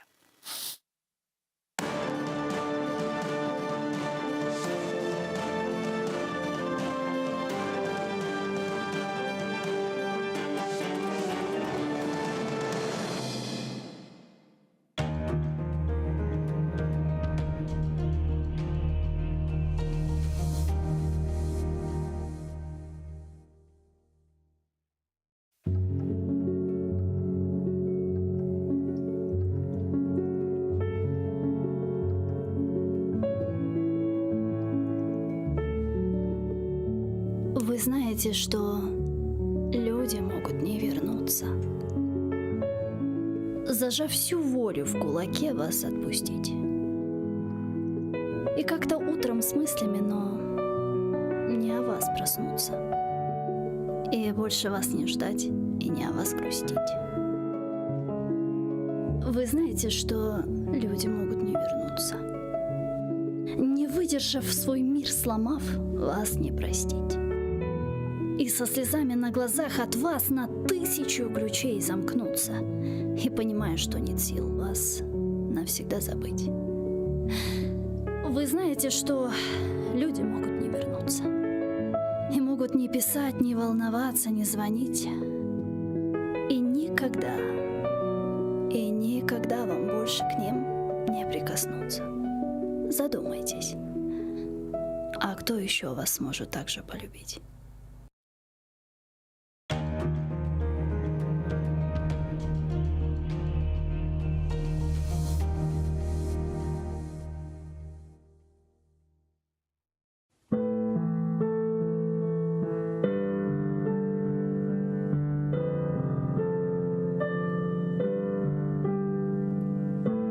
Басқаныңыз ерлерні топырақ деп кечмеңіз.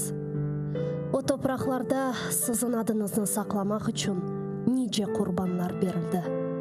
Бинлерce шейітлерінің қанлары бар о топырақларда. Құруды деп беллемеңіз. Алі да синмеді шуқан топырақның ішіне. Кечкеніңіз ерлерні соқақ деп кечмеңіз. О соқақларда неше жесур аскерлер жүрді. Ватанымны қорчалайым деп қылычлар салланды.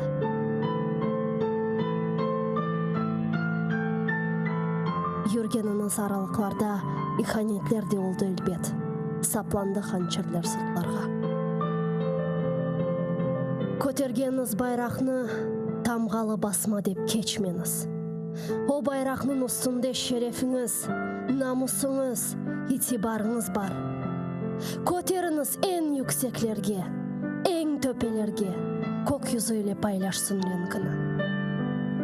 Керек olsa onun için nişan olunuz. Bir ketken can nedir ki? 1000 can ketse feda olsun ona. Kıyamet ölüm mü? Bu mu felaket? Asıl felaket bayrağımızın yerde savrulmasıdır. Utanınız efendiler, eginiz başlarınızna. Titreydir şımdalımızga bakıp ecdatlarımızın kemikleri. Kırdı evimizge düşman kuvalmayık. Sesimiz çıkmaz oldu, korkuğa daldık. Utanınız efendiler. Gayip olgan ruhunuzdan utanınız. Bayrağını köterip olamağan ellerinizden utanınız. Men utanam.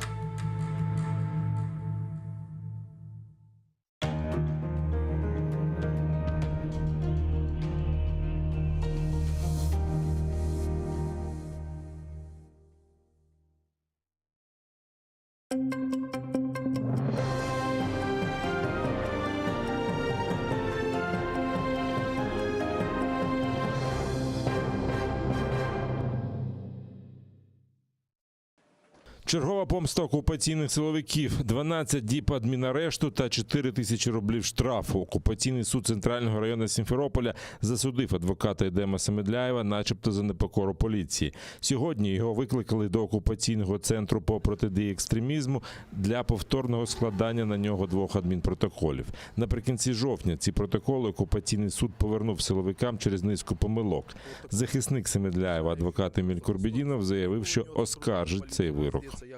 Это, конечно же, негромкие слова, что это протоколы не только Эдему Семедляеву, это, по сути, такой протокол всему адвокатскому сообществу. То есть это такой посыл, что любой адвокат, который прибудет в полицию, теперь может быть подвергнут вот такому унижающему просто достоинство требованию от сотрудников полиции раздеться, якобы там посмотреть, есть ли там наколки или еще что-то. Вот из-за отказ вот от таких вот действий незаконных на человека может быть, на адвоката может быть составлен протокол, и по сути адвоката могут арестовать на 12 суток. 25 жовтня Едем Семедляєв з колегою Назімом Шейхмамбетовим прийшов до окупаційного відділку поліції, щоб захищати затриманих біля суду кримських татар. Адвоката не лише не пропустили, а змушували роздягтися догола, щоб, мовляв, перевірити наявність екстремістських татуювань. Зажадали від адвоката вимкнути диктофон. Семедляєв відмовився та отримав адміністративні протоколи за непокору вимогам силовиків. Їх склав горизвісний співробітник Центру по боротьбі з екстремізмом Руслан Шамбазов, той самий, який катував кримського татарина Ріната Параламова та інших політичних бранців та причетний до переслідування адвоката Еміля Курбєдінова. Окупанти склали протокол і на дружину Едема Семедляєва за неправильне паркування. Вона приїхала до окупаційного суду, аби представляти інтереси чоловіка у суді. Силовики підігнали евакуатори, аби забрати її автівку. Зараз Едвіна Семедляєва має сплатити штраф. Протокол на неї склав все той же Руслан Шамбазов. Теперь мне предстоит заплатить протокол, составлен сотрудником полиции по требованию Шамбазова Руслана Ринатовича. С чего я сделала такие выводы, так как кроме машин, которые были припаркованы возле моего автомобиля, больше никаких машин эвакуировано не было. Можно наблюдать. Машина была припаркована вот здесь, и другие машины, две, еще были припаркованы также здесь. Два эвакуатора забрали эти автомобили. Мой автомобиль, я находилась в автомобиле, он был заведен, но сотрудник полиции все равно составил на меня протокол. Я предоставила все ему необходимые документы. Я продемонстрировала протокол Шамбазову Руслану Ринатовичу, поблагодарила его за это. Он низко мне поклонился, то есть ответил, что пожалуйста, я так понимаю. Вот такая вот месть. Виділити земельну ділянку та допомогти з документами. Міністр з питань реінтеграції окупованих територій України Ірина Верещук закликала міського голову Херсона сприяти зведенню житла для кримськотатарських переселенців. Йдеться про спільну програму з урядом Туреччини. Планується збудувати 500 квартир у Києві, Миколаєві та Херсоні. Ірина Верещук сподівається на співпрацю з місцевою владою. Тоді будівництво можна розпочати наступного року. Коли на житло, на інші проекти можна знайти спецфонду, і ми зараз знову вкотре будемо дякувати, хто долучиться, наприклад, Туреччина, яка підписала з нами контракт на будівництво 500 квартир. Миколаївська, Херсонська область і Київ. З Києвом поки що важко, розібралося місто Херсон. Зараз звертається до міського голови. Земельна ділянка, яку ви виділили, там треба небагато бажання міського голови допомогти з документами. Знаю, про що говорю. Будь ласка, пане міський голово, виділіть земельну ділянку, допоможіть з документами, і ми вже в 2022 році за кошти Турецької Республіки абсолютно повністю побудуємо не 100 квартир. Місто Миколаїв краще, вони вже виділили земельну ділянку, але теж допоможіть. Забезпечення житлом є однією з цілей роботи Міністерства реінтеграції окупованих територій. Про це заявила Ірина Верещук, презентуючи стратегію реінтеграції внутрішньо переміщених осіб. Серед іншого – освіта, працевлаштування, соціальний захист, медичне забезпечення та створення умов для реінтеграції в громадах на материковій частині України. Нова сторінка в українсько-американських стосунках. Такої думки міністр закордонних справ Дмитро Кулеба про нову хартію стратегічного партнерства України та Сполучених Штатів. Її підписали у Вашингтоні очільники зовнішньополітичних відомств Дмитро Кулеба та Ентоні Блінкен після засідання Комісії стратегічного партнерства. Це означає, що навіть в разі зміни адміністрації співпраця між країнами залишиться незмінною. Вона стосується, зокрема, реформ в Україні та спротиву російській агресії. Оновлена хартія відображає непорушну відданість нашої країни просуванню взаємних пріоритетів, визначених у спільній заяві, підписаній 1 вересня президентами Байденом та Зеленським. Вона окреслює нашу співпрацю у безпеці, верховенстві права та економічній трансформації. Я хочу дати зрозуміти, що все, що ми робимо в рамках цієї великої стратегії, робиться на благо українського народу, двосторонніх стосунків України та Сполучених Штатів, а також на благо всього євроатлантичного простору в цілому. Найкращий спосіб стримувати агресивну Росію – це дати ясно зрозуміти Кремлю, що Україна сильна, але ще в неї є сильні союзники, які не залишать її сам на сам перед агресією Москви.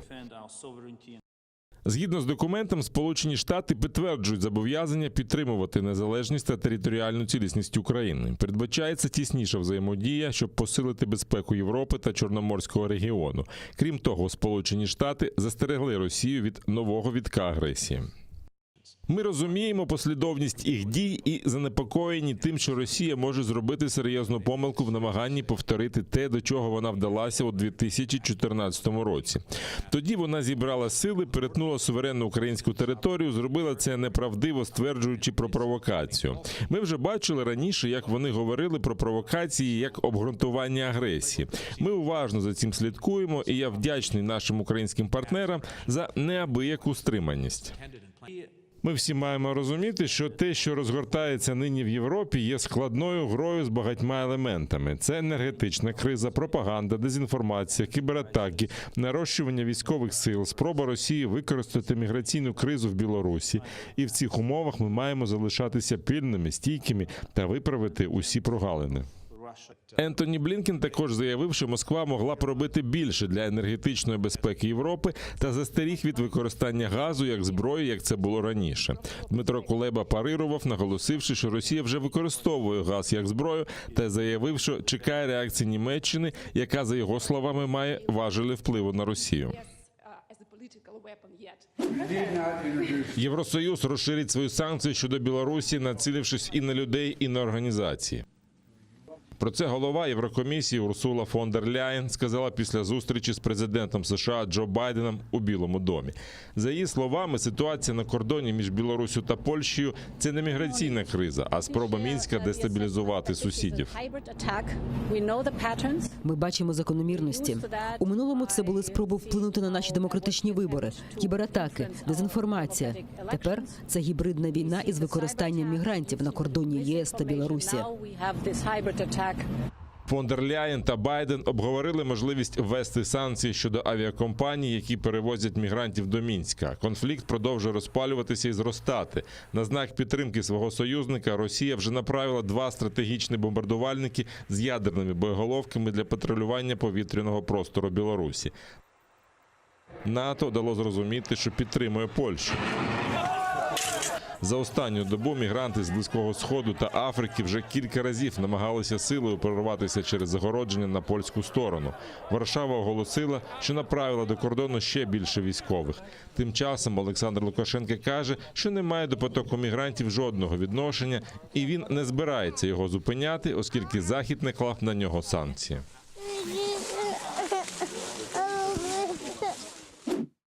МЗС України застерігає Білорусь від офіційного визнання тимчасово окупованого Криму російською територією. Таку позицію міністерства висловив речник Міністерства закордонних справ України Олег Ніколенко. У МЗС вважають, що юридичне визнання тимчасово окупованого Криму територією Росії призведе до непоправних наслідків для українсько-білоруських відносин. Виходимо із того, що офіційно, як і раніше, Білорусь підтримує суверенітет та територіальну цілісність нашої держави в її міжнародно визнаних кордонах. Сподіваємося, що в Мінську усвідомлюють цей аспект і не допускатимуть кроків всупереч нормам міжнародного права. Напередодні міністр закордонних справ Білорусі Володимир Макей заявив, що окупований Росією Крим є зараз російською територією. Коментуючи його заяву, голова Меджлісу Ріфат Чубаров заявив, що Кремль не зупиниться, допоки не доб'ється від Лукашенка офіційного визнання окупованого Криму російською територією. А після цього вже ніщо не утримує Росію від остаточного поглинання Білорусі. Думаю, що Лукашенко, який все більше нагадує загнану в пастку звіра, не може не розуміти, що після визнання формально незалежною, поки що, Республікою Білорусь, російського статусу Криму вже ніщо не стримуватиме Росію від остаточного поглинання нею Білорусі. Отже, на користь Лукашенка якомога довго тягнути з оформленням офіційного визнання Республікою Білорусь Криму як російської території. Інша річ, чи дозволить йому Москва. Незаконно звинуватив керівника Меджлісу кримсько-татарського народу. Прокуратура Автономної Республіки Крим повідомила про підозру окупаційному слідчому з особливо важливих справ російського слідкома у Криму та Севастополі. Силовика звинуватили у незаконному кримінальному переслідуванні Ріфата Чубарова у так званій справі 26 лютого. Дії окупаційного слідчого в прокуратурі кваліфікували як військовий злочин та порушення законів та звичаїв війни. За це йому загрожує до 12 років позбавлення волі. Прізвище обвинуваченого не повідомляється. Підозрюваний безпосередньо реалізував політику держави-окупанта, спрямовану на переслідування проукраїнськи налаштованого населення півострова. Досудовим розслідуванням встановлено, що слідчий, достовірно знаючи про законність проведення мітингу під будівлею парламенту АР Крим 26 лютого 2014 року, розуміючи, що на території півострова діють виключно норми національного законодавства України, незаконно застосував кримінальне та кримінально-процесуальне законодавство Росії під час розслідування кримінальної справи за фактом нібито організації масових безпорядків проукраїнськими активістами під час вказаного мітингу. Слідство проводилось однобічно, а докази збирались з єдиною метою – незаконно звинуватити особу у злочині, якого вона не вчиняла. Так званий Верховний суд окупованого Криму заочно засудив Ріфата Чубарова до 6 років позбавлення волі з відбуванням в колонії загального режиму, штрафу у розмірі 200 тисяч рублів та 200 годин обов'язкових робіт.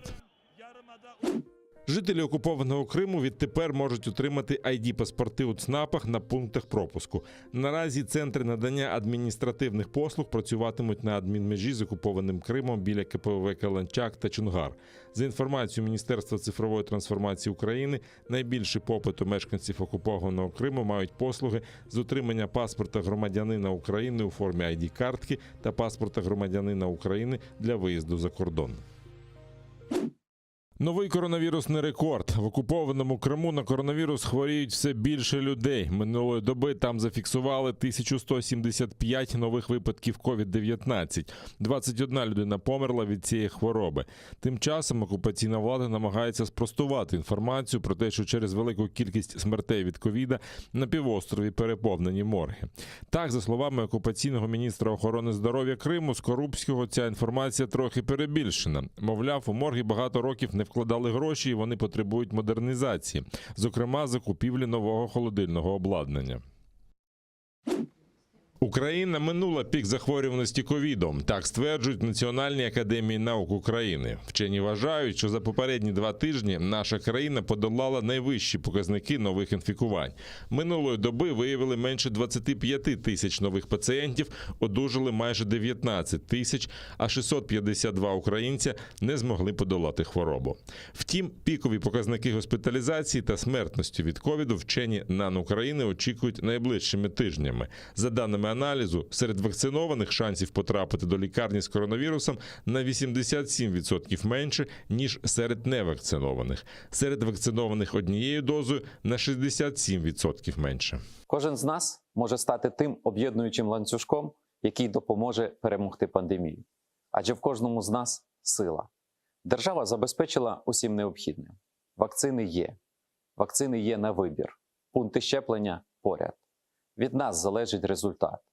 Лінію захисту сьогодні тримають наші медики. Наше завдання – стати їх волонтерами і переконати хоча б своє оточення вакцинуватись. Президент України Володимир Зеленський закликав українців вакцинуватися якнайшвидше, аби вберегти себе та оточуючих. Він наголосив, що Україна щоденно може робити по 400 тисяч щеплень, а в пунктах вакцинації доступно більше 10 мільйонів доз. Що об'єднує сьогодні 93% захворілих на ковід в Україні? Всі вони не вакциновані. Скільки становить сьогодні населення України? Понад 40 мільйонів. Що об'єднає завтра всіх українців, які хочуть, аби ці 40 мільйонів не перетворились на 20? Всі вони будуть вакциновані. Наразі ми готові до всього і забезпечені всім. Працює 536 закладів, є 76 тисяч ліжок, з них 72 тисячі з киснем. Медична система готова як ніколи, але не треба перевіряти це на собі.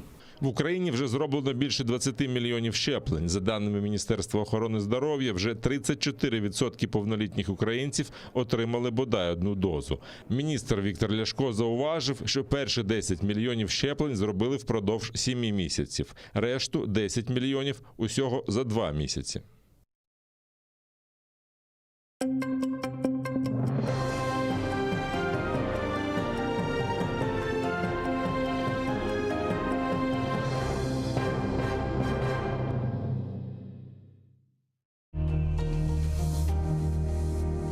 Ізраїльські вчені створили унікальний засіб, що містить природні інгредієнти.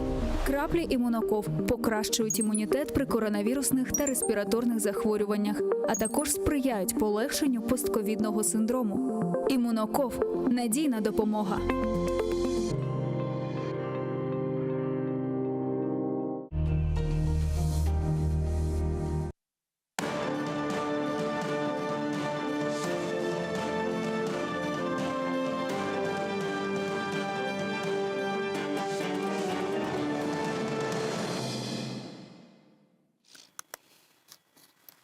Селям алейкум, хайрлы акшамлар, сайгылы ТР телеканалының телесерджилері. Бүгін информацион программасына сейретесіңіз. Студияда сіздер үшін мен Гульсум Халилова чалшам ве невбеттеке 35 дақиқа бұл студияда біз қырымтар тілінде бұл бөлікні алып барамыз ве күн девамында жүз берген, біздерінің мерақландырған, құсусан işgal етілген Қырымдал кечкен адиселерні музакире етмектеміз.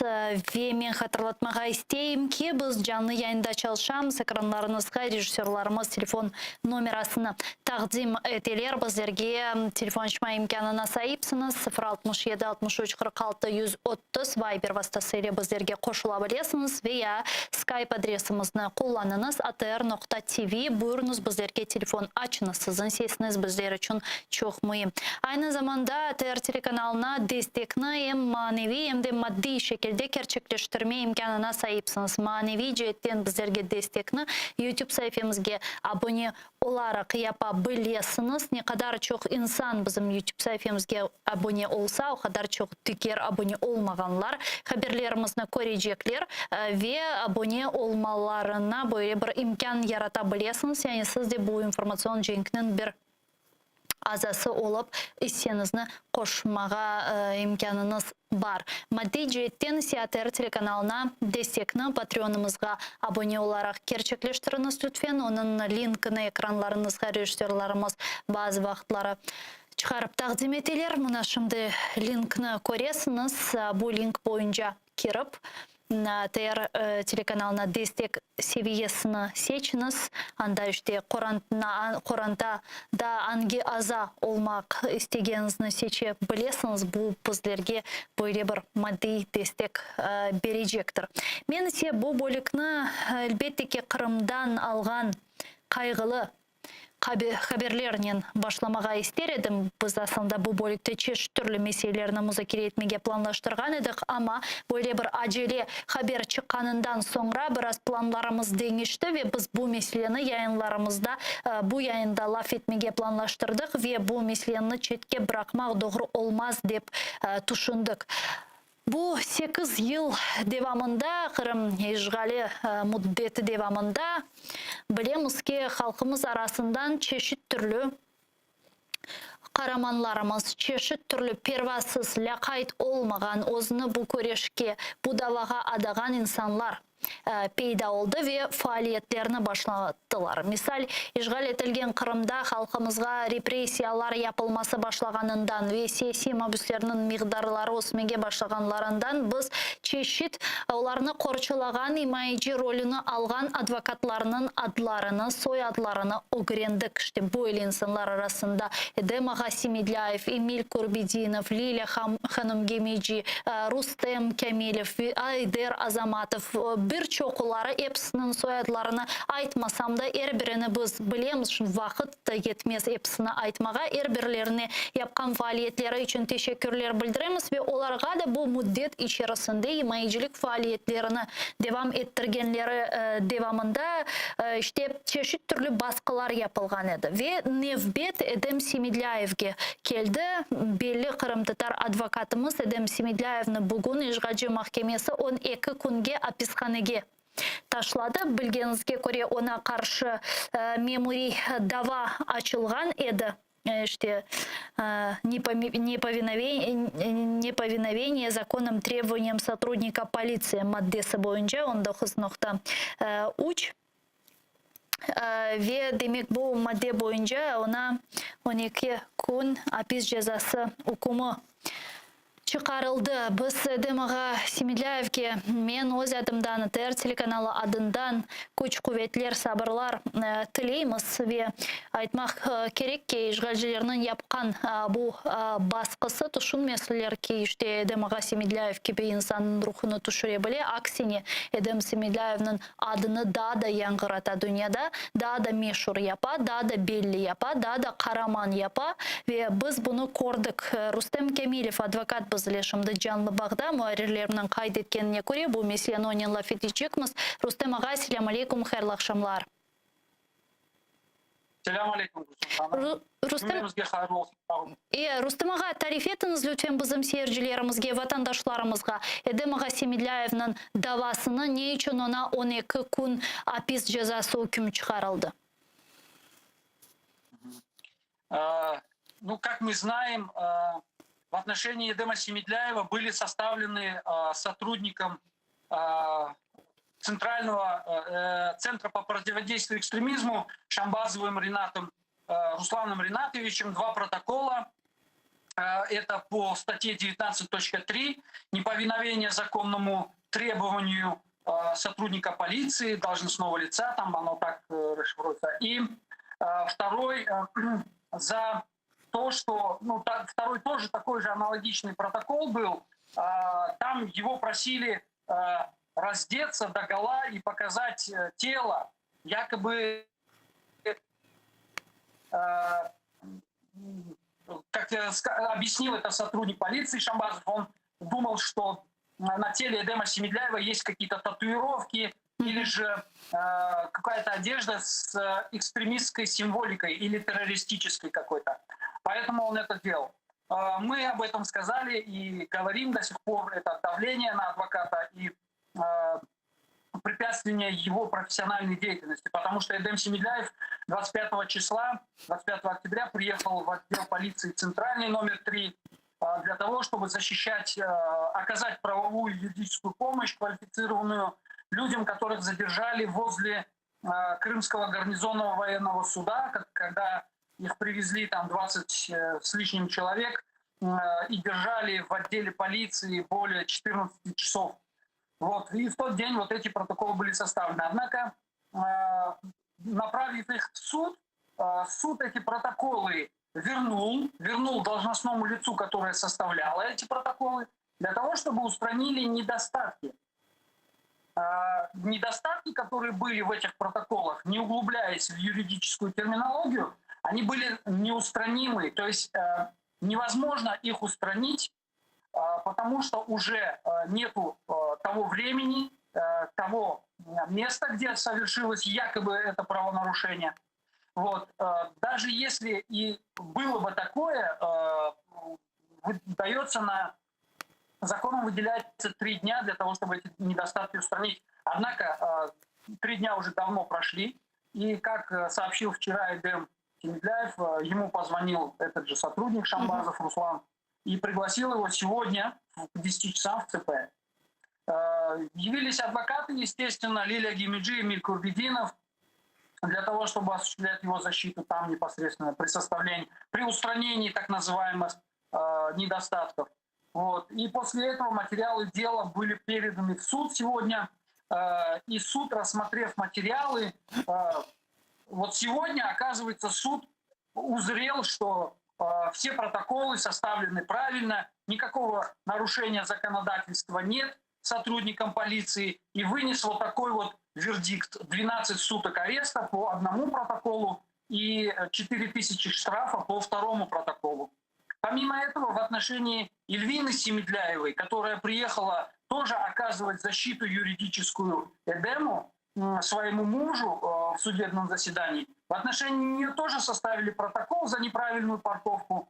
Хотя там, где она припарковала автомобиль, стояли и другие автомобили, видимо, сотрудников суда или полиции, или прокуратуры, или ФСБ, там я не знаю кого, которым можно стоять под знаками, но Семедляевой и Эльвине такая возможность не представилась. И этот же Шамбазов сегодня, Руслан Ринатович, он прям аж прибежал к машине Эльвины и подозвал сотрудника ГИБДД, вот, ГАИ, который составил протокол за неправильную парковку.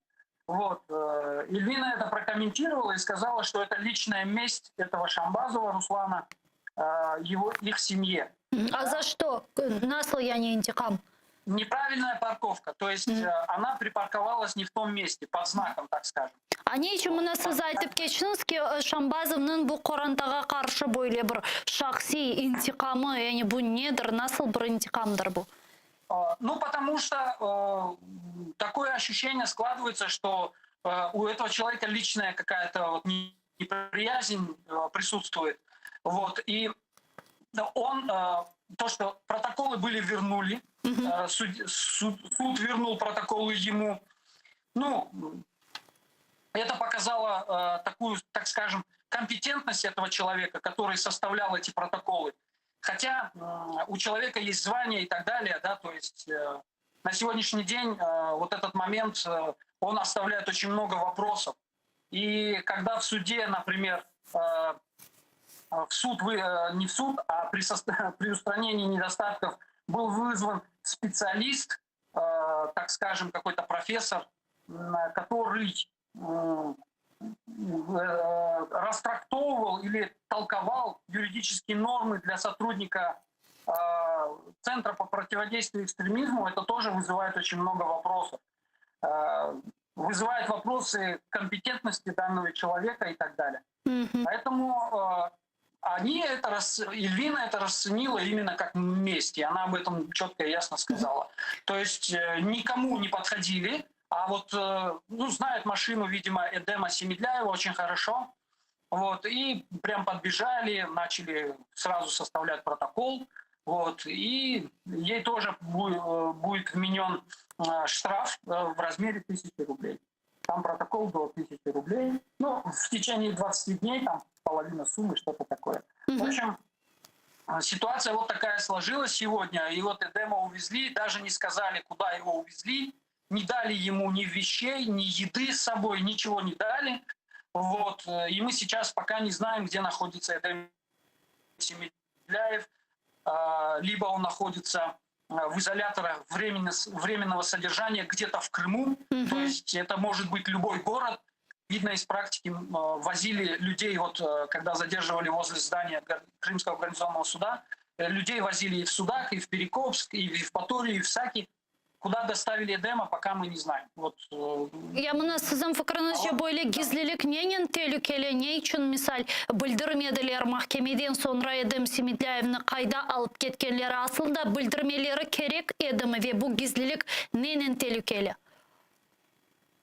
Конечно же, они должны были сказать о том, что куда они его доставляют и так далее. Потому что, ну, извините, 12 суток сидеть, человек должен будет чем-то питаться. Понятно, что ему там будет предоставлена еда, но опять еда может быть предоставлена та, которую Эдем не будет употреблять, как мусульманин, который соблюдает свою религию. Возможно, это будет свинина, возможно, это будет какая-то еда, ну, непригодная для употребления.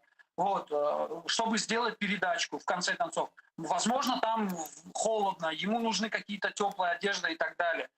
То есть Эльвина, фактически, приехав к суду, она приготовила это все. У нее это все было с собой. Однако этого не дали. То есть это еще раз показывает, что именно вот унизить, показать, вот мы добились своего. Да? То есть по-другому это не расценивается никак. Вот. Ну, ничего. С помощью Аллаха это испытание пройдем. И Эдем Семидляев был готов к такой ситуации. Потому что когда... Өзі бір şey айттым aslında, onun laf etmeye imkanı oldu mu? Hazır еді mi өзі böyle bir şeyге uğrayacağına? Эбет Азыр это после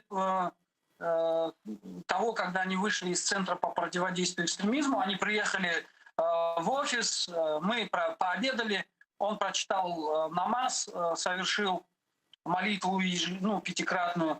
Вот. И, конечно же, уходя, мы с ним обнялись. Я сказал, это тебе испытание, достом, иншаллах. Если не увидимся, Аллаха има нету. И пусть Аллах тебя укрепит и поможет тебе в преодолении данного испытания. Это джумлемізге Аллах разы болсын деді. Всем приветствие передал. Вот, и поблагодарил, конечно же, за ту поддержку, которую люди оказывают в данной ситуации. И ему, и его семье. Рустем Бey, sonki sualim бар. Мына 2 ай içerisinde işgalcilerinin yapmaganları kalmadı. Kırım Tatarlarının liderlerinden birini tutup advokatının işte tutulganına kadar sizin fikrinizce böyle represiyalar dalgasının çoğlaşması nenen hususan bağlı? Алло. Алло? Алло. Алло, eşittiniz mi? Алло. Не слышу. Галиба Бах Узуле eşitmей bizni Rüstem Ağa, Rüstem Kamilov advokat bizle canlı bağdaydı. Büyükten teşekkürler sizge Rüstem Ağa, bizle bağlanıp suallarımızga cevap bergeniz için. Advokat Liliya Hanım Gemici bizle şimdi telefon vasitası ile muharrirlerimden bana aytkanına ko'ra uni selamlayıq. Liliya Hanım, selam aleykum, hayırlı akşamlar. Алейкум селям, sizге de hayırlı. Liliya Hanım, şimdi bizge Rüstem Ağa Kamilov aytkanına ko'ra Эдем Семидляевның kayda olgаны ile bağlı hiç bir malumat yoktur. Belki de sizde şimdi bir malumat peyda olgandır. Belki de sizin haberleriniz var. Olmasa kayda olabilir Эдем Ağa. Но по решению суда его должны направить в спецприемник для административно задержанных. Единственный спецприемник для административно задержанных в городе Симферополе находится на ремонте, поэтому нам не сообщили, куда его повезли. Я думаю, это сделали целенаправленно. Также отказали адвокатам передать Эдему Семидляеву пакет с вещами теплыми, с продуктами, так как сегодня целый день он находился, с утра мы находились с 10 часов, вносили изменения в протоколы, собственно, потом был суд, и, естественно, он уже не попадет на ужин, который выдают в спецприемниках, но куда его повезли, нам так и остается неизвестно. Наши коллеги Эмиль Курбединов и Назим Шейхмамбетов будут ездить по всем спецприемникам города и в ручном режиме разыскивать нашего коллегу. Mına Leyla Hanım, siz Эдем Ağa'nın yanında ediniz, Emil Kurbedinov ile beraberlikte. İşte tarif etiniz, nasıl ketti aslında bu işler, nasıl yapıldı, protokollarga değişmelerinin көрсетілуі ve ilahiri. Mına ne için işgalciler bolalarının hepsini yaptılar Эдем Семидляевге karşı sizce? Здесь протоколы составлены с грубыми нарушениями, и суд первой инстанции при первоначальном получении указал на данные нарушения и вернул для доработки. К большому, я не знаю, к моему, наверное, сожалению, несмотря на то, что эти протоколы так и не были доработаны с теми замечаниями, которые правящий протокол получил первый раз, тем не менее суд сегодня принял 2 решения, признав виновным Эдема Семидляева, назначив ему и административный арест по одному из протоколов, по второму протоколу назначил штраф. Это не поддается абсолютно никакому разумному обоснованию, логическому пониманию, непониманию с точки зрения закона. Безусловно, мы все эти решения будем обжаловать. Завтра уже будет подана апелляция на решение касательно применения административного наказания в виде содержания, в виде административного ареста. И уже после получения на руки решения об штрафе, мы будем обжаловать и это решение. Все профессиональное сообщество возмущено подобным решением. Уже появились первые посты наших коллег в соцсетях о применении данной нормы. По сути, теперь каждый адвокат. Мы сегодня в судебном заседании на рассмотрение второго протокола касательно личного досмотра просматривали видео, которое было приложено сотрудниками правоохранительных органов в качестве доказательства вины наших коллеги. На данном видео звучали такие фразы, что ему необходимо раздеться, так как необходимо осмотреть его тело на предмет экстремистской символики, а также посмотреть, извините, это в эфире пойдет, но это я передаю то, что было на видео, посмотреть, что находится на трусах. Вот теперь каждый адвокат, я думаю, прежде чем идти оказывать юридическую помощь правоохранительные органы, должен думать не только о тех знаниях, которые он сможет применить, и тех навыках, которые он сможет, которые смогут быть полезными его доверителю, но должен также думать о собственном, скажем так, одеянии, о собственном положении в данных правоохранительных органах. Это беспрецедентное решение. Практика говорит совершенно о других тенденциях, и мы намерены это обжаловать в ближайшее время. Я мына Лилия ханым шуны сурайжак едім асылда едім аға Семедляевге бойлы бір әрекет япарақ. Ишғалжылар нені көзлеген, нені істейлер, 12 күн апис жазасы беріпті не беклейлер. Сейси мабуслерінің даваларından vazgeçip оларының имайысынды алмай жағынымы, яғни бұл насыл бір басқыдыр бойлы? Я думаю, здесь шло не просто унижение конкретного человека, конкретного адвоката. Здесь уже этим решением просто унижено все профессиональное сообщество адвокатское. И, безусловно, данное решение, оно не позволит Эдему Семедляеву участвовать в ближайших делах, которые назначены к рассмотрению. А это в том числе апелляция на приговор Бахчисарайской второй группе, где одним из фигурантов проходит экс-координатор Крымской солидарности Сервер Мустафаев. Апелляция назначена на 23 число. Эдем выступает в качестве защитника Мимета Белялова. И я думаю, рассмотрение при таких условиях данной апелляции будет невозможно. У Эдема также несколько других уголовных процессов. И, безусловно, мы будем ходатайствовать об отложении этих процессов.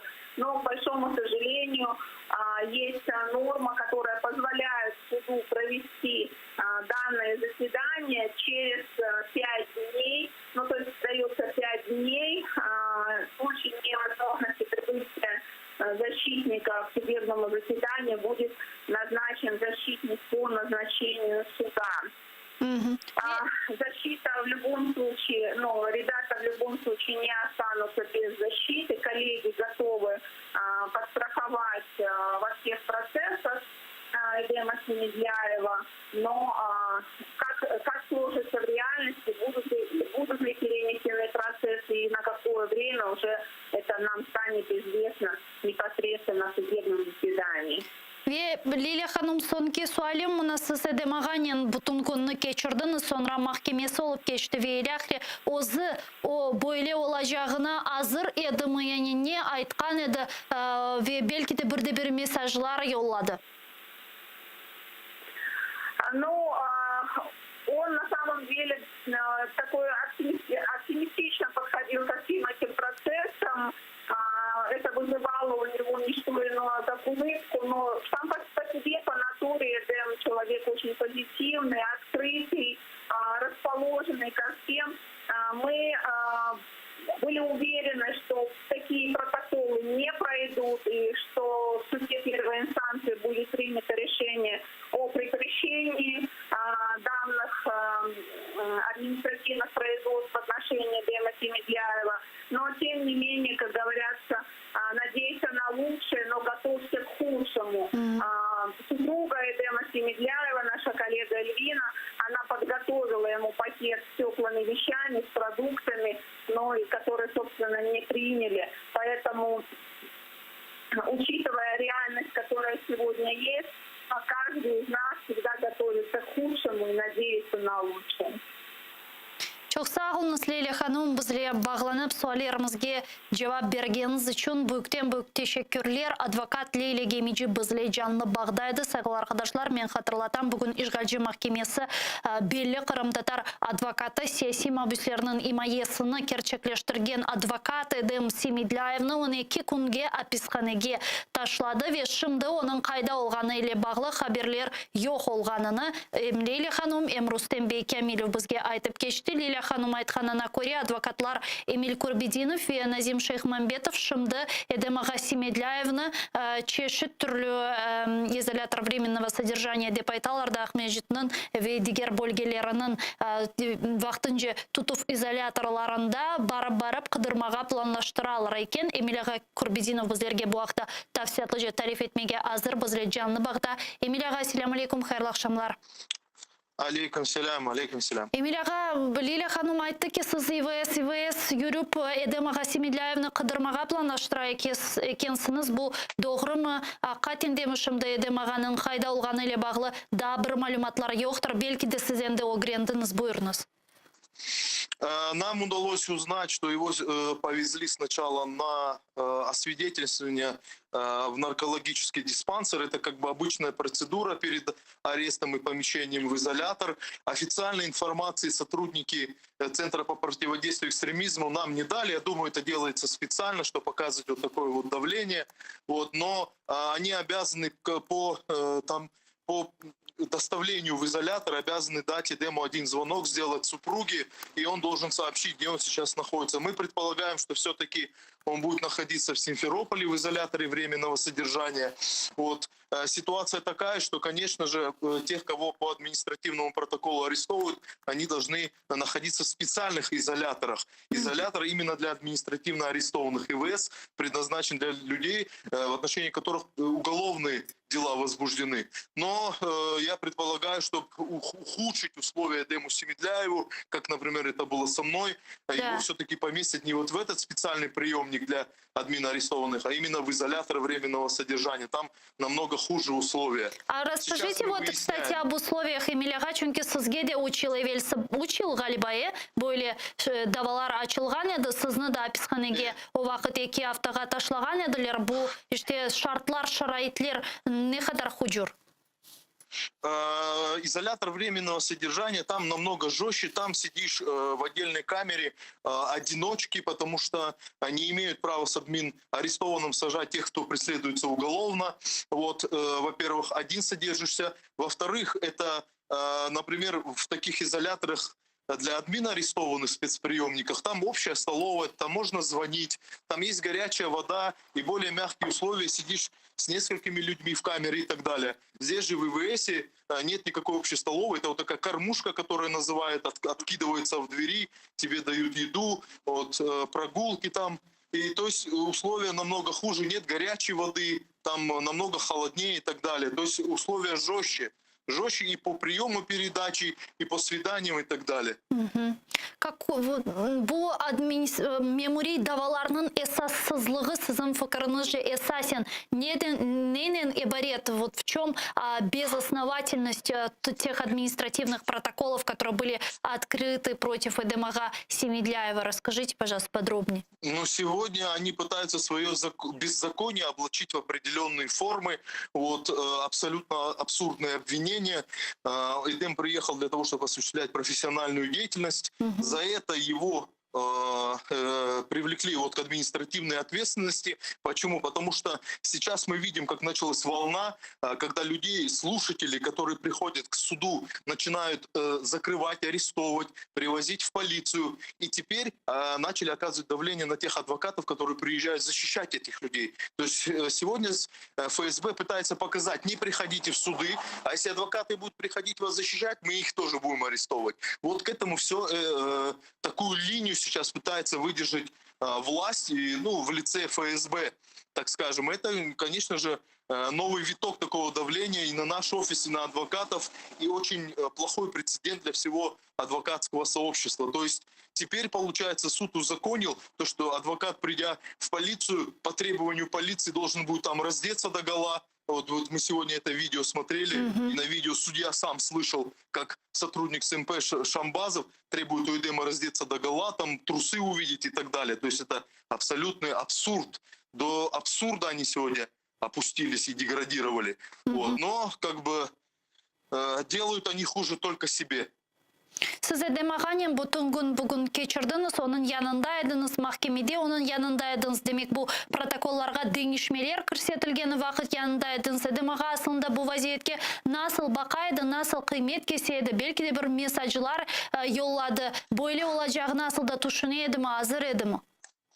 Конечно, мы с ним приехали, у него уже была готова котомка, сумка с одеждой, там, с едой и так далее. То есть мы предполагали такой ход событий, мы анализировали, что так к этому все и придет, что будет максимально жестко действовать и максимально жестко оказывать давление. Что касается Эдема, он прекрасно держится, вот никакого там какой-то апатии там или еще чего-то, страха и боязни встретить вот это вот наказание у него не было, он прекрасно понимает и к чему это ведут, и что необходимо дальше продолжать бороться, да, то есть в этом плане Эдем держится отлично. Ya mına Edem ağanış eğer 12 kun hapiste tutsalar o davalar men bilem siz kun aman kun mahkemelerge barasız. Kun imaye etesiz siyasi mabuslarını ne kadar Edem ağa mahkeme davalarına barıp olamayacak mına çok mu öyle ogde onun olması gerek olan mahkeme davalar ve şimdi anda olmayacak bu neyin tehlikeli?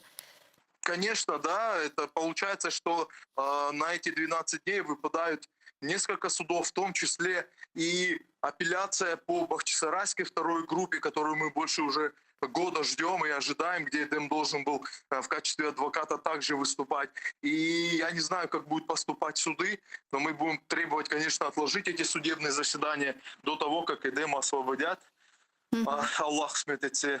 Но срыв произойдет, то есть срываются заседания и попадают на этот срок несколько заседаний, в Ростове. Ya mına bununla beraberlikte Rustem Kamilov'un bize aytkanına göre demek bu Shambazov birinci bu protokolunu bergeni vakit mahkeme red etken, yani kabul etmegen, yeterlice olmağanı için, hatalar olğanı için ve ilahire ve ikinci defa bu protokolunu bergen. Mına sizin fikrinizce ne için birinci kere mahkeme kabul etmeyip şimdi bakıp böyle karar çıkardı? Ну, я считаю, что сегодня в России ФСБ, она практически узурпировала власть, в том числе и судебную систему, и поэтому под давлением, под приказом, да, это заказное дело. Я думаю, что решения уже были готовы. Кстати, по второму протоколу судья даже не уходил в совещательную комнату, он просто закрыл вот так перед нами материал, сидя в кресле, и сказал: вы виновны, штраф вам 4000 рублей. Это вот без ухода даже в совещательную комнату. Это были готовые решения. Я думаю, решения принимаются не в этом суде, не судьями Центрального районного суда, но все-таки они участвуют в этом беззаконии тоже. Это заказное политическое дело для того, чтобы оказать давление на тот пул адвокатов, которые сейчас в Крыму работают по таким делам, которые приезжают защищать в том числе и простых граждан, которые вот в качестве слушателей приходят и так далее. То есть показать всем, что будет вот так, а не иначе, вот, что такие суды должны там проходить в вакууме, что никто их не должен освещать и так далее. Вот это решение принимается не в кабинете этого суда. Emile ve sonki sualım böyle olacak. Bu sonki 2,5 ay içerisinde hakikaten de biz böyle yanı represiyalar dalgasını korduk. İşte Kırım Tatarlarının liderlerinden biri Nariman Celal'ın tutulganından işte çeşit mahkeme davalarına gelgen vatandaşlarının böyle toptan tutulup 50'şer kişi, 20'şer kişi tutulup avtobuslarga bırakılmasından, memuri davalarının açılması адвокатларға қаршы шымды бойле басқаларының япылмасына көреміз енді 2,5 ай. Яны бойле яңы репрессиялар форматы мейданға чықты деп айтмаға мүмкін. Сіздің фікіріңізше бұл ненен бағлы, бұл 2 ай içerisinde yapılганлар неге азырлықтыр? Это именно новый виток, я вот вспоминаю, это более так похоже на 14-15 год тоже, когда они пытались запугать всех, кто приходит на суды, и вот стряпали такие дела. Это еще одно такое второе дыхание на то, чтобы все-таки изолировать все эти политические процессы, чтобы напугать людей, чтобы люди не приходили, чтобы СМИ не освещали и так далее. Это новый виток и довольно-таки жесткий вот, в отношении активистов, в отношении слушателей судов, в отношении адвокатов. Да, это показательные такие преследования для того, чтобы запугать людей. А связываете ли вы это все же вот с теми действиями, которые делаются на материковой части Украины и в частности вот с Крымской платформой? Я считаю, что это реакция на всю вот эту мирную борьбу нашего народа, которая не заканчивается на территории Крыма. Мы в том числе освещаем на весь мир. Да? Крымско-татарский народ, украинские активисты, они освещают на весь мир, в том числе и на материковой Украине. Консульство Украины оказывает поддержку и так далее, и так далее. В том числе и открытие Крымской платформы. Конечно же, на все это влияет, и все это является определенным таким толчком для вот таких нового витка репрессий. Это однозначно. Çok sağ olun Эмилияға бізле бағланғаныз үшін лütfen бір хаберлер олса біздерні хабердар етіңіз Эдемаға Семидляевның қайда болғаны или бағлы енді там малюматларына, кесен-кес малюматларына огренсеңіз сақ олыңыз бізле бағланып суалерімізге жауап бергеніңіз үшін. Адвокат Эмиль Курбидинов бізле жанлы бағдайды Эдем Семидляевның давасы ақында бізлерге тafsilatlıca тариф етті. Сайғалар қадашлар мен қатырлатам ки Қырым-татар сейси мабүслерінің имаячысы олған Эдем Семидляевны бүгін işgalciler 4000 para cezası hükümü ve 12 kun hapis cezası hükümünü çıkardı. Ona tızılgen memori protokollar neticesinde ve şimdi Эдем Семидляевны anin kayda alıp ketkenler ile bağlı malumatlar olmağanını bizge 3 advokat Rustem Kamilov, Liliya Gemici ve Emilияға Kurbidinov aytıp geçti ve her biri de elbette ki bu yapılganlarını Kırım-Tatar halkına karşı yapılgan baskı yani repressiyalar dalgası çerçevesinde korkutup siyasetine bağladılar ve aşikar ki bugün işgalciler çeşitli formatlarla, çeşitli formalarla Kırım-Tatarlarga bu baskını gerçekleştiriyor. Ve fakat aynen Emilияға Kurbidinov'a da 3 yıl evvelsi gibi yapılganı vakit Emilияға Эдем Семидляев'e de aynısı yapıla ama aynen Emil Kurbidinov'un ruhunu bu kırmağanını korgenimiz gibi Эдем Ағаның da ruhunu kırmayacağından eminmiz. Bu hadiselerini elbette ki biz takip etemiz ve fakat men şimdi ne yazık ki sizinle endi sağlıklaşmak mecburiyetindeyim. Aman 5 dakikadan sonra ATR telekanalının yayınını Zaman informasyon programması Kırım-Tatar tilinde devam ete. Sonra biz bu studiyada sizlerine meslektaşım Yuriy Matsarski, Prime Matsarski programmasında Ayder Mujdabayev bağışlarsız Prime Mujdabayev programmasında selamlayacak. Biz ise sizlerle yarın Allah kısmet ete görüşürüz.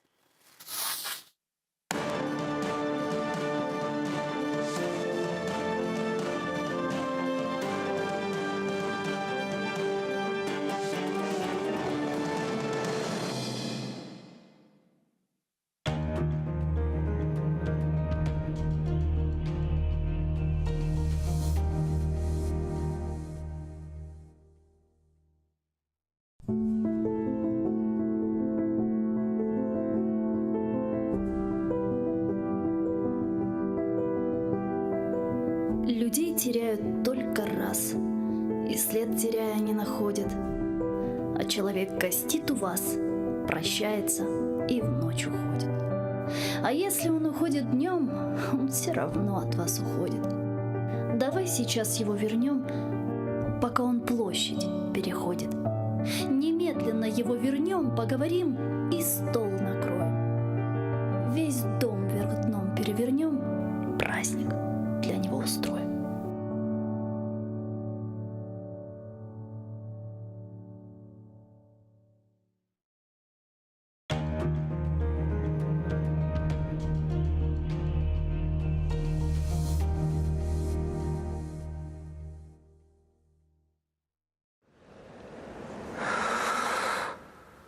Эшитесаныз мı?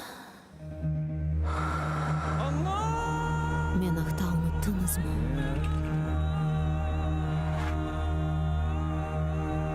Мен мындам.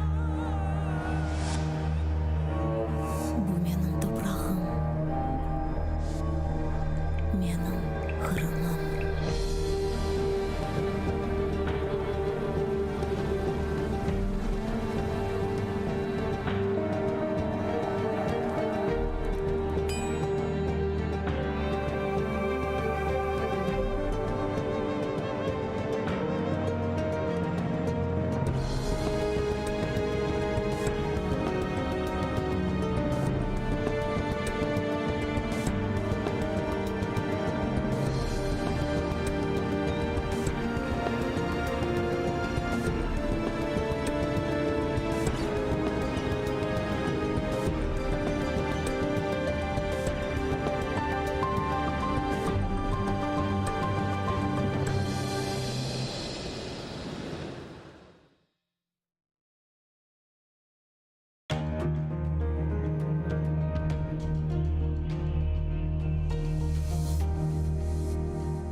Бисмиллахир-рахманир-рахим. Яратаным, Allah'ım, 99 ismin var. Ya Rabbim, haramlarga isteklerini bir yutunda devletlerini. Senden hayrı yok kimsemiz. Vatan için dua etemiz. İmdad bekle, haram hürmette. Rahim eyle açsın hizmette. Bizni haramda yarattın, yardımın ile. Sürgünden hayttık. Endi halkımız haramında. Devletli olsun vatanımızga. Biz için aziz Kırımımız. Takmında açsın bahtımız. Senden hayrı yok anlayacak. Yaratanım aç bizge uçak. Kırımlarga elini uzat. Yardım ver ya Rabbim. Bir bizge imdat. Bu aziz toprak ecdadım yeri. Kırımlarının tükenmez yeri. Adda bizlerini vatanımızga. Sahip olayı Kırımızga. Kırımlar kalbi tek sana eman. Ecdatlar yerini bağışla. Amin.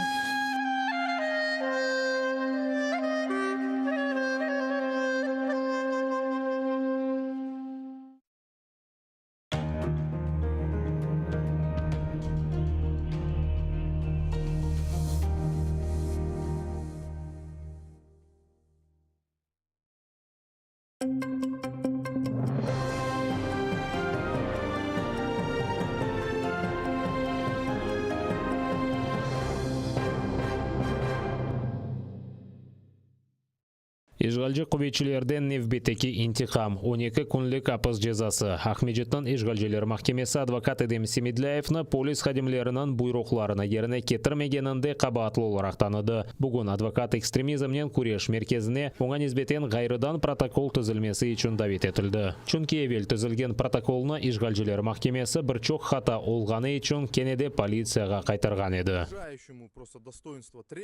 Это, конечно же, негромкие слова, что это протоколы не только Эдему Семидляеву, это, по сути, такой протокол всему адвокатскому сообществу. То есть это такой посыл, что любой адвокат, который прибудет в полицию, теперь может быть подвергнут вот такому унижающему просто достоинство требованию от сотрудников полиции раздеться, якобы там посмотреть, если там наколки или что, еще что-то. Вот из-за отказ вот от таких вот действий незаконных на человека может быть, на адвоката может быть составлен протокол, и по сути адвоката могут арестовать на 12 суток. Октябрьнан 25-шінде Эдем Семидляев Зенадда Шаназем Шейхмамбетовнен махкеме огынде тутулып, полис бөлігіне кетірілген Қырым татарларына қорчаламақ үшін келген еді. Құветшілер адвокатларына тутулғанлар янына кечірмеді. Аксине Семидляевке сойынып, устынды экстремистик тешкілатларынан тимсаллері бармы, жоқмы тешкірмеге істегенлер. Семидляев рет етті. Бұнны чун әнді белі олған экстремизмнен күреш меркезінен хадимы Руслан Шамбазов оңан избетен бойсун мағаны үшін мемори протокол тызды. Ведабыр протоколны полис бөлігінде сес язысына япқаны үшін тізгенлер. Ишгалжилер санкидерсін арабаны қайделерге көре қалдырмағаны үшін Эдем Семидляевнің омыр арқадашына низбетен протокол тызды. Қадын отырушта қайынын менфаатларына тақдим етмек үшін Ишгалжилер махкемесіне келді. Құветшілер эвакуаторнен оның арабасына алып кеткен. Шымды Эльвина Семидляева пара жезасына удемелі. Оңа низбетен де протоколны Руслан Шамбазов тыздырген. Теперь мне предстоит заплатить протокол, составлен сотрудником полиции по требованию Шамбазова Руслана Ринатовича. С чего я сделала такие выводы, так как кроме машин, которые были припаркованы возле моего автомобиля, больше никаких машин эвакуировано не было. Можно наблюдать. Машина была припаркована вот здесь, и другие машины, две еще были припаркованы также здесь. Два эвакуатора забрали эти автомобили. Мой автомобиль, я находилась в автомобиле, он был заведен, но сотрудник полиции все равно составил на меня протокол. Я предоставила все ему необходимые документы. Я продемонстрировала протокол Шамбазову Руслану Ринатовичу, поблагодарила его за это. Он низко мне поклонился, то есть ответил, что пожалуйста, я так понимаю. Вот такая вот месть. Топырақ айырып, весиқалар ресмилештірілмесіні тезлештірмеге. Ишғал етілген территориялар реинтеграциясы мәселелері бойынша Назир Ирина Верещук Херсон шер ел басшысына көчмеге мечбур олған Қырым татарлар үшін мескен құрылышы тезлештірілмесінде ярдым жолмаға чағырды. Сөз Түркия үкіметі ile амелге кечірілежек лейха хақында кете. Киев, Херсон ве Николаев шерлерінде ишғалден себеп Украина қытасына көчмеге мечбур олған Қырым татар қорынталары үшін 500 квартира құрылмалы. Ирина Верещук ерлі акимиет ile семерелі ишбірлік олажағына инанғанын айтты. О заман құружилықна кележексене башлатмақ мүмкін деді. Коли на житло, на інші проекти можна знайти спецфонду, і ми зараз знову вкотре будемо дякувати, хто долучиться. Наприклад, Туреччина, яка підписала з нами контракт на будівництво 500 квартир. Миколаївська, Херсонська область і Київ. З Києвом поки що важко, розібралася місто Херсон. Зараз звертається до міського голови. Земельна ділянка, яку ви виділили, там треба небагато бажання міського голови допомогти з документами. Знаю, про що говорю. Будь ласка, пане міський голово, виділіть земельну ділянку, допоможіть з документами, і ми вже в 22-му році за кошти Турецької Республіки абсолютно повністю побудуємо не 100 квартир. Місто Миколаїв краще, вони вже виділили земельну ділянку, але теж допоможіть. Мескеннен темин етілув назерлікнің esas мақсатларындан бірідір. Бұны Верещук көчкен шақыслар реинтеграциясы стратегиясына тақдим етер екен айтты. Весиқаға көре дегер мақсатлар арасында тасил, иш ерлері чоқлаштырылмасы, ичтимai қоров, тебе ярдым берілуі ве Украина қытасында инсанларнен бұтынлешуге шарайтлер яратылмасыдыр. Украина ве Америка арасында мунасибетлерде яңа саяфи. Более Украина тышышлары назиры Дмитро Кулеба Украинаның Америка Бірлешкен Девлетлерінен стратегик иш бірлігі аққанда хартияны адландырды. Весиқаны Вашингтонда Дмитро Кулеба ве Энтони Блинкен стратегик иш бірлік комиссиясының отырышындан сон имзалады. Хартия Украина ве Америка арасында чоқ ел девам етежек иш бірлікні кефалет ете. Бұл иш бірлік Украинада япылмақ керек олған ислиатлар ве рус тежавузына қаршылық көстермекнен бағлыды. Оновлена хартія відображає непорушну відданість нашої країни просуванню взаємних пріоритетів, визначених у спільній заяві, підписаній 1 вересня президентами Байденом та Зеленським. Вона окреслює нашу співпрацю у безпеці, верховенстві права та економічній трансформації. Я хочу дати зрозуміти, що все, що ми робимо в рамках цієї великої стратегії, робиться на благо українського народу, двосторонніх стосунків України та Сполучених Штатів, а також на благо всього євроатлантичного простору в цілому. Найкращий спосіб стримувати агресивну Росію – це дати ясно зрозуміти Кремлю, що Україна сильна, але ще в неї є сильні союзники, які не залишать її сам на сам перед агресією Москви. Весиқаға көре Америка Бірлескен Девлетлері Украинаның мұстақиллігі ве бұтынлігіні илеріде де дестеклейжегіні таздықлады. Авропада ве Қара деңіз регионында телекесілікні құбетлештірмек үшін да фаал ішбірлік епажақ. Бұндан ғайры Америка Бірлескен Девлетлері Русияны өз тәжаузи сиясетіні тоқтатмаға чағырды. Ми розуміємо послідовність їх дій і занепокоєні тим, що Росія може зробити серйозну помилку в намаганні повторити те, до чого вона вдалася у 2014 році. Тоді вона зібрала сили, перетнула суверенну українську територію, зробила це неправдиво, стверджуючи про провокацію. Ми вже бачили раніше, як вони говорили про провокації як обґрунтування агресії. Ми уважно за цим слідкуємо, і я вдячний нашим українським партнерам за неабияку стриманість. Ми всі маємо розуміти, що те, що розгортається нині в Європі, є складною грою з багатьма елементами. Це енергетична криза, пропаганда, дезінформація, кібератаки, нарощування військових сил, спроба Росії використати міграційну кризу в Білорусі.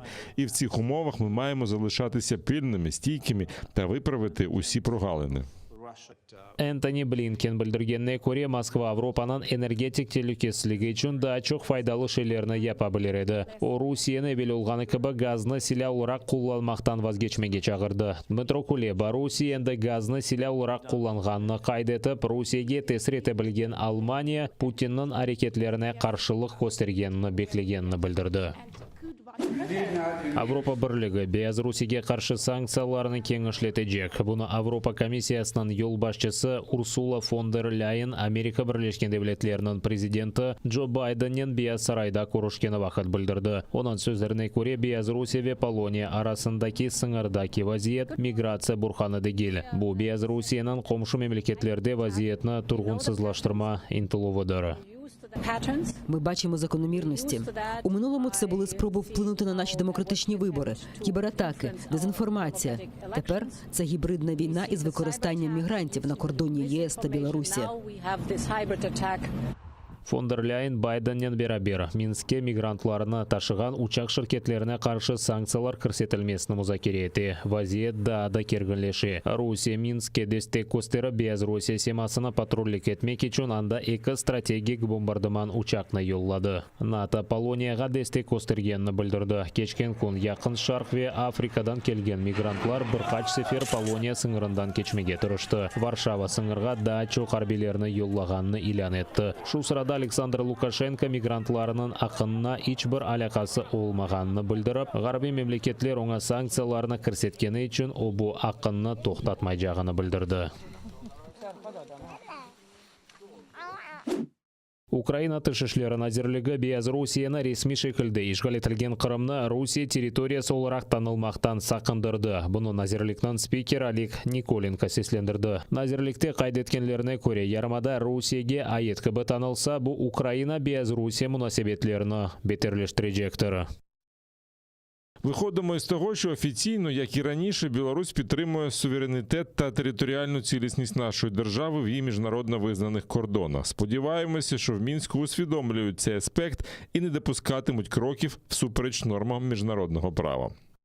Кеченлері без Русияның тышышлері назирі Владимир Макей Русия тарафындан ишғал етілген Қырым шымды Русия территориясы деп білдірді. Меджлис рейсі Рифат Чубаров қайдеткеніне көре Кремль Лукашенко вересми Минск тарафындан Қырым Русия территориясы кібі танылмағанна қадар Кремль тынчыланмас. Бұндан сонысе Русия без Русияны бұтынлей юта біле. Думаю, що Лукашенко, який все більше нагадує загнану в пастку звіра, не може не розуміти, що після визнання формально незалежною, поки що, Республікою Білорусь, російського статусу Криму вже ніщо не стримуватиме Росію від остаточного поглинання нею Білорусі. Отже, на користь Лукашенка якомога довго тягнути з оформленням офіційного визнання Республікою Білорусь Криму як російської території. Інша річ, чи дозволить йому Москва. Ишгал етілген Қырым сакенлері ендіден ID паспортларына сыңыр кечітлерінде олған мемори қызметлер беру мерkezlerinde ала біле. Шымды бұл мерkezler Каланчак ве Чоңғар сыңыр кечітлерінде çalışмақта. Рақамлы трансформация мәселелері бойынша назерлікте хабар еткенлеріне көре, ишгал етілген Қырым сакенлері ең чоқ ID шеклінде олған ватандашлық ве четелге чықмақ үшін биометрия паспортларын алмаға істей. Бұл мерkezler 2000-ден зияде меслият ве 3,5 керек олған қызметлеріні берген. Рус ишгалчылары арби олмаған инсанлар артында тұрып атеш ашқан. Бұны бірлешкен құветлер операциясының штабында білдірділер. Саба ишгалчылар ишгал етілген Донецктегі Петровск районынан арби олмаған маалесінде бұлынып, Маринка шиырына қоршалған Украина арбилері позицияларына үжім еткен. Бірлешкен құветлер операциясының штабында қайдеткенлеріне көре, ишгалчылар инсанларының евлерінден 100 метрлік месафеде бұлынайды. Ишгал етілген Донецктің арби олмаған сакенлеріні түлікеге атмақ үшін Украина арбилері душманға қаршылық көстермеген. Украина аскерлері арасында инсан ғайыплары yok. Кечкен күн душман Причепиловка қасабасына қоршалған Украина арбилері позицияларына майнларынан үжім еткен. Жебенің декер қысмында башқа силяны қолланған. Поблизу Катеринівки, що на Луганщині, окупанти відкривали вогонь з великокаліберних кулеметів. В бік Широкиного російські найманці здійснили обстріл з гранатометів різних систем і стрілецької зброї. Біля Золотого 4 противник обстріляв наші позиції зі стрілецької зброї. Неподалік Новотошківського ворожі війська вели вогонь з автоматичних станкових гранатометів та стрілецької зброї. Українські захисники відкривали вогонь у відповідь, не застосовуючи заборонене мінськими домовленостями озброєння, та змусили противника припинити обстріли. Завдяки зусиллям українських воїнів рубежі наших підрозділів залишилися незмінними. Украинада ковид хасталарынан сайысы эксілмекте. Бұны Украина Илимлер Милли Академиясында таздықлайлар. Алимлер сайғанына көре кечкен 2 апта ішінде Украинада ковид хасталарынан ең yüksek көстергічі еді. Кечкен күн чин вирусы 25 биңден аз инсанда белгіленген, 19 биңге яқын инсан түзелген. 652 Украина сакені хасталықны еңіп оламаған. Фақат Украина Илимлер Милли Академиясынан алимлері ең яқын апталар хастаханелерге түшкен ве ковид хасталығы ағырлашмас нәтижесінде вефат еткен инсанларының сайысы арта жағыны тахмин еті. Илми талилінің нәтижелері ашыланмағанларға көре ашыланған инсанларынан хастаханеге түшмеге фырсаты 87%-дан аздыр. Ковидке қаршы вакцинанын бірінші дозасыны яптырғанларынан хастаханеге түшме фырсатлары 67%-ға екселедір. Кожен з нас може стати тим об'єднуючим ланцюжком, який допоможе перемогти пандемію. Адже в кожному з нас сила. Держава забезпечила усім необхідним. Вакцини є на вибір. Пункти щеплення поряд. Від нас залежить результат. Лінію захисту сьогодні тримають наші медики. Наше завдання – стати їх волонтерами і переконати хоча б своє оточення вакцинуватись.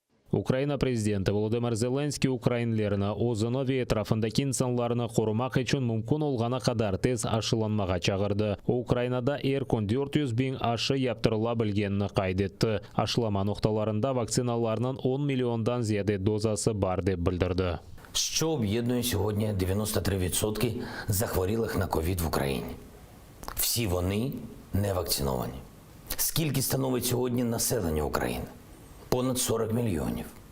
Що об'єднає завтра всіх українців, які хочуть, аби ці 40 мільйонів не перетворились на 20?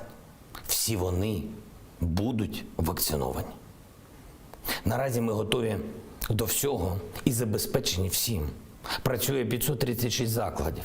Є 76 тисяч ліжок, з них 72 тисячі з киснем. Медична система готова як ніколи. Але не треба перевіряти це на собі. Украинада 20 миллиондан зияде ашы яптырылды. Сағлық назерлігінің мәліметіне көре украинлерінің %34 ич олмағанда вакцинаның бір дозасыны алған. Назир Виктор Лешко қайдеткеніне көре ilk 10 миллион ашы еда içinde, дигер 10 миллион ашы 2 ай içinde яптырылған. Қырымда ковид хасталарының сайысы еп артмақта. Кечкен күн анда чин вирусы 1175 санда белгіленген. 21 кіші хасталық ағырлашмасы нәтижесінде вефат еткен. Шу сырада ишгалжелер акимиеті ярмаданын морглары ковид себебінден вефат еткенлерінің жесетлерінен толы олғанны арет етмеге тұрыша. Қырымнан ишгалжелер сағылық назиры Скоропский айтқанына көре бұл мәлімат қабартылған. О моргларға чоқ еллар девамында пара айырылмағанындан себеп оларны яң артымақ бұл жүмледен яңы бұздулапларнен темин етмек керек деп білдірді.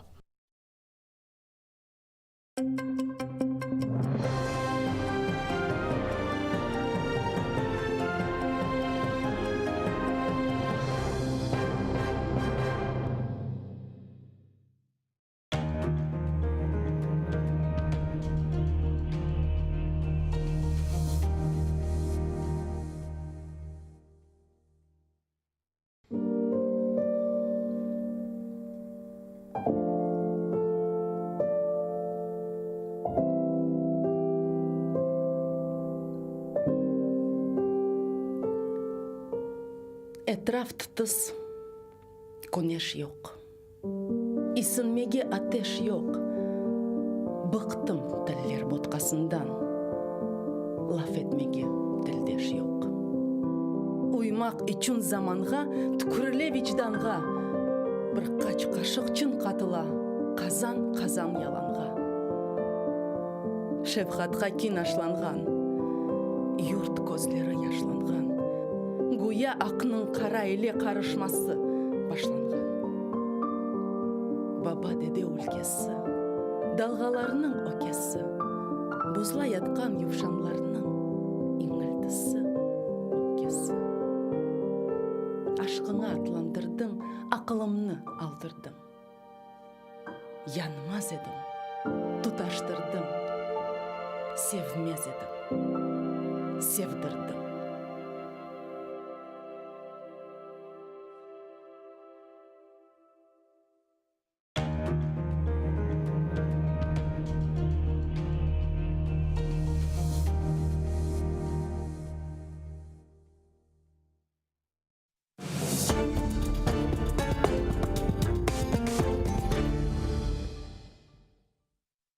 Добрый вечер. В эфире Prime на канале АТР. Это время, когда мы обсуждаем наиболее важные, касающиеся Крыма, всей Украины и всего мирового сообщества темы. И беседуем с людьми, которые наиболее широко и глубоко в них разбираются. И сегодня было бы странно, конечно, пригласить кого-либо в этот Prime, кроме представителей двух стран, которые подверглись российско-белорусской агрессии гибридной. Это Польши и Литвы. И сегодня у меня в гостях достаточно редкий гость, ну, по крайней мере, он на нашем канале впервые. Это Дариус Юргелявичус, бывший заместитель министра иностранных дел Литвы. И также, что очень даже кстати, человек, который был советником премьер-министра Грузии в 2012 году еще при Саакашвили. И эту тему мы тоже затронем в сегодняшнем разговоре. То есть все самое актуальное. Селям алейкум, Дариус. Нормально. А как? Как оказалось, у нас с Дариусом очень много общих друзей и знакомых, в том числе Мариус Януконис, двукратный посол Литвы в Украине, потому что он 2 срока тут отбыл. Вот, сейчас в МИДе работает в Вильнюсе. И также он был послом и в Беларуси. Да. Если можно, я уточню. Первый раз Мариус был советником посла, а второй раз был послом. Да. То есть двукратный, но не совсем посол. Да, ну, в итоге посол. Да, слава богу. Когда? А сейчас в Министерстве иностранных дел Литвы. И тоже, в общем, я звонил ему перед этим эфиром. Тоже там все озабочены. И, ну, литовцы сдержанные люди. Вот, тем более, если не на дипломатической работе. Но вот у нас Дариус Юргелявичус уже не на дипломатической работе. Поэтому он может нам сказать что-то более такое, неограниченное рамками дипломатического протокола. И первый вопрос будет очень простой. Куда, как ты думаешь, Дариус, с твоим опытом дипломатическим, политическим, катится этот мир? К чему? Опа. Да. Честно скажу, очень неожиданный вопрос, хотя я скажу честно, я со всеми своими близкими друзьями как раз очень часто сейчас прихожу вот именно к этой глобальной такой проблеме. Куда катится этот мир? Исходя из всего, что происходит вокруг нас и с нами, я думаю, мы идем на какое-то маленькое такое самоуничтожение. цивилизационно. Исходя из того, что мы видим за последние 2 года, то есть те вещи, которые человечество планирует, и те вещи, которые от человечества не зависят. Скажем, вот то, что последние 2 года связаны, ну почти 2 года, связаны с пандемией, которая, скажем так, нас, наверное, застигла в абсолютной, то есть неподготовленности. Хотя, если посмотреть историю чуть раньше, в 2015 году еще, Билл Гейтс говорил о том, что теория возможности вот такого сценария развития человеческой цивилизации совсем не исключен.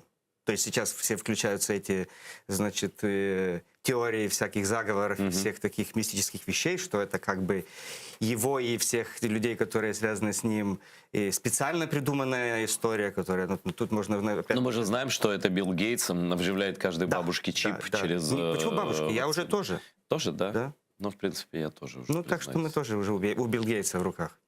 Ну, это, конечно, это шутка шуткой, но как бы ни было странно, это имеет совсем реальную основу для существования, потому что есть совсем умные и образованные люди, которые по-настоящему в это верят.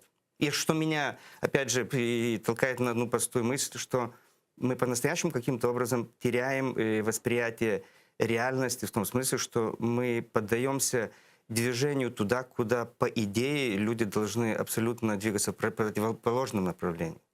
То есть из этой консолидации и поиска общих ценностей и выхода из всех экономических, социальных проблем мы таким образом идем вот с горы, едем в какую-то абсолютно бездну, которую мы сами не понимаем, что нас ждет. И вот начиная, скажем, с этой, опять же, повторюсь, с пандемии, заканчивая то, что произошло в Афганистане, что сейчас вот на этот конкретный момент происходит на границе Литвы с Белоруссией и Польши с Белоруссией. То есть вещи, которые мы, наверное, несколько месяцев назад бы вряд ли себе придумали, насколько это может быть реально и насколько это серьезно. Скажи, пожалуйста, вот когда, на твой взгляд, сломался этот мир? Не то, чтобы он был когда-то идеальным, но вот для меня точка отрыва этого мира, да, ну, можно 2 точки назвать. Либо это кидок России на Грузию открытый, да, 2008 год. Да, 8 августа 2008 года. Либо это, может быть, скорее уже окончательный был, уже открытый перелом, как в том фильме «Закрытый перелом», открытый перелом, да. Вот открытый перелом мирового устройства, наверное, произошел все-таки в Крыму, когда даже сторонники Путина, даже люди, ну, давайте так честно, вот кроме Джохара Дудаева, который давно это предсказал, что этим закончится, в тот момент никто не верил, что он просто возьмет и скажет, что Крым, Россия, и тупо его аннексирует, присоединит, как он говорит. Все думали, как это гибридная будет история, типа Абхазии, типа там какой-нибудь там Южной Осетии, он придумает какую-то искусственную страну, да, а он взял и сломал так, и посмотрел вокруг. Нравится, не нравится, смиряйтесь. И вот с этого все началось. Нет? Я думаю, что правильно говоришь о том, что это было, наверное, абсолютно такое дезавуирование того, о чем все как бы думали, но все думали о том, ну окей, может быть, план такой есть. Может быть, они где-то думают, но они никогда не решатся это делать. Конечно. Потому что ну, есть эти красные называемые линии. Есть, в конце концов, даже этот Будапештский меморандум. Ну, меморандум, окей, это не международный договор, который ты должен соблюдать, но все равно это обязательства и как гарантии приличия стран. такие, да? Ну, то есть, если все время Российская Федерация обвиняет весь оставшийся мир в том, что международное право осталось где-то, значит, больше не является основным, значит, регулирующим инструментом международных отношений, то это самое наглядное доказательство того, что они сами меньше всего и, значит, уважают и соблюдают принципы международного права. У нас крымско-татарский телеканал, нас смотрят люди, либо живущие в оккупации, либо живущие в любой точке мира, в любой точке Украины, но которые точно знают, что произошло с Крымом, у которых нет сомнений насчет, кто воюет с кем, и с какого момента, и которые хорошо помнят, что происходило. А происходило следующее, многие уже забыли, когда Путин ввел войска свои в Крым и еще не признавался, еще признался он через год. В интервью большом. В интервью, да, нет, да. По-моему, Роман Соболюк спросил у него, или в большом интервью, или он спросил у него прямо вот на пресс-конференции, и он сказал, ну да, мы защищали своих русских людей, наша армия там была. Зеленый человечек. Да, называемый. А до этого зеленый человечек он назвал. И он же не сразу назначил так называемый референдум, который должен был бы стать основанием для... И 2 раза переносили дату. Переносили дату. Да. Вот как, мое мнение, это связано с тем, что он как такой, как палач, такой палач цивилизованного мира, такого мягкотелого, уставшего, точнее, наоборот, очень мирного, колол в какие-то больные места и смотрел, какая будет реакция. И действовал реактивно, исходя из того, видел он сопротивление этого цивилизованного мира или нет. Крым, так, ну, пример, мне кажется. Олег, смотри, я прекрасный. думаю, что мы прекрасно знаем этот такой общепризнанный посыл о том, что западный мир устал от того, что ему очень хорошо. То есть все уже признают о том, что цивилизация западная, она настолько самодостаточная, что ей больше вот эти все проблемы, которые где-то вот в каких-то там, значит, окраинах, ну, пусть там будет, но только давайте нас каким-то образом обойдите, оставьте нас в покое. Я думаю, что вот на этот расчет как раз был и сделан вот этот шаг, который, ну, давайте опять же повторимся, но никто не ожидал по-настоящему. Это же было абсолютное, то есть наплевательство на то, что мы говорили с 1976 года, с Хельсинского акта о нерушимости существующих границ в Европе. Ну, а сейчас мы наблюдаем, так как с аннексией Крыма прошло уже достаточно времени, мы наблюдаем, на мой взгляд, опять же, следующее. Как в том анекдоте, он немножко пошлый, но я расскажу в непошлом варианте. Приходит муж домой, а там жена и не совсем одетый мужчина. И он спрашивает, а кто это? Она говорит, это электрик. Он говорит, да, в прошлый раз был сантехник. Она говорит, ну жарко же у нас дома. Он идет на кухню, садится пить чай и сам с собой разговаривает. Опять это проклятая неопределенность. Да? Вот опять это проклятая неопределенность. И кто же это стоит за вот этой гибридной атакой на Польшу, а до этого на Литву? Просто на Польшу как-то стало больше известно. На самом деле с Литвой это давно происходит. Да, и вы с этим столкнулись в полный рост уже, да? И это ваша основная сейчас проблема и на внутреннюю политику влияет, и на все влияет, да? Вот. Но даже сейчас мир все еще боится называть вещи своими именами. Хотя все знают, что Аэрофлот возит этих пассажиров, да, так называемых беженцев. Причем почему-то, как, вот, насколько я понимаю, из Северного Курдистана, из иракского, где на самом деле нормальная жизнь, там нет войны. Курдистан вообще как бы, наверное, самое благополучное. В том-то и дело. Регион из Ирака бывшего, да? Ну, ты как дипломат лучше меня знаешь, да? И даже, но политкорректность дошла до того, что даже хороший мой знакомый, наверное, и твой, Мантас Адаменос, нынешний зам главы Министерства иностранных дел Литовской Республики, в интервью «Эхо Москвы», ну, не знаю, зачем давать этому «Эхо» интервью Газпромовскому, но это опять, они позвонили, он ну, Венедиктов как бы считается оппозиционером. Ну пусть считается, да, ну окей, да, но Геббельс тоже, наверное, был в оппозиции Путину, этому Гитлеру, да, ну, жизнь все расставит по местам, окей, но он дипломат, все равно он государственное лицо, отвечает на вопрос.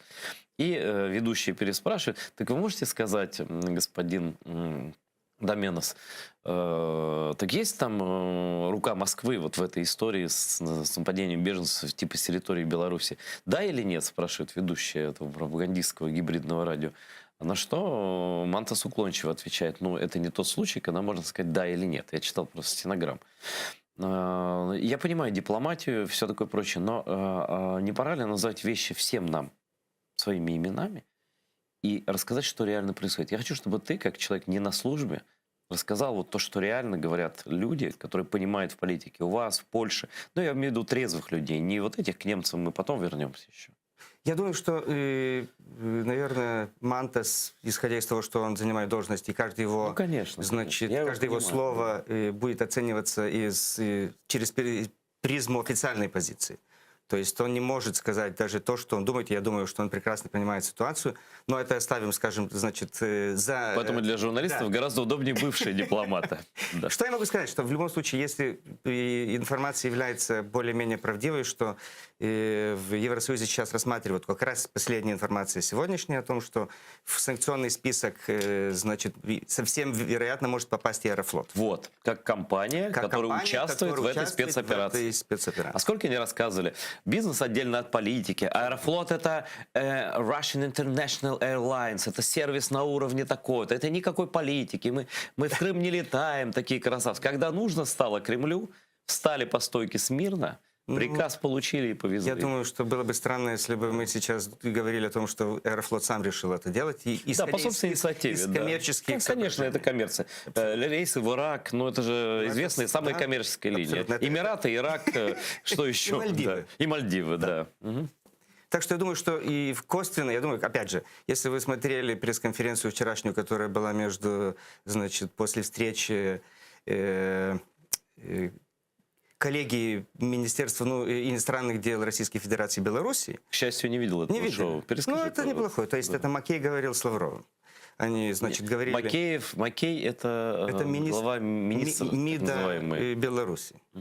И, значит, и там как раз одна из вопросов был как раз задан про, значит, ситуацию на литовско-белорусской и польско-белорусской границе. И знаете, опять же, вот как ни странно бы звучало, все прекрасно понимают, что для того, чтобы легально попасть в страну, есть контрольно-пропускные пункты. Ты имеешь все документы, имеешь визу, или это безвизовый режим, то есть имеешь, значит, нужные документы, там, страховку, все остальное. Как можно объяснить и нормально, цивилизованно говорить о том, что это нормально, и вы должны пропустить людей, которые нарушают государственную границу? То есть оставим, значит, за полями, значит, разговор о том, каким образом они туда попадают, все остальное. То есть это говорят люди, которые себя провозглашают и дипломатами, и людьми, которые соблюдают все правила такого приличного общения. Ну это же очевидная, абсолютно откровенная ложь. То есть если бы эти люди хотели по-настоящему пройти через границу, они бы пошли бы к переходным пунктам. Ну, натурально у них визы нет и все остальное. Но ты сейчас, как значит, официальное лицо, подталкиваешь их на совершение преступления. Да, ты же можешь, в принципе, даже если бы белорусская, скажем так, сторона, хотя их никто не признает как власть сейчас, да? То есть де-факто это черная дыра. Вообще, вот вы же не признаете белорусскую власть? Ну, и Украины никто не признает, да? И вот, ну, есть кто признает. А? Есть кто признает. Ну, окей. Камбоджа, не знаю. Камбоджа нет, я думаю. Но смотри, даже если вот предположить, что вот он такой оператор, но хотел бы остаться в каких-то рамках, каких-то приличий, они бы хотя бы пропустили их сами, белорусы, через свой КПП. Но дальше, да, типа, пусть идут через КПП, и там литовцы, разбирайтесь, где шлагбаум. Где шлагбаум, где видеокамеры, где там проход, где «Здравствуйте, вы кто такой? Я хочу политического убежища». И это бы я еще как-то понял. Но ну, я этого не понял. Ну, окей, но это хотя бы, скажем, половина по правилам. Да, так. Да, полуправильно, да? Как-то он прошел наш пункт и пошел к вам. Но они устраивают разрушение государственного имущества, штурм границы. Я даже, знаешь, что бы понял? Если бы эти люди, они им подсказывали бы, вот тут есть тропка, там есть тропиночка, граница же большая. Ну, там леса, реально, там... да? Это уже было. Да, на нашей границе но уже было. Смысл-то в чем? Сейчас про литовский опыт я спрошу именно про литовский. Что с Литвой происходило 2 месяца? Потому что поляки только столкнулись, а вы уже давно. Но это делается не просто так, чтобы попали туда какие-то люди.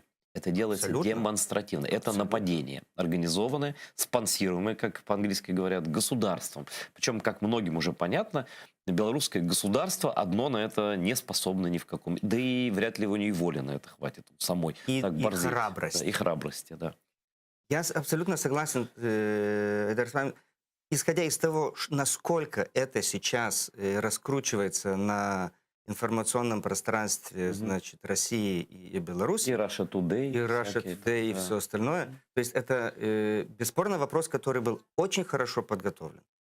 Очень детально расписан. Единственное, что меня всегда удивляет в этом случае, то, что каким-то образом все-таки мы имели какую-то информацию. И мы, надо признать, все-таки наивно думали, что они имеют это восприятие, значит, этих красных линий, до которых можно дойти, можно играть эту игру, а вот за эти линии зайти нельзя. Это уже все. Но они красную линию с вами еще перешли. И это случилось вот... Как раз раньше. В сентябре, да? В сентябре. Расскажи, пожалуйста, о том, как реагировала Литва. От полиции и погранслужбы до политиков, министров, депутатов и общества. И до сих пор реагирует. Это же продолжается, как я понимаю, все? Ну, только, конечно, масштаб, который сейчас происходит с Польшей, это совсем другая история. А туда просто более... скажем, массу всю сейчас пустили на польско-белорусскую границу, но у нас это каждый день. То есть это цифры, значит, от десятков до сотен. Но для Литвы это серьезное дело. Это сам принцип того, что мы должны каждый день иметь, значит, подготовленных людей, которые стоят на границе. И они реально, то есть это не то, что охрана границы, это реально, то есть отражение гибридной атаки. Это же такая история, когда ты... По-настоящему, это трагедия, когда ты видишь этих людей с детьми, которые хотят попасть, скажем, перейти эту границу. Я не очень понимаю, какие иллюзии у них были, когда они садились в самолет, который летел в Минск. Ой, слушай, да какие угодно. Лапшу Да любую можно да, навесить. окей. Да. То есть, может быть, даже. Но то, что ты видишь этих людей, которые сейчас являются заложниками того же самого режима в Беларуси. Он их привез, потому что они выдали визы, потому что очень, очень цинично звучит такой посыл, когда говорят, они у нас в стране легально. Они отвечают всем требованиям для того, чтобы получить. Им визы дали. И, конечно, они все понимают реально, что белорусские власти и даже изменили, если я не ошибаюсь, порядок выдачи этих виз и упростили. И говорят, еще и за денежки. Как, кстати, Мантас Адамян уже сказал в другом интервью, по-моему, что от 5 до 10 тысяч долларов еще и белорусские консулы еще и зарабатывают. Не знаю, в карман кладут, или по Лукашенко делятся, или в бюджет отдают. Но, то есть, я еще даже не удивлюсь, если, учитывая уровень образования людей, которые туда попадают, что они даже поют, что это Европа. Ну, просто нужно вот... Это Европа. Пройти вот здесь, просто, да, просто... Лесом, все, да, это лесом пройдете, и все, да. Да, а потом подвозят к колючей проволоке, высаживают и говорят, вперед, ребята. У нас какая проблема, я думаю, что осталась после того, как мы провозгласили независимость в 90-м году. Мы все-таки наивно думали, что мы можем иметь границу, нормальную европейскую границу, прозрачную, с таким соседом, как Беларусь. И потому у нас физической границы реально это не существовало. Такой Польша, кстати. Они сейчас только начали строить. То же самое и с нами. вы тоже начали с нами. Потому что мы надеялись, что с 90-го года, что с развала Советского Союза, мы перейдем в совсем другое качество отношений. Даже не исходя из того, что, скажем, белорусская ориентация была более-менее, скажем, после того, как пришел Лукашенко, заигрывание с Западом, потом заигрывание с Москвой, но потом идея этого общего государства. Но окей, но все-таки еще была какая-то иллюзия о том, что вернусь к красным линиям. Но же не надо нам, потому что мы не хотим вернуться к этим границам с проволокой, с этими, значит, столбами. Какие же вы европейцы романтичные, добрые люди. И даже вы литовцы, уж которые, казалось бы, такие лесные братья и такие вы русофобы. А я хочу, вот знаешь, я и литовцев очень уважаю, и поляков очень уважаю, знаю. Но все-таки... Мне кажется, у крымских татар, по крайней мере, в последнее время, ну, какой опыт постоянно обновляемый общения с этим сообществом людей, скажем так, если их можно так назвать. Поэтому у крымских татар есть такая поговорка. Они все гениальные, касающиеся политики, отношений с Москвой. Им по 500 лет этим, по 300 лет этим поговоркам. Одна из них гласит, не опирайся на воду, не верь россиянину. Это древняя крымско-татарская поговорка. Вот если бы знали ее литовцы и поляки, а уж лучше бы еще и немцы с французами, то, может быть, проблем было бы больше. Меньше. Ну, я думаю, что мы, как говорится, к большому сожалению, учимся на своих ошибках. И я уверен, что мы с этим кризисом бесспорно каким-нибудь образом разрешим. И я все-таки надеюсь, что мы не останемся все-таки абсолютно одними в этой борьбе. Я очень... верю в то, что европейская солидарность проявится в очень такой конкретной и видимой форме для того, чтобы всем было ясно, что шутить с нами вот таким сейчас образом... испытание проходит европейская солидарность. Это выпробование, как украинской мовы говорят, да? Польша же обратилась же к НАТО. Вы к Евросоюзу тоже, наверное, обратитесь и к НАТО, да? Или как-то все равно вы же бьете в колокола? Конечно. Да? Ну вот вместе уже. Мы уже хотим созвать... значит, Совбез ООН, поэтому это не шутка. То есть это по-настоящему, я думаю, что мы сейчас являемся свидетелями того, каким образом пытаются расшатать стабильность, которая существует в Европе. Ты сказал про эту вот новость, которую я тоже прочитал сегодня про Аэрофлот, что, возможно, будут санкции против Аэрофлота, хотя до конца я не верю. Почему? Потому что, ну, мы знаем, что Путин совершенно спокойно сбил самолет с огромным количеством не только малайцев, но и голландцев и немцев. И до сих пор политической реакции на это никакой нет, и суд этот длится. Хотя все знают прекрасно, кто сбил, откуда. И, конкретные люди. Да, все знают, все, Всё да? есть, да. Но как бы опять это проклятая неопределенность, как в анекдоте. Мы живем в этом анекдоте. Политически в этом анекдоте живем. Лукашенко успел еще, значит, напугать. Ну, как бы... Для Путина он крайне удобен. Вот когда говорят, что он его бросит, я думаю, зачем такого бросать? Такого пса, которого можно показать, он у меня отвязался. Вот, ну, он бешеный, отвязался. А на самом деле там его за углом подкармливать, там, гладить, сахарок давать и опять, значит, запускать. Я тут ни при чем. И Лукашенко уже договорился до того, что он перекроет газопровод Ямал-Европы, если вдруг санкции будут усилены, европейские. Они какие-то будут точно, ну, как бы выхода нет. Тут нету, да. Да? Нету никакого. Сейчас перекрою газопровод. То есть он во все тяжкие. Что он завтра скажет, я вообще не знаю. Но самолет он уже, наверное, посадить не сможет на своей территории. Никто не летает. Да, просто не летает. Да? Но мы никогда не знаем, что эти парни могут придумать. Тем более с таким ресурсом, как ФСБ. Я бы хотел сказать, что и вот в том, что он может перекрыть этот газопровод, и я не очень хочу верить лишь по одной простой причине, что все-таки это большой бизнес. Хотя, исходя из того, что сейчас происходило на газовом рынке, это... Бизнесом не пахнет. Бизнесом не пахнет, по-настоящему. Потому что сейчас идет, как бы, опять же, с другой стороны, война России, такая, не война, скажем, конфронтация России с Европой по вопросу Nord Stream 2. Ну и вот твоя версия, как это связано? Вот где Nord Stream 2 и где беженцы? Где Литва, Польша, где Германия, Франция? А что-то какое-то ощущение, что все это одно и то же. А это и есть одно и то же. Это просто элементарно, это те вещи, которые мы иногда думаем о том, что вот, значит, наши недруги и слабые, и они просто ждут, пока мы сделаем ошибки. Они нас провоцируют на это. И они прекрасно знают наши слабые места. Мы элементарно, опять же, вот как когда я сказал, мы еще романтически имеем вот восприятие того, что мы можем договориться. Хотя этот период вот такого уже как бы осознанного разговора с нашими соседями, он потерял смысл после того, ну, после 2014 года. Но и после этого, но вот сейчас-то, вот скажи мне, пожалуйста, вот о чем-то можно с ними договориться, с этими парнями? Вот, ну просто, вот, да, хорошо, давай так просто вспомним, о чем последний раз, какой последний исполненный договор с их стороны?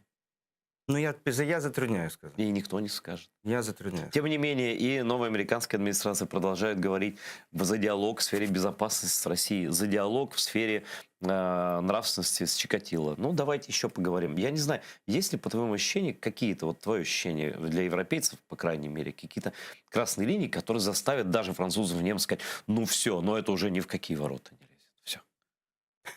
Или это уже, даже когда десант будет высаживаться там где-нибудь на побережье Германии, будут все-таки озабоченность какая-то будет. Это вообще такой неплохой сценарий, имеется в виду, что вот такими черными, значит, красками нарисовал. Я все-таки уверен в том, что вот сейчас будет такой wake-up call, восприятие того, что я всегда надеюсь на то, что ну, все же люди, они реально же адекватны, правда? Нет, они просто хотят жить, но не все это понимают. Да. Я думаю, что особенно, когда сейчас, опять же, вот что меня очень волнует, это то, что мы имеем противостояние сейчас белорусско-польское на границе, скажем, вот по поводу этих беженцев. Наша проблема. А еще в Европе есть противостояние между Брюсселем и Варшавой. Вот, конечно, на фоне общей угрозы это вот, так выглядит нелепо. Вот. Да. Это, и опять же, я всегда думаю о том, что эти все вещи, они никогда не бывают просто так. Они совпадают просто. Вот так вот случилось, что и это, и другое, и третье. Это не конспирология, это логика. Не конспирология, это логика, да. То есть, когда ты видишь, что твой скажем, и не то что соперник, но объект твоего интереса и теряет силу, ты пытаешься его еще как можно больше его, значит, ослабить. И, ну, в моем понимании, то, что сейчас произошло, вот это, значит, противостояние, этот конфликт, и это болевая точка между Польшей и Белоруссией, вот по поводу этих беженцев, совсем не просто так.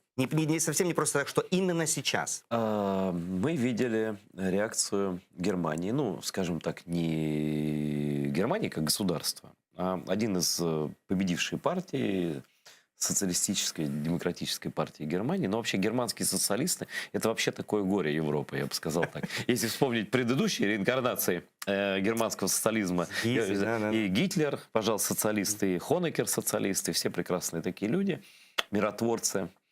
Вот. Ну, вот социалист такой по фамилии Шмидт, где-то буква Т, наверное, отвалилась. Вот. Но дело не в этом. Он сказал, что это эксперт в парламенте вот этой партии и так далее. Он сказал, что неплохо бы Украине принять этих беженцев у себя. Да, и как-то помочь, то есть стать такой Турцией. Я напомню, что Турция, вот просто, можно по-разному относиться к турецким властям, там, к Эрдогану, к стране. Я, например, страну эту очень люблю, и я понимаю, как им тяжело, когда Путин загнал свои войска в Сирию, когда он там устроил совсем трэш. И к кому же побежали сначала реальные беженцы, не вот эти, а реальные из-под бомбежек, они побежали в Турцию. И их там 5 миллионов. В Европу просочилось там 1050 или 100, не знаю, и там вой стоит страшный, и правые партии поднялись, и Путин их спонсирует, и все в разнос идет, и все там и так далее, и так далее. А Турция их, ну, как бы, ну, следует отдать должное, да? И он такое предложение делает. Так вот, что это значит? Вот должна ли Украина принять это предложение? Наши как бы уже отказались, так довольно невежливо сказали, ну, спасибо, у себя дома в кабинетах размещайте, да? Но почему такие предложения следуют? Чего они хотят? Они хотят перед Россией выслужиться, они хотят... Или сейчас вообще есть такой Рубикон для вот Германии, ну и Франции, наверное? За кого вы, ребята, вообще? Вот сколько можно вот так? Вы за Россию, вот за эту, да?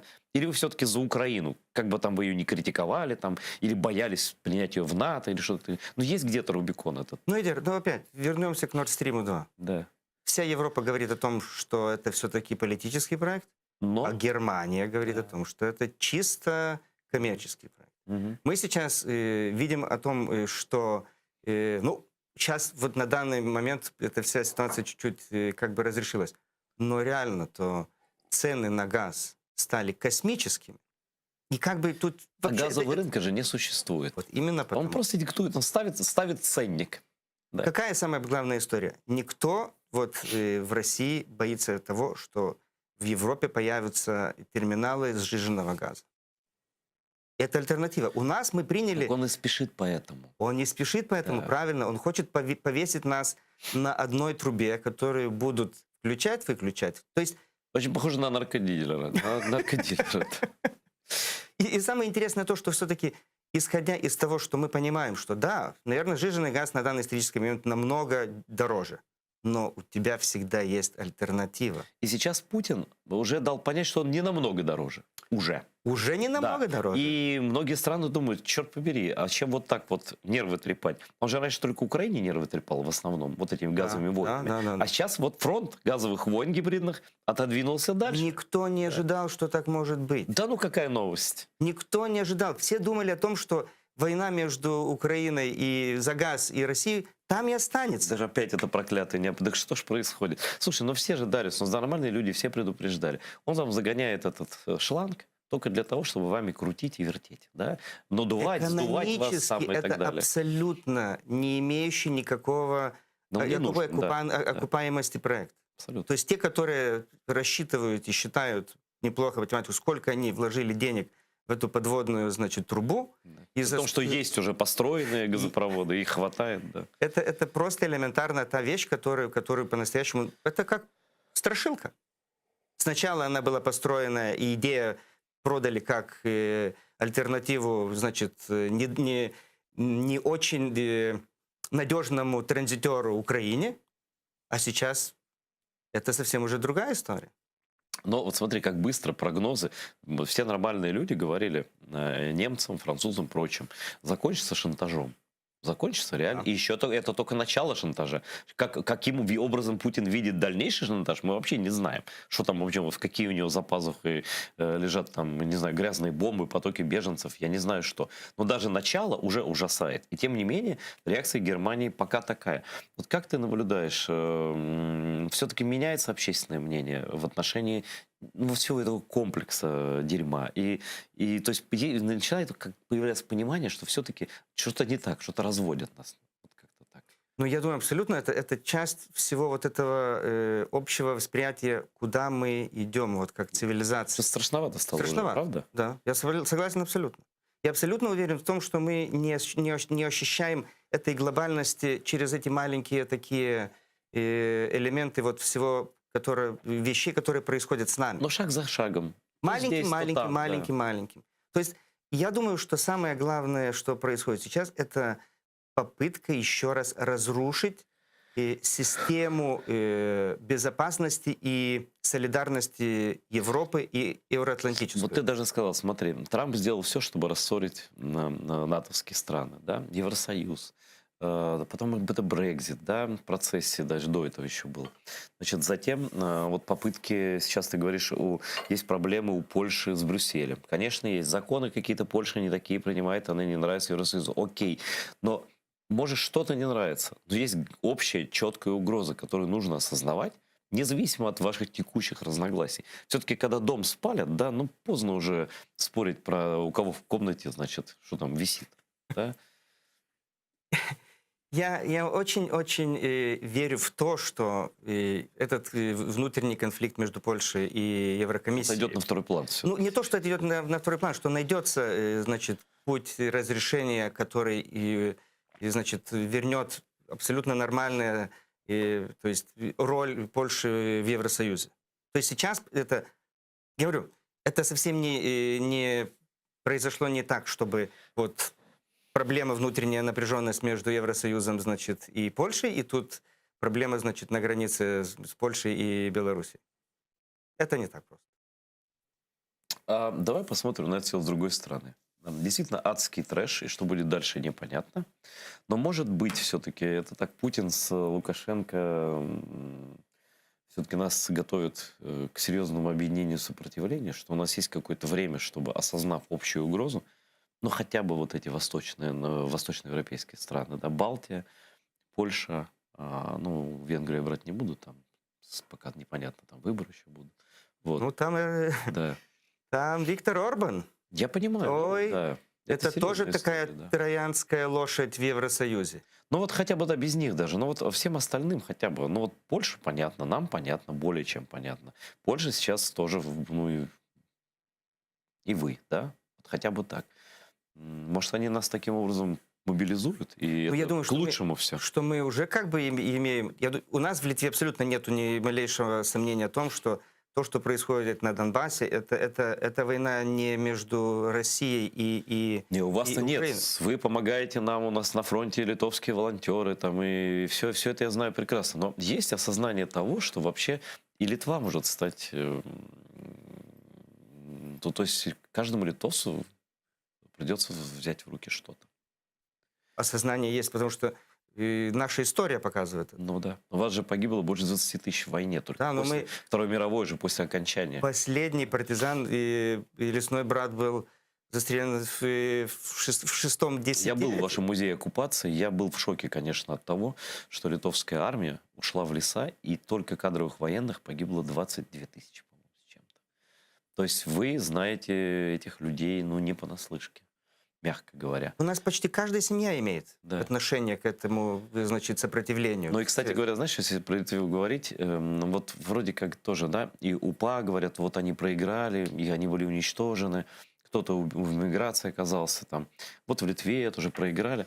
Но смотри, Литва и западная часть Украины, да, это те места, куда неохотно ехали русские, куда неохотно ехали на стройки там, да, в отличие от других стран, где их много. Все-таки даже своей смертью и своим героизмом они все-таки принесли огромную пользу своим странам. Эти и УПА, и литовская армия. Сейчас есть проблемы с россиянами, но все-таки было бы гораздо хуже, если бы той войны и того самопожертвования не было. Абсолютно. Абсолютно. Ну и к тому же и надо сказать, что в нашей вот, значит, нынешней истории в преподавании для, скажем, для вот молодого поколения мы очень акцентируем этот момент вот, значит, консолидации литовского народа и в противостоянии этой оккупации. То есть 50 лет у нас было и правительство в изгнании, то есть и самые большие страны не признавали наши инкорпорации и оккупации в Советский Союз. И когда уже казалось, и все говорили о том, ну что вы тут играетесь, то есть все, о вас забыли. У нас никогда не пропадала эта, значит, надежда о том, что это в один день мы вернем свою независимость. И когда в 90-м году это произошло, то есть это было абсолютно логическим концом вот этой всей оккупации, потому что в народе эта история жила Вот всегда. это, знаешь, почему это важно? И почему я считаю важным об этом говорить, что сейчас тоже, знаешь, у некоторых царит уныние, что вот когда Крым вернется и вообще сколько ждать. Я всегда говорю, что ждать не надо. Если ждать, то ничего не вернется. Надо что-то обязательно делать, но надо твердо верить в то, что справедливость обязательно восторжествует. Надо просто ее приближать как можно. Есть вещи, которые абсолютно исторически доказывают о том, что это неизбежная история. То есть даже тогда, когда казалось бы абсолютно ничего, это, как говорил Черчилль, перед тем, как все-таки, значит, взойдет солнце, мы должны дождаться до самого такого темного, значит, момента. Это Черчилль говорит, да? Да.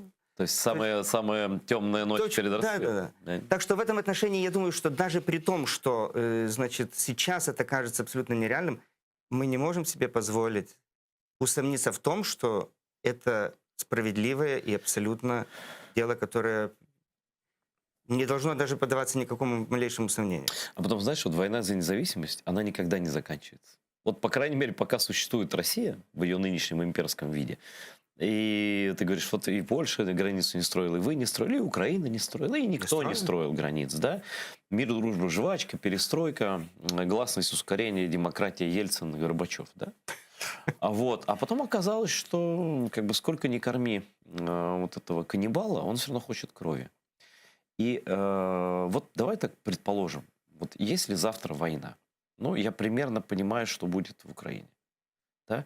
У нас, кстати, буквально вот вчера Дмитро Ярош, это руководитель правого сектора, он объявил о готовности мобилизации. Ну, все знают, куда идти. Там есть разные еще, не только правый сектор, есть добровольческие другие структуры, есть армия, в конце концов. И к армии приписаны, например, все мои друзья, которые ветераны, они в резерве. Все, в принципе, знают, что делать. Да? Насколько, в хорошем смысле слова, сейчас мобилизовано, милитаризованное литовское общество? Готово ли оно вот тоже к защите своей земли? Абсолютно. Мы, надо признать, что вот за эти 30 лет своей независимости сумели вырастить поколение людей, которые понимают о том, что «сивит пацум, сивит пация парабеллум». Да-да-да. Знаешь, мира готовься к войне. Это звучит очень, может быть, скажем, не очень популярно в наши такие пацифические времена. Пацифистские, извиняюсь, что так. Но сейчас, что мы видим, это абсолютно оправдалось. У нас есть организации, которые готовят, значит, гражданских людей к защите... Союз стрелков Литвы. Союз стрелков Я был на столетии этой прекрасной организации. Да. Это люди, которые прекрасно понимают. То есть это самые мирные люди, но они обучаются для того, что когда придет момент и надо будет стать, значит, на защиту своей родины, они знают, где и как и что делать. А скажи, молодежь понимает это? Абсолютно. Тоже, да? Абсолютно. Я очень горжусь за литовскую молодежь, которая понимает о том, что все окей, все хорошо, гуглы, все эти айфоны, макбуки, есть одна история, но есть еще история, несколько гаджетов, которыми нужно уметь пользоваться. Да, то, что надо, которые иметь для того, чтобы ты мог спокойно спать и знать, что если, дай бог, это не надо будет, но ты должен уметь защищать свою родину. Что-то все меньше шансов, что не надо будет.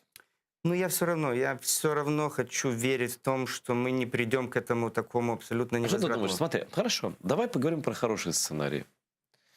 Вот плохой сценарий – это война. Ну, нападает он сразу на Украину, на Польшу. Хорошо, пока не ядерная. Ну, вот просто он говорит, хватит. Вот тут не хочу, чтобы были войска НАТО. Я сейчас тут вот вас всех проучу.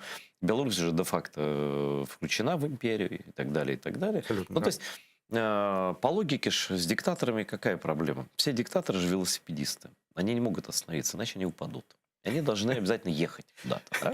Я не слышал такого Да, это хорошее сравнения. выражение. Это оно не мое, но хорошее. Единственное, пожалуй, диктатора два было, которые никуда не лезли вовне. Это был Франко, и я забыл фамилию этого португальского диктатора, которые никуда не полезли во Вторую мировую войну. И как-то досидели до 70-х годов. Да? Вот. Но в остальном все это было не так. И Путин это точно не Франко, потому что у Франко не было идеи возвращать Испанскую империю. Вот. А у Путина, к сожалению, есть, и он это декларирует. Вот что должно случиться, чтобы Путин встал и сказал: все, ребят, я никуда не пойду, все, я не то что в отставку ухожу, но давайте так, я успокоился. Вот разве есть такой шанс? Ну, так по-серьезному. Я скажу, что уникальность России в данный исторический период является в парадигме их безопасности. То есть если нормально смотреть, государство вообще строит свою безопасность, исходя, что у тебя у границ должно быть стабильность и процветание. Тогда ты можешь реально чувствовать, что государство является защищено. У тебя обеспеченные соседи, грубо говоря. Да, как в районе ты выбираешь дом, вот тут не наркоман с проституткой и террорист живет там какой-то, а нормальный. А вот люди. Парадигма российского, значит, восприятия безопасности — это то, что у тебя твои соседи должны жить в страхе и в нестабильности. В таком случае ты можешь тогда абсолютно контролировать внутреннюю политику и внутреннюю безопасность. И это меняет вот восприятие того, что мы никак не можем понять, каким образом поменять ход мысли тех людей, которые стоят за рулем этой большой страны, знаешь, ядерной страны. Мне кажется, тут проблема не только в тех, кто за рулем, но и в тех, кто в салоне. Или в кузове. Почему? Объясню. Вот, наверное, я не встречал ни в одном языке, ни среди никаких народов мира такого, чтобы люди постоянно выясняли, выпив, расслабившись, уважают ли их. Вот это ты меня уважаешь, вот это где еще есть вопрос? Вот как бы люди, понятно, что себя уважаю, я тебя уважаю, все друг. Что выяснять-то? Вот что мы должны эту бутылку водки выпить, вторую, и начать выяснять, ты меня уважаешь или нет, это первое. А второе, вот это русская поговорка. Они, кстати, поговорки, их про них все говорят. Вот это бьет, значит, любит, и вот это бояться, значит, уважать. Я с детства помню эту поговорку. Вот они в этой парадигме живут, и это в мозгах. Я не знаю, как это мирным способом вылечивается. Вот как. Но я все-таки, я опять вернусь к тому, что я неисправимый оптимист. Я все-таки неисправимый оптимист, потому что я думаю, что для того, чтобы подумать о том, что что-то можно сделать, скажем, на горячем фронте, имеется в виду что-то Надо такое, перепробовать все остальное. Да, и все-таки я уверен, я, может быть, буду звучать и чуть-чуть наивно, что мы не дойдем до такой фазы, когда нам надо будет подумать о том. Что тебя вот тебя все-таки к оптимизму подталкивает? Вот что ты видишь, слабости России какие-то? Или силу Запада все-таки? Я скажу просто. Человеческий инстинкт самосохранения. Думаешь, все-таки сработает и объединит европейцев, американцев? Я думаю, да. То есть это подсознательная история, которую ты никак не можешь убрать из живого организма. Это не научная и как бы... значит, не научно обоснованный подход, но у меня как-то интуитивно мне суфлируют, что они поймут в один момент, когда уже совсем будет на этой уровне, хотя я тоже думаю, что мы не дойдем даже этого, что все-таки это будет уже конец. В 1939 году до 1 сентября никто не думал. Все думали договориться, порешать. Ну, судья-то забрал, ну ладно, ну Австрия, ну родственный народ. Пусть, ну, это опять же интересно. Сейчас, когда говорят о Второй мировой войне, ведь какой новый нарратив исторической трактовки этого всего? Какую роль сыграл пакт Молотова-Риббентропа? Это была возможность, и Запад был тем, значит, триггером или, значит, провокатором, который подстегнул Вторую мировую войну. То есть Сталин с Гитлером договорились о том, что Второй мировой войны не будет. Это тот нарратив, который нереально звучит в наши времена, когда терпение лопнуло, я все понимаю, да? Терпение лопнуло у Запада, но лопнуло, это очень дорого стоило просто. Европе стоило дорого, всем стоило дорого. То есть это трагедия, это трагедия. Сейчас ядерное оружие у людей с таким же образом мышления, как у Гитлера и у Муссолини, теперь есть чем побряцать. Есть право вето в ООН. Как-то вот, знаешь, если была бы, конечно, премия по метафизике Нобелевская, то я бы тебя сразу на нее номинировал. Но, да, но потому что я тоже подсознательно с тобой согласен, что Не может такое быть, чтобы весь этот мир, все эти мозги, все эти ресурсы, все это колоссальное экономическое превосходство. Ну что в России? Ну кроме нефти и газа, ну по-серьезному, ни технологий, ничего нет. Ну реально. Да? И они зависят от остального мира гораздо больше, чем Советский Союз, который, в общем-то, держался там на гайках и болтах. Да? А это же завязано со всем миром. И деньги, и все остальное. Но самое парадоксальное то, что даже во времена Холодной войны никогда не было разговора о том, что Советский Союз перестанет поставлять газ в Западной Европе. Кстати, да. Не было как и всерьез не было ядерного шантажа. По крайней мере, после Карибского кризиса 1964 года никто всерьез не рассуждал о том, что пепел в ядерные там и так далее. Это вот риторика-то вернулась. Когда разговор пошел о этой стратегической инициативе воздерживания, когда, значит, покойная Маргарет Тэтчер поехала и встретилась с Горбачевым, и когда все тут в Советском Союзе, тогда я читал, нагнетали историю, что это стратегическая инициатива, значит, защиты является... Звездные войны. Да, звездные войны, вот именно. Мы в Советском Союзе росли, мы помним, как на политинформациях это называлось. И она сказала, извините, у вас абсолютно, вас неправильно информируют, потому что звездная инициатива абсолютно является не ядерной. То, что вам говорят о том, что Запад готов напасть на Советский Союз, применив ядерное оружие, это абсолютно не то. Это была система, но это, по сути, был железный купол. Вот как Израиль использует, да. Только тот локально, а это глобальный. Вот история. То есть... Надо было достроить. Опять все бросили. Опять подумали, что русский медведь пришел на водопой, поел, да, значит, поступил в университет, научился играть на рояле. В Лондон поехал. Да, в Лондон поехал. Окультурился. Окультурился. Почему мы такие дураки? Почему все им поверили? А я не думаю, что мы дураки. Я думаю, что мы абсолютно, опять же, возвращаясь к исходным данным, вообще человеческая натура, она же склонна к тому, что ты хочешь верить лучше. И исходя из этого мы до сих пор строим свои отношения, потому что мы никак не можем понять, что есть люди, у которых это восприятие искажено. Искажено, потому что нормальная человеческая натура... К этому не может стремиться. Не может стремиться, именно. То есть нормальный человек в любой даже стране мира, не только там восточной, не может стремиться к тому, к чему стремится вот русская душа вот это. Когда он открыто же говорит, границ нет, мы в рай попадем, а вы, понимаешь? То есть это фактически теория высшей расы. Он объединяет людей вокруг вот России, русская идея — это теория высшей расы. Это... Типа, я имею право на то, на что ты не имеешь. Это Достоевщина такая. Хочу и зарублю, понимаешь, бабушку. Как раз 200 лет сейчас. Я говорю. Так это, вот, это же... или современный Достоевский, он умер, правда, Балабанов. Это «Брат 2». Это что же самое? Это право, наше сверхправо над всеми. Кто такие литовцы? Их нет. Украинцы, кто такие? Их нет. Кто такие даже немцы? К немцам они еще так относятся, потому что они чувствуют какое-то союзническое, вот такое ментальное, наверное, еще с давних времен. С Екатерины там где-то, с Петра засела. Да. И исторически у них все-таки надо признать, несмотря на то, что, скажем, это и Первая, и Вторая войны они были по разные, значит, стороны баррикад, все-таки есть какой-то немецкий уникальный феномен этого, значит, поиска позитива даже там, где его как бы вообще и нет. Да? И вот мы потом имеем вот эту ситуацию, когда мы говорим о том, что Европа единая, и вот только нам надо говорить о том, что давайте подумаем, как нам все-таки решить эту проблему, скажем, вот с этим, опять банально, о газе. И мы говорим, принципиально нам надо иметь альтернативу, нам надо смотреть, как обеспечить, если, скажем, тут будет плохо, вот у нас есть другая. Нет, все окей, вот это, с этой трубой все окей. Смотри, у нас 4 минуты остается, Дариус. Я уж сейчас не будем лезть в Китай и в то, что они там творят на том фронте. На самом деле, они отвлекают сильно. Это второй фронт Америки. И она ее считает первый, этот фронт вообще Америка. Вообще-то, честно я скажу, я думаю, что это Китай — это фронт всех нас. Первый фронт. Я бы не отделял его от России вообще, потому что идеи примерно похожие. Может, методы отличаются, может, там что-то отличается. Я когда смотрю, что россияне себя пытаются сделать союзниками Китая, они же прекрасно понимают, у Китая нету союзников.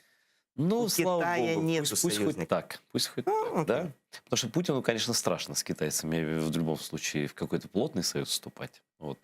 Потому что он уже себя фюрером мнит, фараоном. Но ты понимаешь, что по сравнению с Китаем он никто, по большому счету, экономически.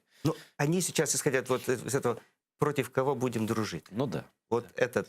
Я хочу в Грузию заглянуть. Вот сейчас очень горячие дни в Грузии. Я постоянно там на связи, мне звонят люди, журналисты, политики, рассказывают. Вот буквально перед нашим эфиром мы разговаривали. Вот это видео появилось, где Саакашвили, там, ему же обманули, ему же сказали, что везут его в клинику. Да, повезли в тюрьму, причем в худшую тюрьму, чем он был до этого, и он сопротивлялся, его несли. Это очень позорные кадры вообще. В принципе, я не знаю, зачем эти кадры распространяет пенитенциарная система Грузии. Мне кажется, тут позорно выглядит не Саакашвили, а они. Но это опять... Это мы так видим. Мы так видим, да. Они по-другому это видят. Да, что происходит в Грузии и чем там может закончиться, у тебя 3 минуты. Тем более, ты был советником премьер-министра Я могу Грузии. сказать единственную вещь, которую я уверен, что все эти процессы, которые происходят сейчас, это возврат, значит, консолидация гражданского общества Грузии к восприятию того, что и суверенитет и независимость... Связано с Россией. Да.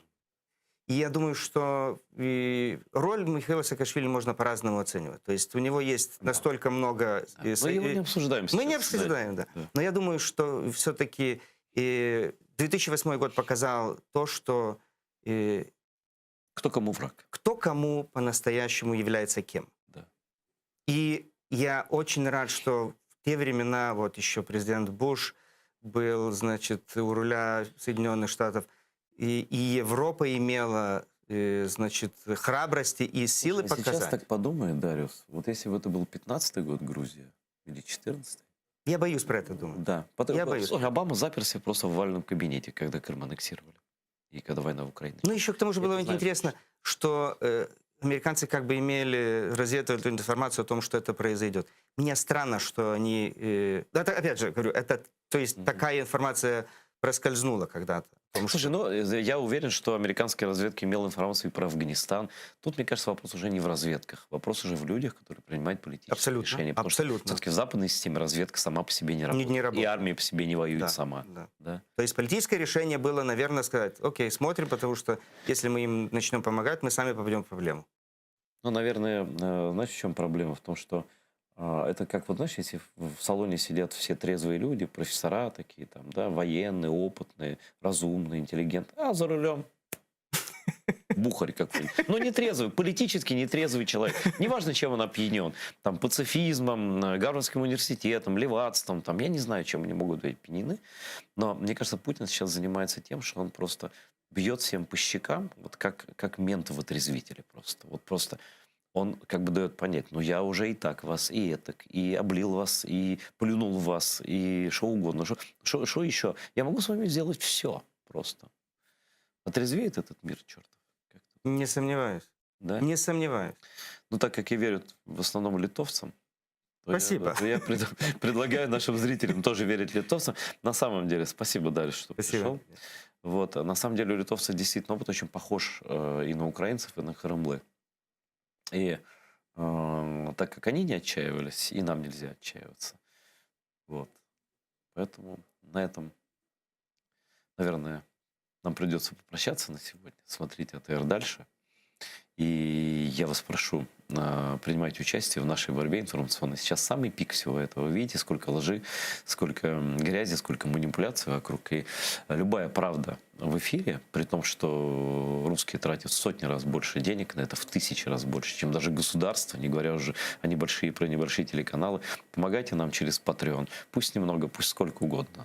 Где бы вы ни жили, в Австралии, в Крыму или там в Херсоне и в Литве.